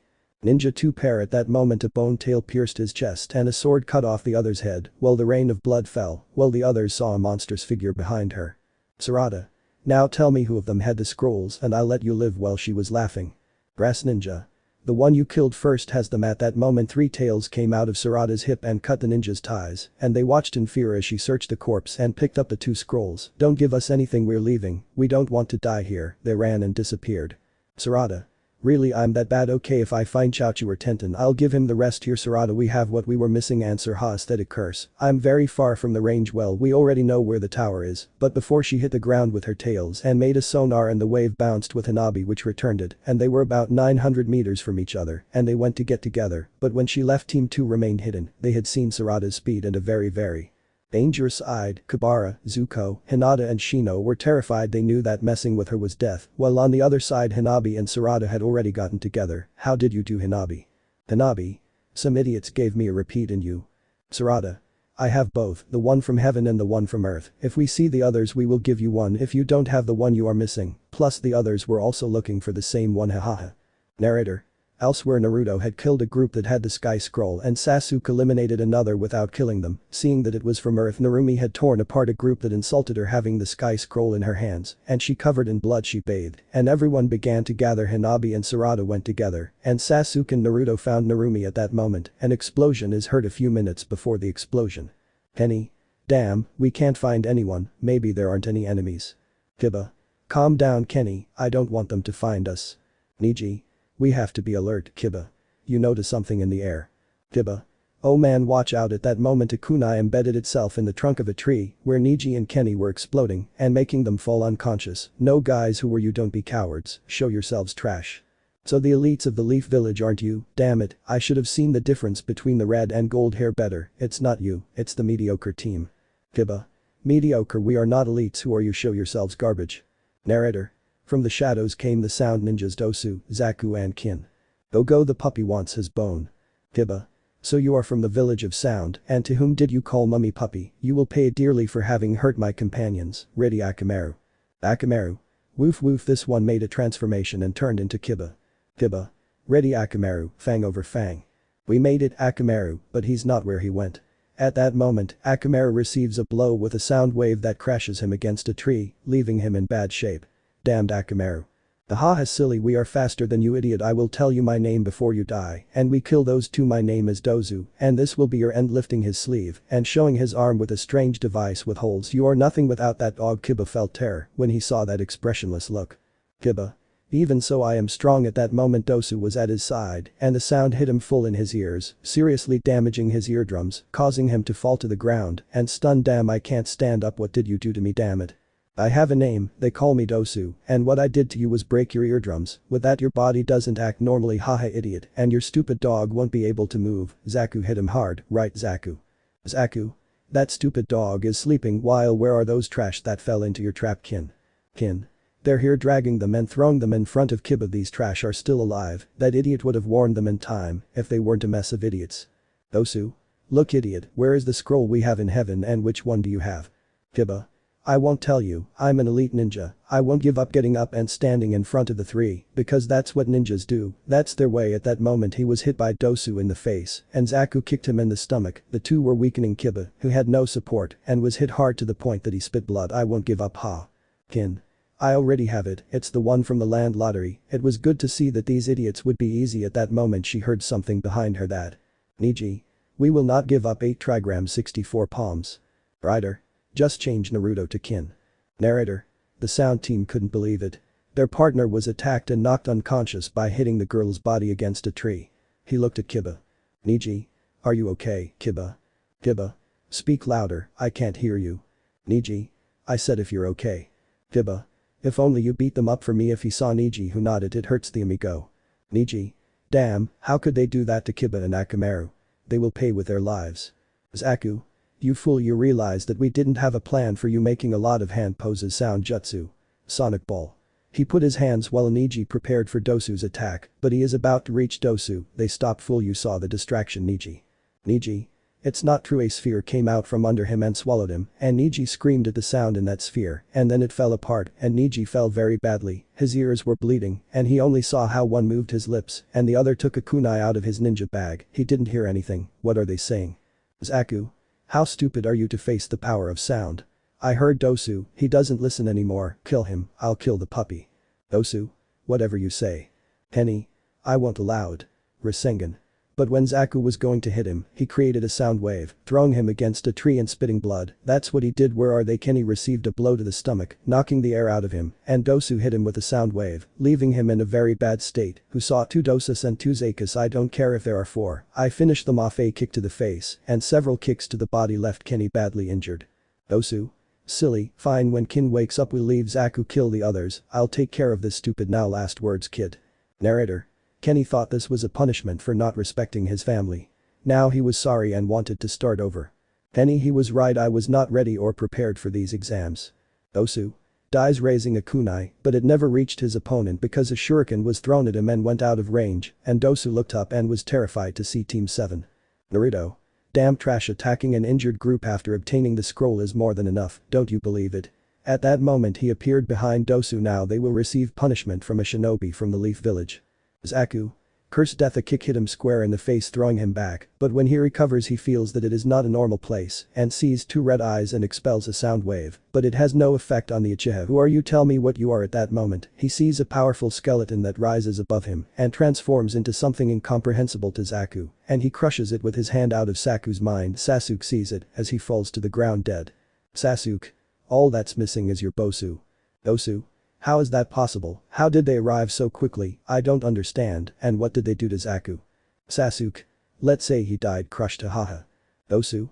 Damn, when he went to hit him from the ground, Sarada came out and with her tails tore off his arm, and he looked terrified as she smiled, and her gaze was of someone who enjoyed seeing that. Her pupils were different from those he had seen in their first encounter. That you are. Rather that you are. What am I? I am your worst nightmare. I am the Biju Asobu. Hahaha. Narrator. Dosu now felt fear. The person in front of him was not human. It was the Biju. Sarada's hair grew and turned white. Protuberances came out of her body, and 3 tails came out of her hip. The bone plates were on her body, along with a layer of cloth that left very little to the imagination, and her body was white with pink tones. Her eyes were red, and on her shoulder, a kind of sharp fangs came out. Her body was of a very beautiful woman, but her smile said otherwise. Asobu. What's going on? You're not afraid of a Biju, are you? Hahaha. Dosu. You are. Ha, don't come near me. At that moment, a blow brought him back to cruel reality. He fell and began to scream and took off his shirt, seeing how it is destroyed by the acid that is in front of him was Hinabi, which is covered in a very dense pink liquid and transforms into something that makes Dosu terrified. That woman was the 6-tailed Biju. Don't come near me, throwing multiple kunes at her, but they are embedded in her body, and she just smiles, and as they entered she expels them without causing harm. What's happening? You are not human. Of course I'm not. I'm Seiken, the 6-tailed beast, and you'll die here, trash. At that moment, Narumi passes by her side and begins to transform into the 9-tailed beast.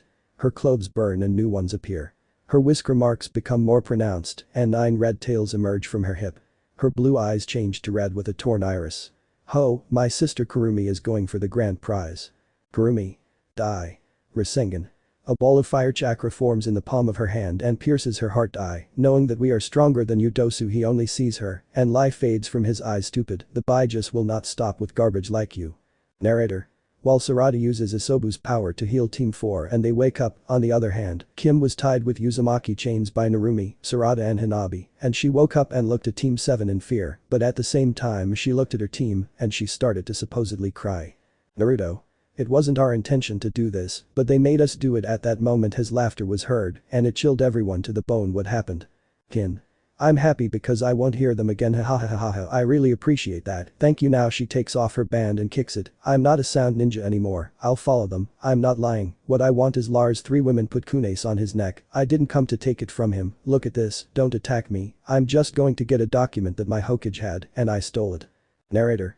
Sarada took it off and looked at its contents with hatred. Sarada. This is disgusting. Sasuke.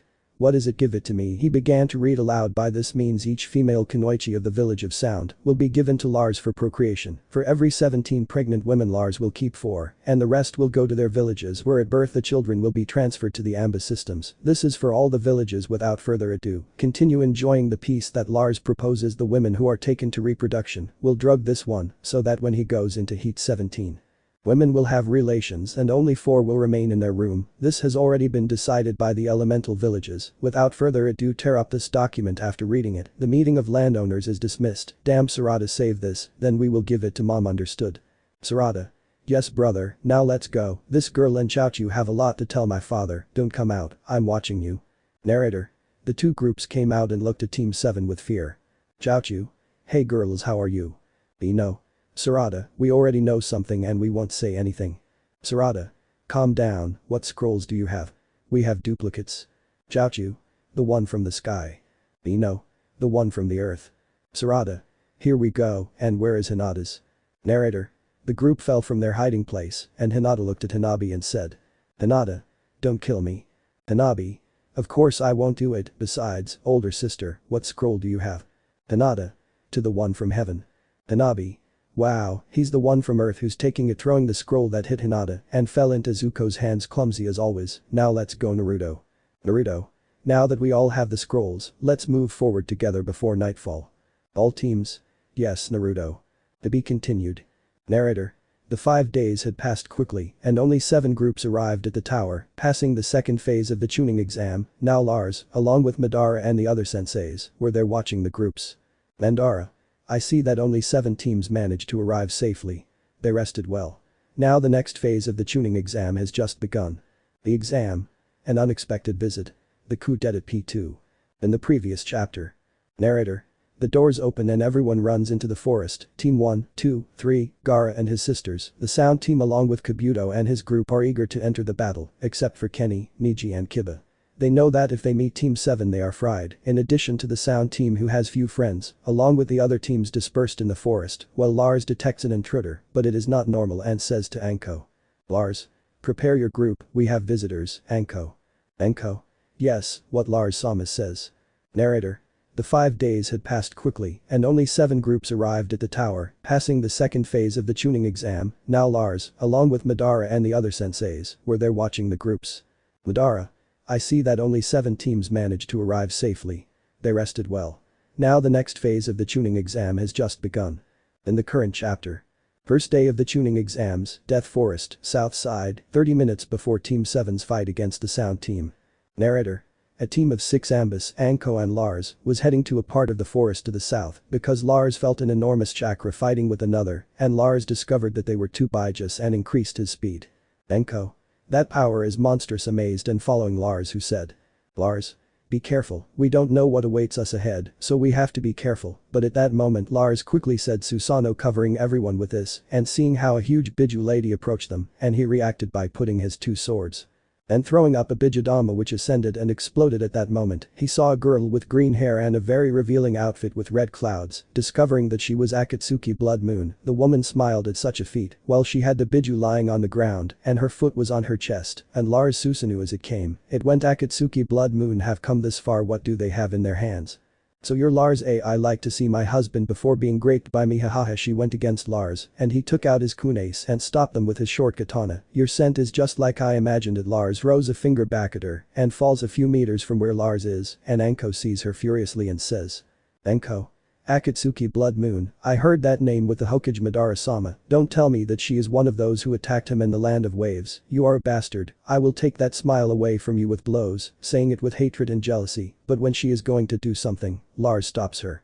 Lars. Calm down, Anko, she's not just any kunoichi, she's a Jinchuriki Fu, the Jinchuriki of Jamei, the 7-tailed beast. Both of you be very careful with her, she's dangerous. The both of you nodded and got into battle stance. Jamei. Be careful girl, what you're facing is Lars. He locked up my sisters without even breaking a sweat. Understood. Lars is on another level. One hit and we'll be at his mercy.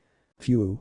Yes, I already know what she did. You are very tenacious and intelligent, you know a lot about me, but my prey is not you, it is her. Looking at a woman lying on the ground, Lars saw out of the corner of his eye, the woman with white hair and white skin on her head, she has 2 horns, and her priestess outfit that she could barely stand up and get up.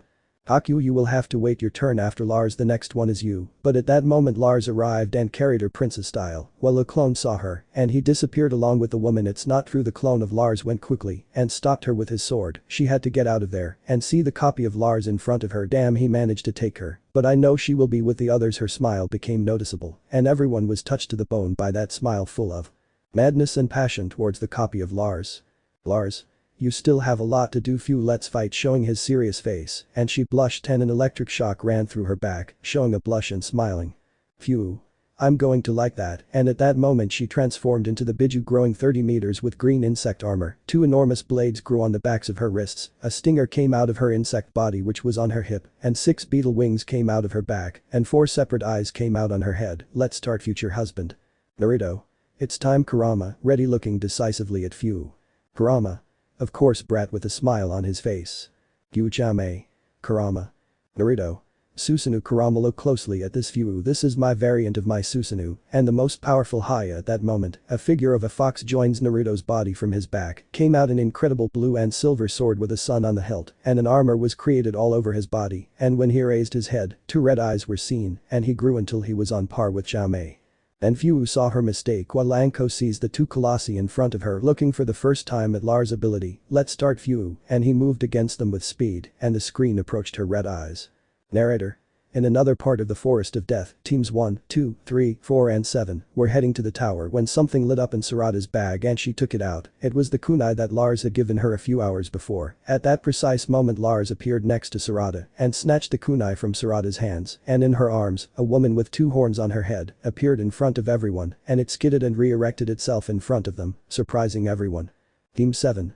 Lars sensei looking at Lars in amazement. How did he get here? The remaining. It is true how he did it with intrigue and doubt. Lars. How good that I gave my kunai to Sarada, she would never leave it. He went to a tree and left her leaning looking at the woman with a smile, and she blushed. He turned around and looked at everyone in the place and analyzed the 5 girls in front of him: Tenten, Chaochu, Kin, Ino and Sakura, but the last ones he did not take importance. He went with Tenten and Chaochu and said, tell me you want to be a Jinchuriki of Kakyo. Tenten-san, Chaochu-san. Everyone. What the hell? Tenten, Chaochu. That we are Jinchuricus of Kakyo, but where is it? Kakyo. Here I am, humans. I took this form to make it easier to be among you, but Akatsuki Blood Moon knew of my steps, and Lars saved me. At this moment, a clone of Lars is fighting for me, while loud bangs are heard. Lars. I won't force them if they don't want to, but they both went with him, girls. Tenten, Chaochu. If we accept it, Lars sensei looking at him with a challenging look. Lars looked at them and smiled. Lars. Never doubt yourselves. Tenten, Chaochu, let's start. Seal of the beast, double seal of 2 souls. He made hand seals, another clone appearing next to him. Well, Kakyo. Kakyo. Incredible, 2 Jinchuricus of a Biju. I thought it couldn't be done. You're going to divide my chakra and my body, soul, right Lars? Lars. Yes, you will be more powerful. Being in 2 different bodies will have a great advantage. Another thing is Chaochu, Tenten, you will have to sleep for a whole day to be able to return to normal. In those days I will teach you the basics to unite the chakra of your Biju with yours, so you are warned. Tenten, Chaochu, see, Sensei Lars. Lars.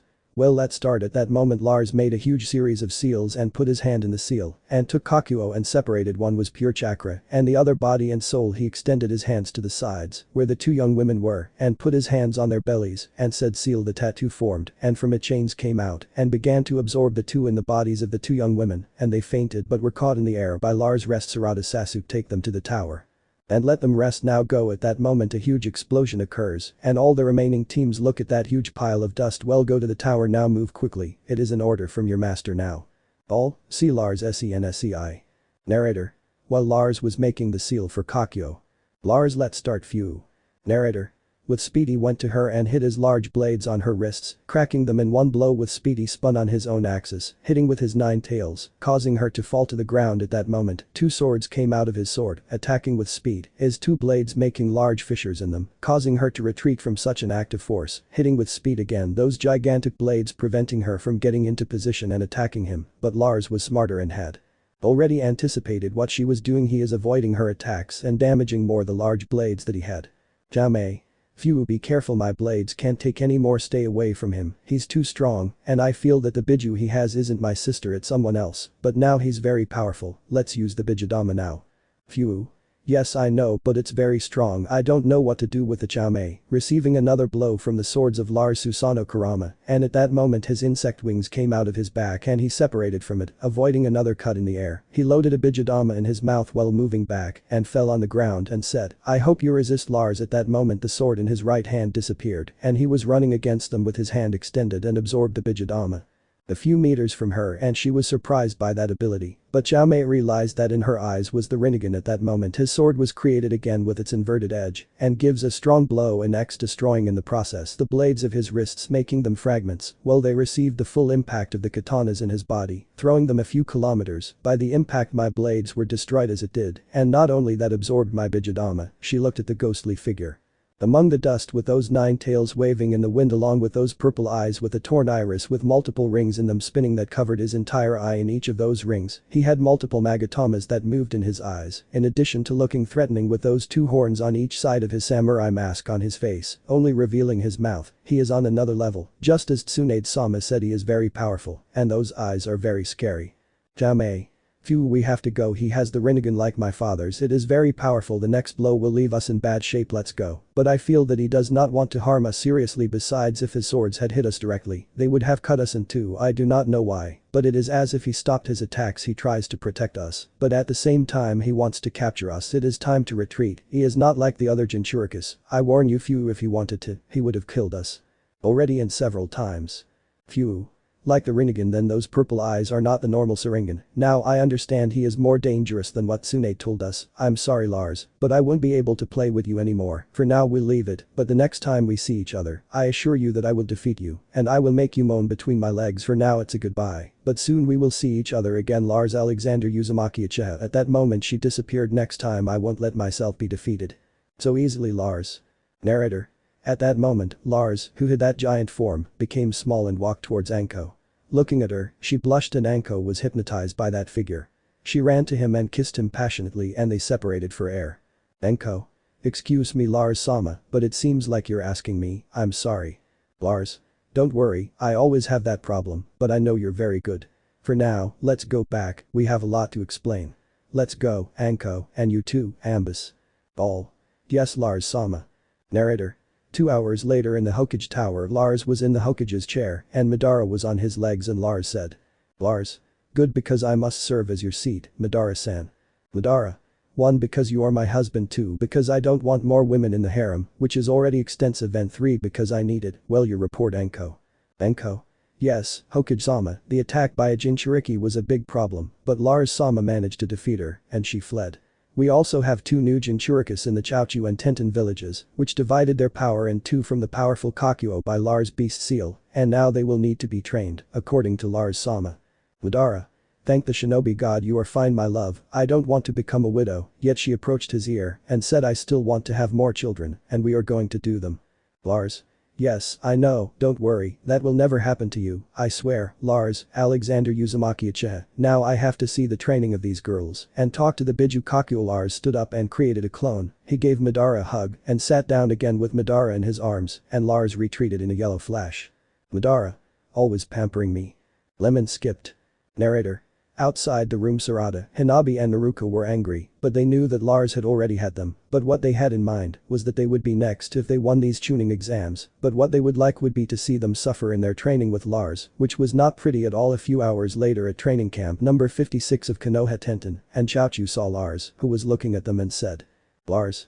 Look at this carefully. He got into a meditation position, and they began to hear a terrifying voice coming out of Lars' mouth. Wow, brats, you have given my partner a lot of trouble, touch Lars' shoulder, and you will know who I am. They gulped and touched Lars. Now follow my instructions, clear your mind, and you will be able to enter my friend's mind. They did it and saw something very big, bigger than a building, behind them, two horse-shaped beasts with 5 tails, even they were threatened by that beast Kakuo, Tenten and Chaochu, what a combination. Kakuo? Who are you? You are not our sister. Lars. I'll tell you later who I am and why we're here, but first, Tenten, Chaochu. At that moment he made hand seals with speed and said multi-shadow clone jutsu, you're going to train here, show me what you're made of. The two women got into position and were attacked by Lars' 200 clones, while the two Kakuos and that 9-tailed fox along with the real Lars retreated to another place, and Kakuo looked with fear at that red fox. Kakuo. Okay Lars, tell me who he is, he's not my sister. Kurama. Calm down Kakuo, I know you have a lot of questions. I'll tell you something. I don't belong to this dimension, I'm from another one, and Lars is Naruto from another world. The golden-haired boy you saw before being sealed is young Lars, so there are 2 Narutos in this dimension. Kakuo. As he is that young man, what a change and I like it. Lars. It's true Kakuo, I'm that boy you saw with all the other young people, meaning I'm his adult version. I'll tell you my story, so you can understand. He continued to tell about his life, how he fought with many enemies, how his replicas from another dimension were hunted and used as weapons, how his Jinchurikis were treated, and how he and others were killed to revive Kagaya, but thanks to Sasuke, and he managed to seal her, and how he fought with him, and how he got to this dimension and prevented that from happening. But something changed and they are very different from their story and knew that a coup was coming. Kakuo saw that Lars' plan was to have them all but not to use them, but to prevent something bad from happening to them, and she decreased in size and returned to her human form, and the two parties hugged him, knowing that he would be the future for those wars that were coming, and they kissed him, knowing that he is all they need, because that was it. Kakuo. Because now we love you more than before Lars, or should we say Naruto Uzumaki. Blushing and with a smile on their faces. Narrator. Well, the two young women were brutally diminished as they were attacked by multiple Lars which immobilized them in a few minutes and left them tired. Lars Kakuo Kurama. Well, they haven't done well. Tenten Chaochu. It's clear that Lars-sama doesn't be so abrupt. Lars. And that I only use Jujutsu. If I use my other affinities they couldn't handle lightning or Susanoo Kurama, much less my complete Biju form. Tenten Chaochu Wait. Lars-sama is so strong. Lars. I don't even know. Tenten Chaochu Kakuo. What the hell? Well, they saw Lars laughing with one hand behind his head. How strong is Lars then? Lars. Okay, enough with the games. I want the two of you to transform into your Biju forms and fight with everything now, because your real training is going to begin. Lighting up his eyes in red. Let's start. Tenten, Chaochu, and you too Kakuo. Narrator.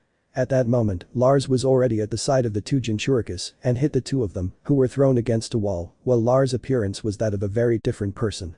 Kakuo 1 Tenten. He is very powerful, girl, stay alert, he has the power of the Sage of the Six Paths, so protect yourself, Tenten. I still can't believe that Lars-sama is so powerful. If 100 were difficult, one that he is at his full power is monstrous. Kakuo 2 Chaochu. Lars is very powerful, stay alert Chaochu, he is serious, and he also has my father's power, that's very strange, be alert girl, yes I know it makes me nervous, Lars-sama is a monster in a fight, that's why they call him the Konoha Lightning Dragon, but they also call him the Kyuubi because of his 9 tails. Narrator. But out of nowhere he was already behind them and tries to hit them, but the two put their 2 swords, but they break due to Lars' strength. Tenten Chaochu. Impossible. Kakuo 1 Kakuo 2. Destroyed pure chakra weapons with ease. Who are you Lars? Lars. And that I have not shown all my power Kurama. Let's start. At that moment Susanoo Kurama appears and hits them hard and they only receive the blow leaving them fainted, but he carries them and says rest, you deserve it girls. Kurama. Tell me why you didn't reveal to them that you come from another dimension, Naruto. Lars. It's not time yet, Kurama, it's not time yet. Narrator. Outside the mental space, the Akatsuki Celestial Moon Atami, Sayori and Kyoko are watching Lars with lascivious instincts, but they know that now some new women have another Biju. The 5-tailed Biju is in Lars' hands, and that was a problem because that reaffirmed more the awakening of Kagaya. Atami. He almost has all the Bijus. Maybe what Asagi said is true, but I'm still plagued by doubt. Does he really want to awaken Kagaya? Sayori. I don't think letting a dangerous woman keep the Bijus doesn't make much sense. Kyoko. Maybe what Asagi says is somewhat true, but I don't think so. He defended many lives just to eliminate them all. It doesn't make much sense. Besides, he has half of the Kunoichi women behind him. He could be the breeder of all the clans if he wanted and have any woman in his hands. According to my calculations, 90% of women would like to have a child from him, even if he didn't love her as his partner, just wanting to have sex. I even include myself in that endless list of women who want to be desecrated by him. I can't imagine how good he is in bed thinking about nothing holy. But Tommy. Caymans, let's warn him about this, he's probably already found out about us. At that moment they disappeared while Lars heard everything and smiled, although the percentage scared him. Lars? I don't even want to know how many crazy people there are in Konoha who want that. Narrator. The training was terrible using 20 clones, the two girls learned the basics of how to fight alongside their Biju and transform into her, the 5 days had passed quickly, and all the teams were ready for the second part of the exam, and Madara carrying his daughter said with a voice of authority. Mater. It's time to have the couples and see what they're made of. Show me that they're worthy of being called ninjas. Let the classification begin. We'll continue. Narrator. In another dimension, the village of Konoha was being attacked by a woman who had been sealed by Sasuke and Naruto, but she only looked at the village. Thousands of dead people. Kakashi had a huge shuriken on his chest. Guy was at his side without an arm, along with several dead ninjas and Ambus.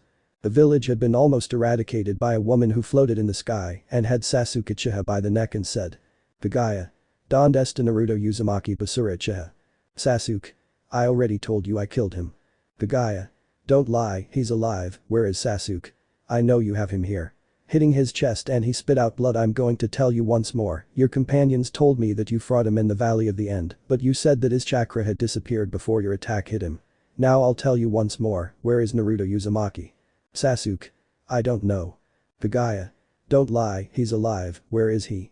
Tell me or I'll kill your dear little wife, pointing to a badly damaged wall of a building and the sakura hanging from her hands. Tell me, do you want something to happen to him? No, true, then I'll tell you again, where is it? But she didn't get an answer. Well, if I don't get anything the good way, you'll say it the bad way. She slammed him into the ground and said, tell me they have taught you that your elders should be respected, right? But you would know about respect. You are a damn arrogant and you are proud of your eyes and your ninja abilities, right? Then I'll start there. At that moment she went for one of his eyes and ripped it out. Heartbreaking screams were heard. What's wrong, Sasuke? You're not an elite among the elites. Tell me how it feels that no one comes to help you. What does it feels like? I'm bored already. But at that moment she begins to cut his ligaments from his body and she removes the other eye. What's wrong? Shout his name for him to come on, Sasuke. She looked behind her and a group of women confronted her. Wow, you know, Karen, Tenten, Hanabi, Temari, Hinata and the powerful Tsunade. Wow, they want this spoil. I give it to them. Sasuke fell to the ground while vomiting blood, but Kagaya, not satisfied with that, threw 10 metal bars on the ground that embedded themselves in his body, which screamed. Dotas. Sasuke. Kagaya. They're not crying for him, they're crying right. Hahaha, okay, I'll give them one last chance. At that moment, a Bijudama hits her and it's a very hurt Killer Bee. Killer Bee. Go find Naruto, already breathing agitated. Ara. Find Naruto, let's go. Kankuro. His arm was destroyed, but his sand was behind him. Kankuro. Yes, Gaara. Temari finds Naruto and take care of yourself, little sister. 100 puppets were behind him and attacked an angry Kagaya. Tsunade. Move. She ran with the others and battle cries were heard, but in Tsunade's mind she said, please don't give up, there is still hope, I know. But when they were going to reach the Valley of the End, the 8-tailed Biju arrived at the place scaring everyone because he was fainted. It's not true. Kagaya. Now that I have your full attention, you will all be my emissaries. Surely the idiot Sasuke sent Naruto to another dimension, and it could be the next one after this one where Naruto dies and is revived by Tsunade to raise him as the ultimate weapon and eliminate Konoha. But let's leave that aside. Well, let's start. They screamed, and then they were all in a huge bed where their bodies turned pale, and their eyes had the Rinnegan. Their hair turned white and they all said. Finally, I am one with them. These bodies are shells. Now my personality is in these. They are not suitable to have Naruto's children, but this way we repopulate the planet more easily. Ha. The new order is at the palm of my hand, me, and these bodies are Kagaya. Narrator. At that moment the original Kagaya creates a portal and the 8 enter it and disappear in another place. Madara is with all the teams and says. Madara. Well, the first fight will be between Kiba Inuzuka versus Sarada Uzumaki Uchiha. Narrator. Kiba had not seen any of her power, but he knew that this fight was decided, but being alpha he accepted it, along with Akamaru, who trembled and knew that the woman they were facing was a Jinchuriki. Kiba. Are you ready, Uchiha? Sarada. I'm not going to break all your bones, Kiba, but I'll kill you for you, but Lara-sensei wanted you to live, so prepare for your defeat. Kiba. Don't even think about that, chopping board. Narrator. Everyone saw 3 ghostly tails coming out of this one's hip, she said. Sarada. I was going to break your ribs, but now I'm going to make you suffer, Kiba. Lars. Calm down, save it for the battle. The first duel of the second phase of the tuning exams is good. Are you ready to fight? The battles of the P1 coup. In the previous chapter. Kagaya. Now that I have your full attention, all of you will surely be my emissaries. The idiot Sasuke sent Naruto to another dimension, and it could be the next one after this one where Naruto dies and is revived by Kitsune to raise him as the ultimate weapon and eliminate Konoha, but let's leave that aside. Well, let's start. They screamed, and then they were all in a huge bed, where their bodies turned pale, and their eyes had the Rinnegan. Their hair turned white and they all said, I am finally one with them, these bodies are shells now and my personality is in these, they are not suitable to have Naruto's children, but this way we can repopulate the planet more easily hahaha the new order is at the palm of my hand, me, and these bodies are Kagaya. Narrator. At that moment the original Kagaya creates a portal and the 8 enter it and disappear in another place. Madara is with all the teams and says. Madara. Well the first fight will be between Kiba Inuzuka versus Sarada Uzumaki Uchiha. Narrator. Kiba had not seen any of her power, but he knew that this fight was decided, but being alpha he accepted it, along with Akamaru, who trembled and knew that the woman they were facing was a Jinchuriki. Kiba. Are you ready Uchiha? Sarada. I'm not going to break all your bones Kiba, but I'll kill you for you, but Lara-sensei wanted you to live, so prepare for your defeat. Kiba. Don't even think about that, chopping board. Narrator. Everyone saw 3 ghostly tails coming out of this one's hip, she said. Sarada. I was going to break your ribs, but now I'm going to make you suffer Kiba. Lars.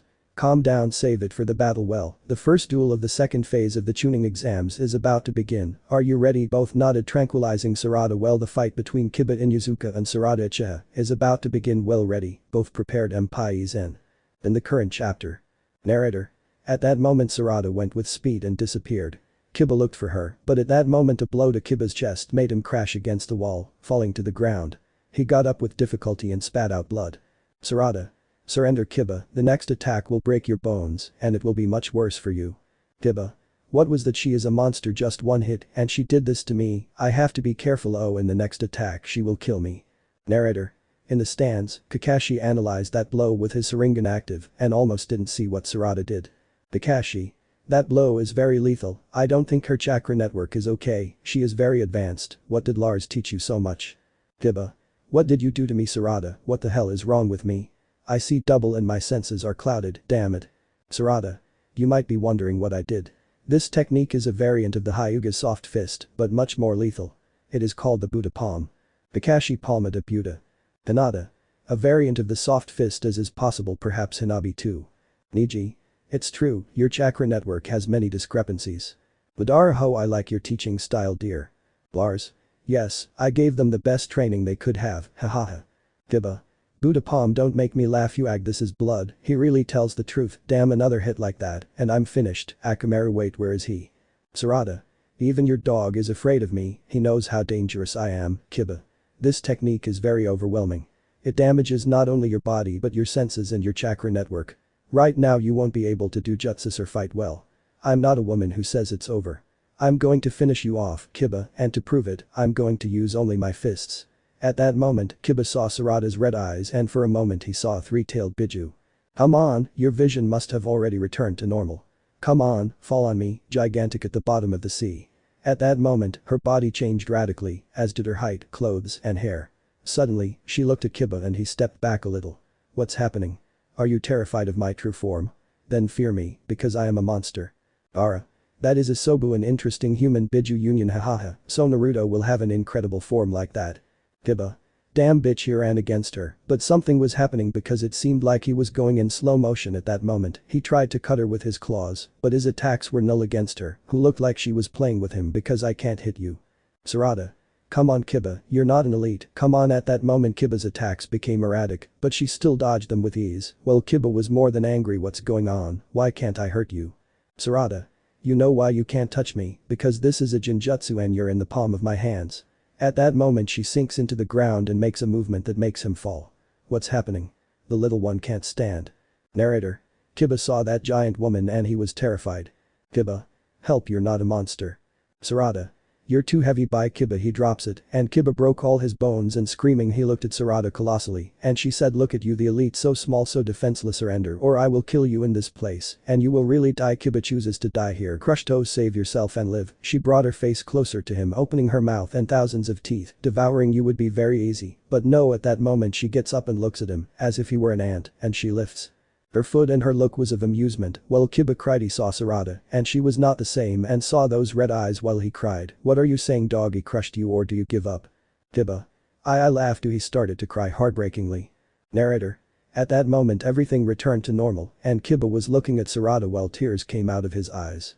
At that moment he fell to the ground, and everyone was amazed by that. Sarada. He's fainted. When Lars approaches and looks at her, he sees that her eyes are lost. Lars. I already see a Jinjutsu. What did you see? I can do it. Kiba can't continue. The winner of this match is Sarada Uchiha Uzumaki. Sarada. I always knew you wouldn't beat me with such a low level. Kiba. The ninja doctors took Kiba away, who is in very bad condition. Narrator. She turned around, adjusted her glasses and left before the eyes of the other teams.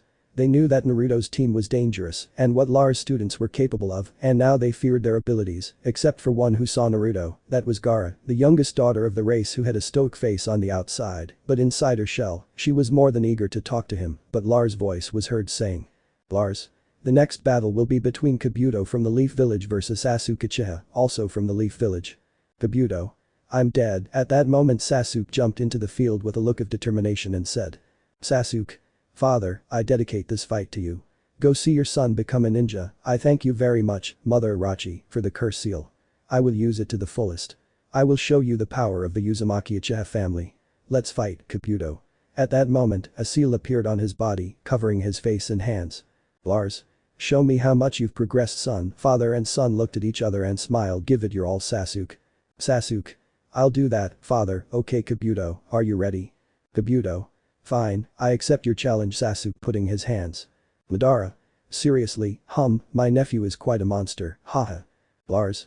Are you ready? This is the second fight of the next phase of the tuning exams, the battle between Sasuke Uzumaki Uchiha versus Kabuto Yakushi. Kabuto. Okay, let's start. Don't get too carried away, Sasuke. I also have my ace up my sleeve. At that moment his hands shone. You'll have to watch out for my chakra scalpel jutsu. Try to attack me, Sasuke. Sasuke. You really impress me, Kabuto, but do you think you can fight against one of my strongest cards, Sage Mode Susanoo? Are you prepared? This is a small part of everything my father taught me, Kabuto. Flashback 5 months earlier. Narrator. At the Uzumaki Uchiha family training camp, Lars and Sasuke fight into jutsu, but Sasuke is less strong and is defeated by his father. Sasuke. I'm not strong enough to beat you yet, father. Lars. Yes, but you're still strong. Sasuke. Tell me, have I told you about my Susanoo armor, wise man? Sasuke. Yes, Father. Naruto and I have tried to replicate it, but we couldn't. Sarada Hinabi, together with us, we spent a lot of time trying to figure out how you did it, but we couldn't, Dad. Lars. Basically it's compressing a perfect Susanoo and reinforcing it with Senjutsu, but it's very tiring at the beginning. As you get used to it, you'll do better. Don't overexert yourself. Also, if you want to learn Sage Mode, you have to go to your mother Jiraiya-san to learn more about that state. Sasuke. The wise state. Yes, I will first focus my time on that state. Thanks, Dad, hugging him, and he hugs him back. Okay, Dad, I'm going. I'll go see Mom Jiraiya. See you disappearing with blue lightning. Lars. That's my son. Well, let's go. I must also be prepared. Akatsuki Blood Moon wants my family. I won't give it to him just like that. Sasuke was at the door and smiled and disappeared from the place. Narrator. Jiraiya gave Sasuke the task of meditating for a month. The young man spent his nights and days collecting natural energy to learn the Sage Mode, managing to make 34 clones with which he achieved his goal for Jiraiya's impression. Jiraiya. You've achieved in 1 month what took me 19 years, you did it in 1 month, Sasuke. How much have you advanced, son? Yeah, oh yes, Sasuke, they told me you're interested in a girl from the village. Tell me who she is. Sasuke. I won't tell you, Mom, because I know how you're going to spy on my future girlfriend. Besides, I still have a long way to go to learn how to compress chakra, and if I use less chakra in compressing the armor Susanoo, I have to think of a new way to do it. My father makes it easy because he's a Jinchuriki, but now with the Uzumaki blood running through my veins, I know I can do it alone. I have to get used to it, but how? Jiraiya. Maybe if you go with your mother Orochi, she can give you a power to reach your father. With her curse seals are an easy way to get what you want, but I warn you, take your time, Sasuke, but I know who the lucky Sakura Haruno is, right? Sasuke. But how? Jiraiya. Woman's secret haha she's also a bit loud I would suggest a friend of mine Katara she's an Anbu young and very good looking tell me do you want me to spy on her for you? Sasuke. Mom, let me mind my own business for now. The jutsu is everything to me. Jiraiya. Fine, but when you want information about her, I'll give it to you. She's also interested in young men like you, haha. Narrator. Sasuke just imagined himself as his father and that sent a shiver down his spine. He said goodbye to his mother and went to the Uzumaki Uchiha vault and spent more than a month studying perfection with the Susanoo in the family training camp. Sasuke meditated with his torso bare and Lars arrived in a golden flash and said. Lars. Still meditating, Sasuke, you try to do that jutsu, but you still have a lot of things to study, but to form the armor you have to calculate the chakra you can handle. Sasuke. Chakra management dad. Lara. Yes son, after compressing it, give it shape. First, start with something easy. Look at that moment his arm begins to glow red, the entire arm of the Susanoo appears and begins to decrease in size until it covers his arm and shows it see. That's how it's done, Sasuke. Sasuke. I see, I'll try activates the perfect Susanoo on his arm and tries to compress it, but it is difficult until he understands what his father told him and he succeeds for a few seconds, but it breaks and is caught by Irachi his mother hey mom, thanks, but I still can't do it. I'm tired. To be able to keep it compressed, I see, it's very difficult to move it with that weight, father, how do you lighten it? It must be quite an achievement for you to carry all the accumulated chakra. Lars. It's not just about accumulating it Sasuke, it's also about not accumulating large amounts of chakra, preventing the armor from weighing you down, that's the next obstacle, find out and I'll be very proud of you, I have some business, I'll go see your stepmother Madara, see you dear, and train, and you'll achieve whatever you want Sasuke at that moment, a flash of golden light was seen, and his father was no longer there. Sasuke. I see thoughtfully, it's not just about compressing it, and I also need to strengthen the body and chakra control. Irachi. Even so, you made a great progress, son. Come on, rest and think about what you are missing. Sasuke. It's true, mother while he is there, he is helped by his mother who takes him to his room so he can rest I hope to improve quickly in that jutsu, mom falling on his bed. Irachi. You will do it, have faith Sasuke, if you manage to do it you will be very powerful. He went to the kitchen and prepared a sandwich for him and another for her, he went to his room, entered and said you will need energy son, have faith gives him a sandwich eat, you will need it. Sasuke. Thanks, mom grabs the sandwich and takes a bite. Irachi. Have you thought about what you failed? Sasuke. I think I have an idea now I will have to continue working on that technique you will see that my father will be proud of me. Irachi. That's what we hope for you and the others. Don't lose hope. Narrator. Weeks later he had almost succeeded but still the consumption and mobility of that jutsu was overwhelming and his father said. Lars. How have you been, son? Sasuke. I still haven't managed it scratching his head, but I will, I swear, father looking at him decisively. Lars. That's what I expect from you Sasuke and you'll show him your progress he leaves, but before leaving he turns around good luck with the jutsu son. Sasuke. Yes father thank you he stared at his hands, it's a lot of work, but I will do it I swear, and I will surpass your power dad. Sasuke was stuck, he knew that chakra consumption was what he couldn't master, and hit the ground in frustration. Damn it is difficult for me to consume chakra, but there are no impossible things, although it would take a long time at that moment, he makes 34 shadow clones, sending them to climb trees, walk in the water. Balance kunes on their fingers and balance enban on their fingers, this is the first thing, now the second part, I will talk about something with his mother Irachi. Narrator. In the Uzumaki Uchiha Sarada resistance, she fought with her mother Irachi in a Jinchuriki state and managed to defeat Sarada. Sarada. It's not true how you did it mother. Irachi. It took you years of experience, daughter, let's rest and. Sasuke, darling, tell me what brings you here, because even though he taught you powerful jutsus, your fathers are on another level. Do you need help with something or to clear up a doubt, son? Sasuke. Yes mom, as I noticed that jutsu drains a lot of chakra from me, so my clones do chakra control, but apart from that I need to strengthen my body, and I thought about the senjutsu that dad mentioned once, your cursed seal. Irachi. My cursed seal channels natural chakra, what do you need it for? Sasuke looking seriously at this one. Sarada. I've never heard of the cursed seal. Sasuke. I know it's very dangerous, but I swear I'll put up with it. Sarada. Brother, you're crazy if it's very dangerous, why would you accept it? Sasuke. As my brother would say, that's my ninja path. Irachi. But it has many things against it, it makes you aggressive and you will have to meditate a lot in addition to taking some pills at each level, otherwise it takes 3 to 20 years or even a lifetime. Sasuke. If I master your seal I could make the Sage Susanoo armor. Irachi. That jutsu.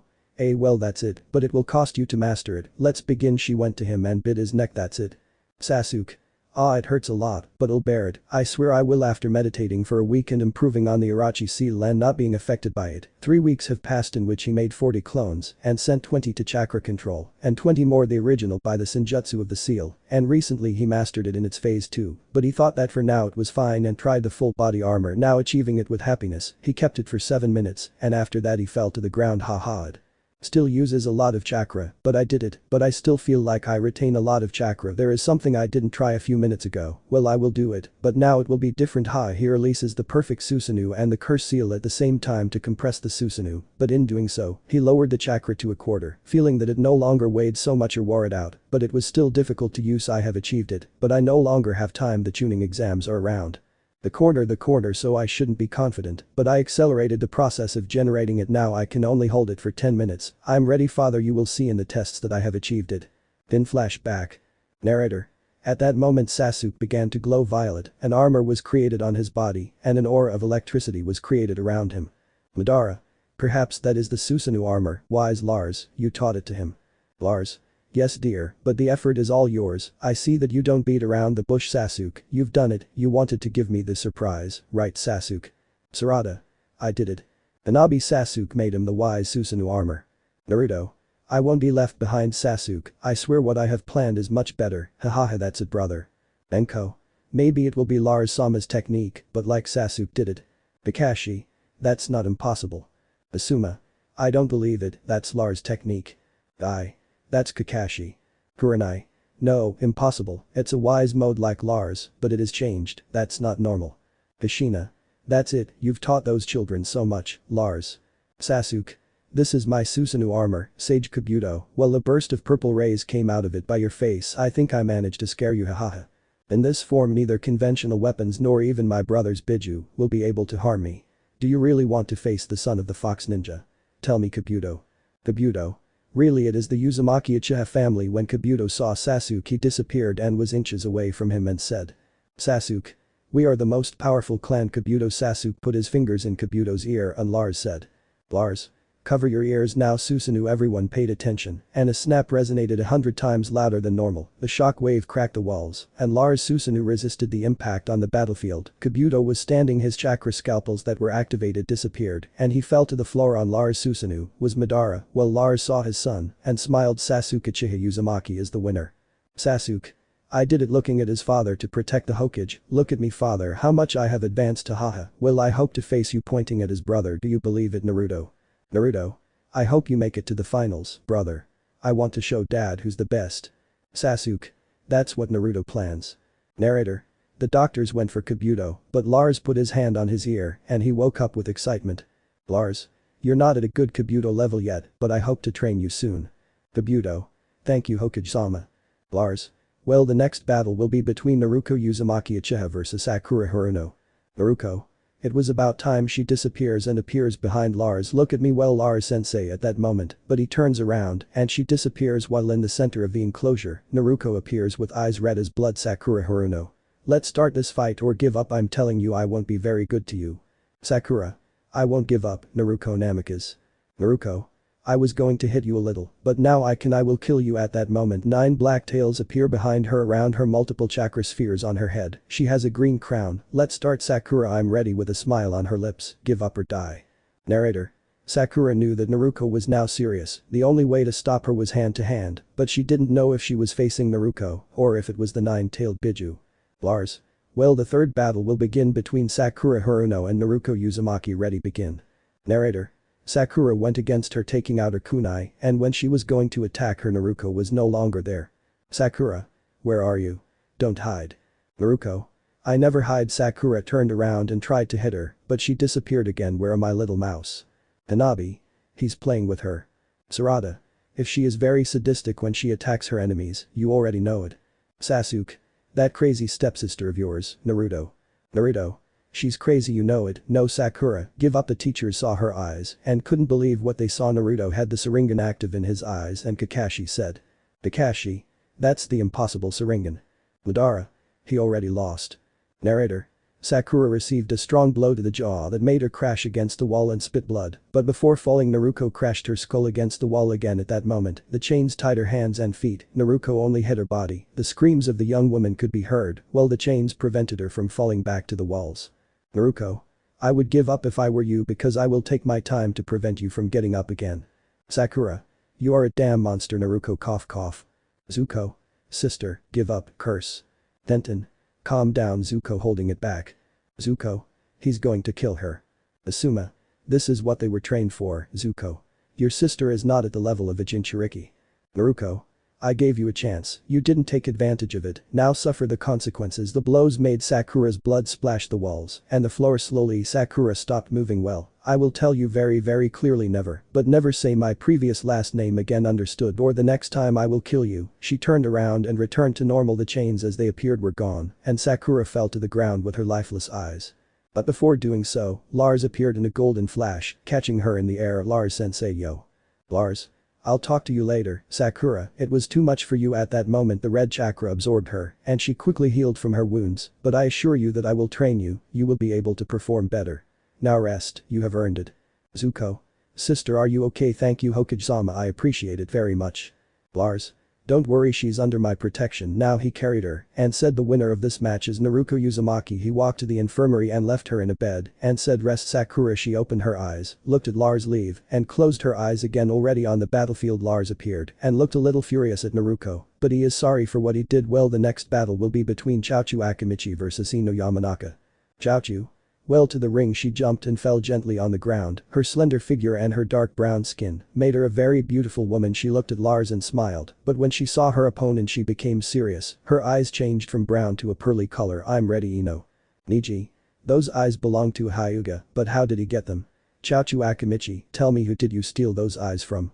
Going down to the battlefield angrily, tell me. Chiaotzu. I don't have to tell you, Niji. Niji.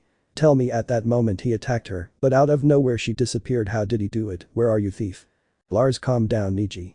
Kushina. Niji, stop this. Nijire.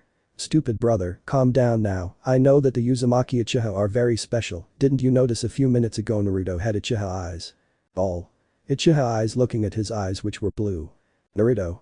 The Uchiha Uzumaki family is very different from the Uchiha and Uzumaki. We are divided into two groups, and the women in our group are much stronger than the women, right, father? Lars. The family has powerful jutsus and also forbidden ones, so I won't go into details. Chiaotzu has those eyes from mixing her blood with a Hyuga, that's all I'll say. But to show you how dangerous she is, Ino returns. Niji, you will be the one to test the power of my future wife. Niji. Future wife what? Madara. Yes, Niji, my husband, has the right to have several women, being the only man with Uzumaki blood, along with Naruto, right, Kushina? Kushina. If it's true, now Niji fights with everything, she is very dangerous. Niji. Okay, Chiaotzu Akimichi, I'll fight you, haha, it will be easy to beat you. Chiaotzu.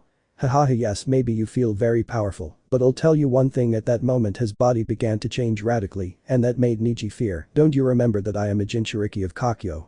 Let's get started, pearly-eyed boy. Lars.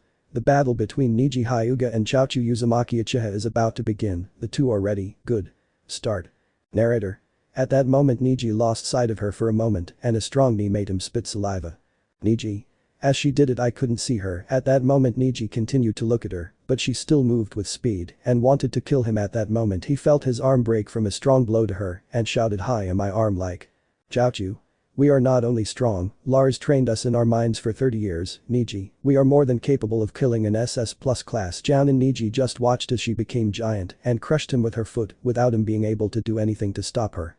When she withdrew her foot, he had many wounds and several broken bones. I could kill you here if I crush you again, Niji, give up and I won't kill you. Looking at him with contempt, what are you saying? Niji. I give up. At that moment he fainted. Chiaotzu. Good decision, Niji. Denton. Yes, Chiaotzu was angry. Lars. Seriously, she is very impulsive. Madara has a lot to learn. Besides, she almost killed him. The Hyuga would have called us murderers. What a complicated woman. Lars, tell me, what will you do with a girl the sound that whatever her name is? Lars. You mean Kintsuchi? She's helping me now, see if there are spies with her sound abilities. I still have mistrust of Akatsuki Celestial Moon. Madara. Akatsuki Celestial Moon, if they have not reported, well, the next fight, dear. Lars. Yes dear, the next fight will be between Kini Uzumaki versus Naruto Uzumaki Uchiha. Naruto. Ready for you to defeat Kini. Kini? Yes, and you will fall here. Lars. Well ready, start Zen. To be continued. Narrator. 12 kilometers from the village of Konoha a portal opens and reveals 9 women. Hinata Otsutsuki. Finally our plan is underway. Hanabi Otsutsuki. Yes it is sister. Tsunade Otsutsuki. Yes, our mistress will be the one who has Naruto and his adult version here, so don't get excited. Tentonino Tamari Sakura. As far as we know the village is 12 kilometers from where we are. Paranotsuki. I love order. Kagaya. Bring me Naruto and his younger version. I don't want any failures, recipients, or you won't receive anything from them. Do you understand? Now go and find our husbands. All. If Kagaya loves you at that moment they all disappeared. Kagaya. Soon they will be mine, and we will have many babies ha ha ha ha ha. The battles of the P2 Kudeted. In the previous chapter. Lars. You mean Kintsuchi, she's helping me now, see if there are spies with her sound abilities. I still have mistrust of Akatsuki Celestial Moon. Madara. Akatsuki Celestial Moon if they have not reported well the next fight dear. Lars. Yes dear, the next fight will be between Kini Uzumaki versus Naruto Uzumaki Uchiha. Naruto. Ready for you to defeat Kini. Penny. Yes, and you'll fall here. Lars. Well ready, start Zen. In the current chapter. Narrator. Kenny started with shurikens, but 2 tails came out of Naruto's back and repelled the weapons with great ease. Kenny. How did he do it out of nowhere? He already had Naruto in front of him and he covered himself, but the blow went through his defense and hit Kenny hard in the face which crashed into a wall. It's impossible. How is it that he has such power? What is that? Naruto. You still don't know all my power, idiot. This is the power that I awakened with training and with my biju ready to lose aha. Narrator. At that moment a gigantic fox covered Naruto and began to condense before everyone's eyes. Madara. That's a Susanoo armor. Kushina. It's not true, he learned that, I can't believe it. Sasuke. That's it brother, show me how much power you have, Naruto. Naruto. Moto Susanoo Kurumi. Lars. So you did well Naruto. Naruto. Let's start. At that moment he moved with speed and delivered a tremendous blow to the stomach, causing it to shoot into the sky. Kenny could no longer move. Let's finish this. Amaterasu flames. Kenny. Damn, at that moment his eyes turned red and his body turned red, creating 4 Kurumi tails. You still haven't defeated me, bastard Biju Dama. Lars. He's a stupid Susanoo. At that moment everyone covered themselves, but they didn't count on Naruto starting to absorb Kenny's power. That's it. Kushina. You're an idiot Kenny, wait, what is Naruto doing? Naruto, idiot, but I won't give up. He began to absorb Kenny's power from his seal, and when Kenny realized it was too late, because his transformation was suddenly lost, and he received Naruto's attack, making a large crater. You're an idiot Kenny. That could have killed many people here. Narrator. The Jinchuriki saw Naruto's power and smiled at Naruto's advantage over someone who couldn't even control his power by believing himself to be someone he wasn't. While Kenny couldn't move, Lars removed his Susanoo and said. Lars. The winner of this fight is Naruto Uzumaki Uchiha. Doctors, take Kenny away. Narrator. He looked at Naruto and Lars with hatred, but he fainted. Kushina. I'm leaving, I have to see that idiot. Writer. Since I'm already too lazy to write the battles, we'll just put the results. Yoroi vs Rock Lee, winner Rock Lee. Isumi vs Zuko, winner Zuko. Hinata Hyuga vs Kibarang Yazuka, tie by fainting. Inoue Yamanaka vs Najira Hyuga, winner Najire. Tamari vs Tense, winner Tense. Garori vs Shikamaru, winner Katori. Gara vs Shino, winner Gara. Lars. Well, the last battle of this exam between Hanabi Hyuga vs Chouji Akimichi. Narrator. At that moment Chouji was nervous and Hanabi was calm. Lars. Let's get started. Narrator. At that moment Hanabi moved quickly and her hair turned red. 8 chains came out of her back. Chouji was surprised and moved from where he was with great difficulty, and the place where he was destroyed by the tips of the chakra chain. Everyone there saw that. Kushina was the only one who was not surprised because she had already seen them and they fought with mastery. Everyone stared at her in amazement at seeing the power of one of his students. But from one moment to the next, she began to secrete a thick pink slime that when it touched the floor, it began to run. Lars. Don't attack him like that, Hanabi. Hanabi. Don't worry Lars-sama, I won't hurt him much, of course if he gives up he'll leave unharmed. Chouji. I'm not crazy, I'm going to give up, I'll fight. This one was against her, but she hit him with a lot of force and he bounced off the ground. I never realized when she hit me how strong this girl is. Hanabi. You know you waste such great power being a weak man. I will show you the true power of the Akimichi expansion. At that moment she became giant. Let me show you how much you still have to learn, stupid. She gave a powerful blow to this one that made him spit blood. This is the big difference between those of us who are Jinchuricus and common ninjas. She decreases its eyes, and when he is going to get up, she hits him several times damaging non-lethal points and says 5 palms 5 trigrams the first. Receives it in the chest, causing him to no longer be able to move at that moment. She gives other palms on his legs, and he falls heavily, and the last ones on the back and on the head. He is back to the ground, and said it's over. At that moment Chaoji fell to the ground, fainted. Gain. Lars. The winner of this last round and who moves on to the third phase of the tuning exam is Hinabi Hyuga. Narrator. The doctors entered and took Chaoji out of the arena. At that moment the remaining students stood in front of the Hokage of the village. Mandara. Well, the battles will be decided in a week, so I expect excellent behavior from you. Now you can rest. The battles will be chosen in the Colosseum. Without further ado, I hope for your attendance. All. Yes, Hokage-sama. Narrator. A few hours later at the Hokage Tower, the Akatsuki Celestial Moon were gathered and made their plans. Asagi. They managed to complete the information when the battles in the Colosseum will be. O'Hara. Look, Asagi, I don't know why you want that information, but it will be in a week. Now, tell us what you'll do. Asaj. I will seal the Jinchuricus in the Vault of Life along with Lars' family. I will also put his students in it. We don't want them to help him either. We will split up and catch everyone. It was clear. Die. You're crazy. If you do this, not only will we lose our military power, but we'll also make Lars-sama our enemy. Itami. Are you sure this won't affect the entire Asagi village? Tell me, are you thinking with a cool head? Hiroko.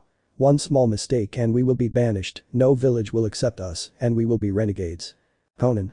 They might even put a price on our heads. We're serious, Asagi. If your plan goes wrong, you're on your own. Sayori. Conan is absolutely right, something doesn't add up, let's wait for more, Asagi. Asagi. No, if we wait any longer, everything will be lost. It could be that by the time we have a trace of him, he will have already released Kagaya and will be an even bigger threat. Narrator. A week had passed and Akatsuki Celestial Moon already had its plan.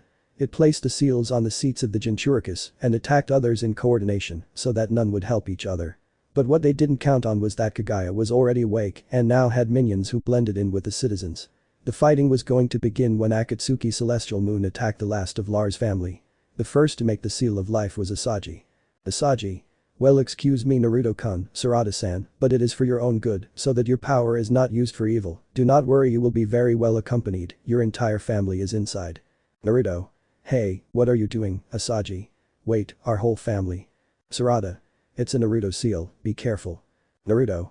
We won't be able to stop him. Sarada behind me. At that moment a door opens and the two of them dream inside the prison of life and they are amazed when they fall and see a huge prison while they dream.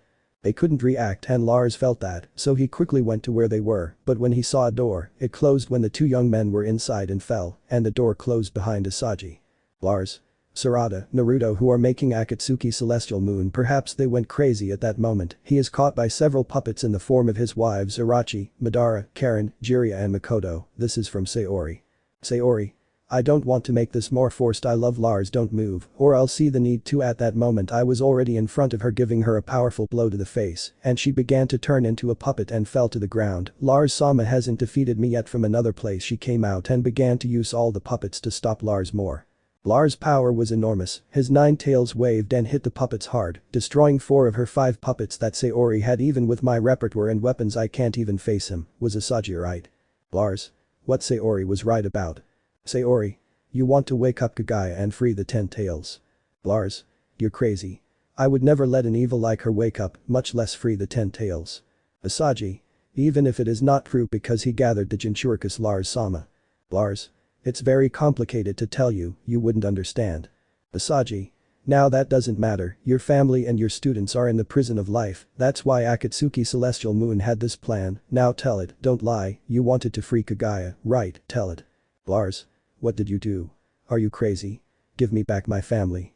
I would never let her wake up, that's why I tried hard to bring all the Jinchuricus to prevent Akatsuki Blood Moon from taking over the Baigus and freeing Kagaya. But my surprise is that they are looking for me, and what the hell is wrong with you? Free my family, stupid people. Oh, I will see the need to kill you. Asagi. You're probably lying, that's why you have the eyes of Yugaku Uchiha with which you can control the Baigus, right? Lars. You're crazy, I would never let that happen. My family is the most important thing to me. Narrator. At that moment a woman arrives and her skin is white and her eyes are pearly, but she looked like a person he knew and he said. Lars.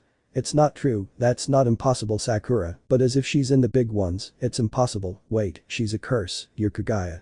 Hey Sakura please you are better than I thought Naruto-san. Narrator. At that moment she is caught by Tenten, Tamari, Ino and Hinata who were just like Sakura, while Sayori and Asaji couldn't believe it.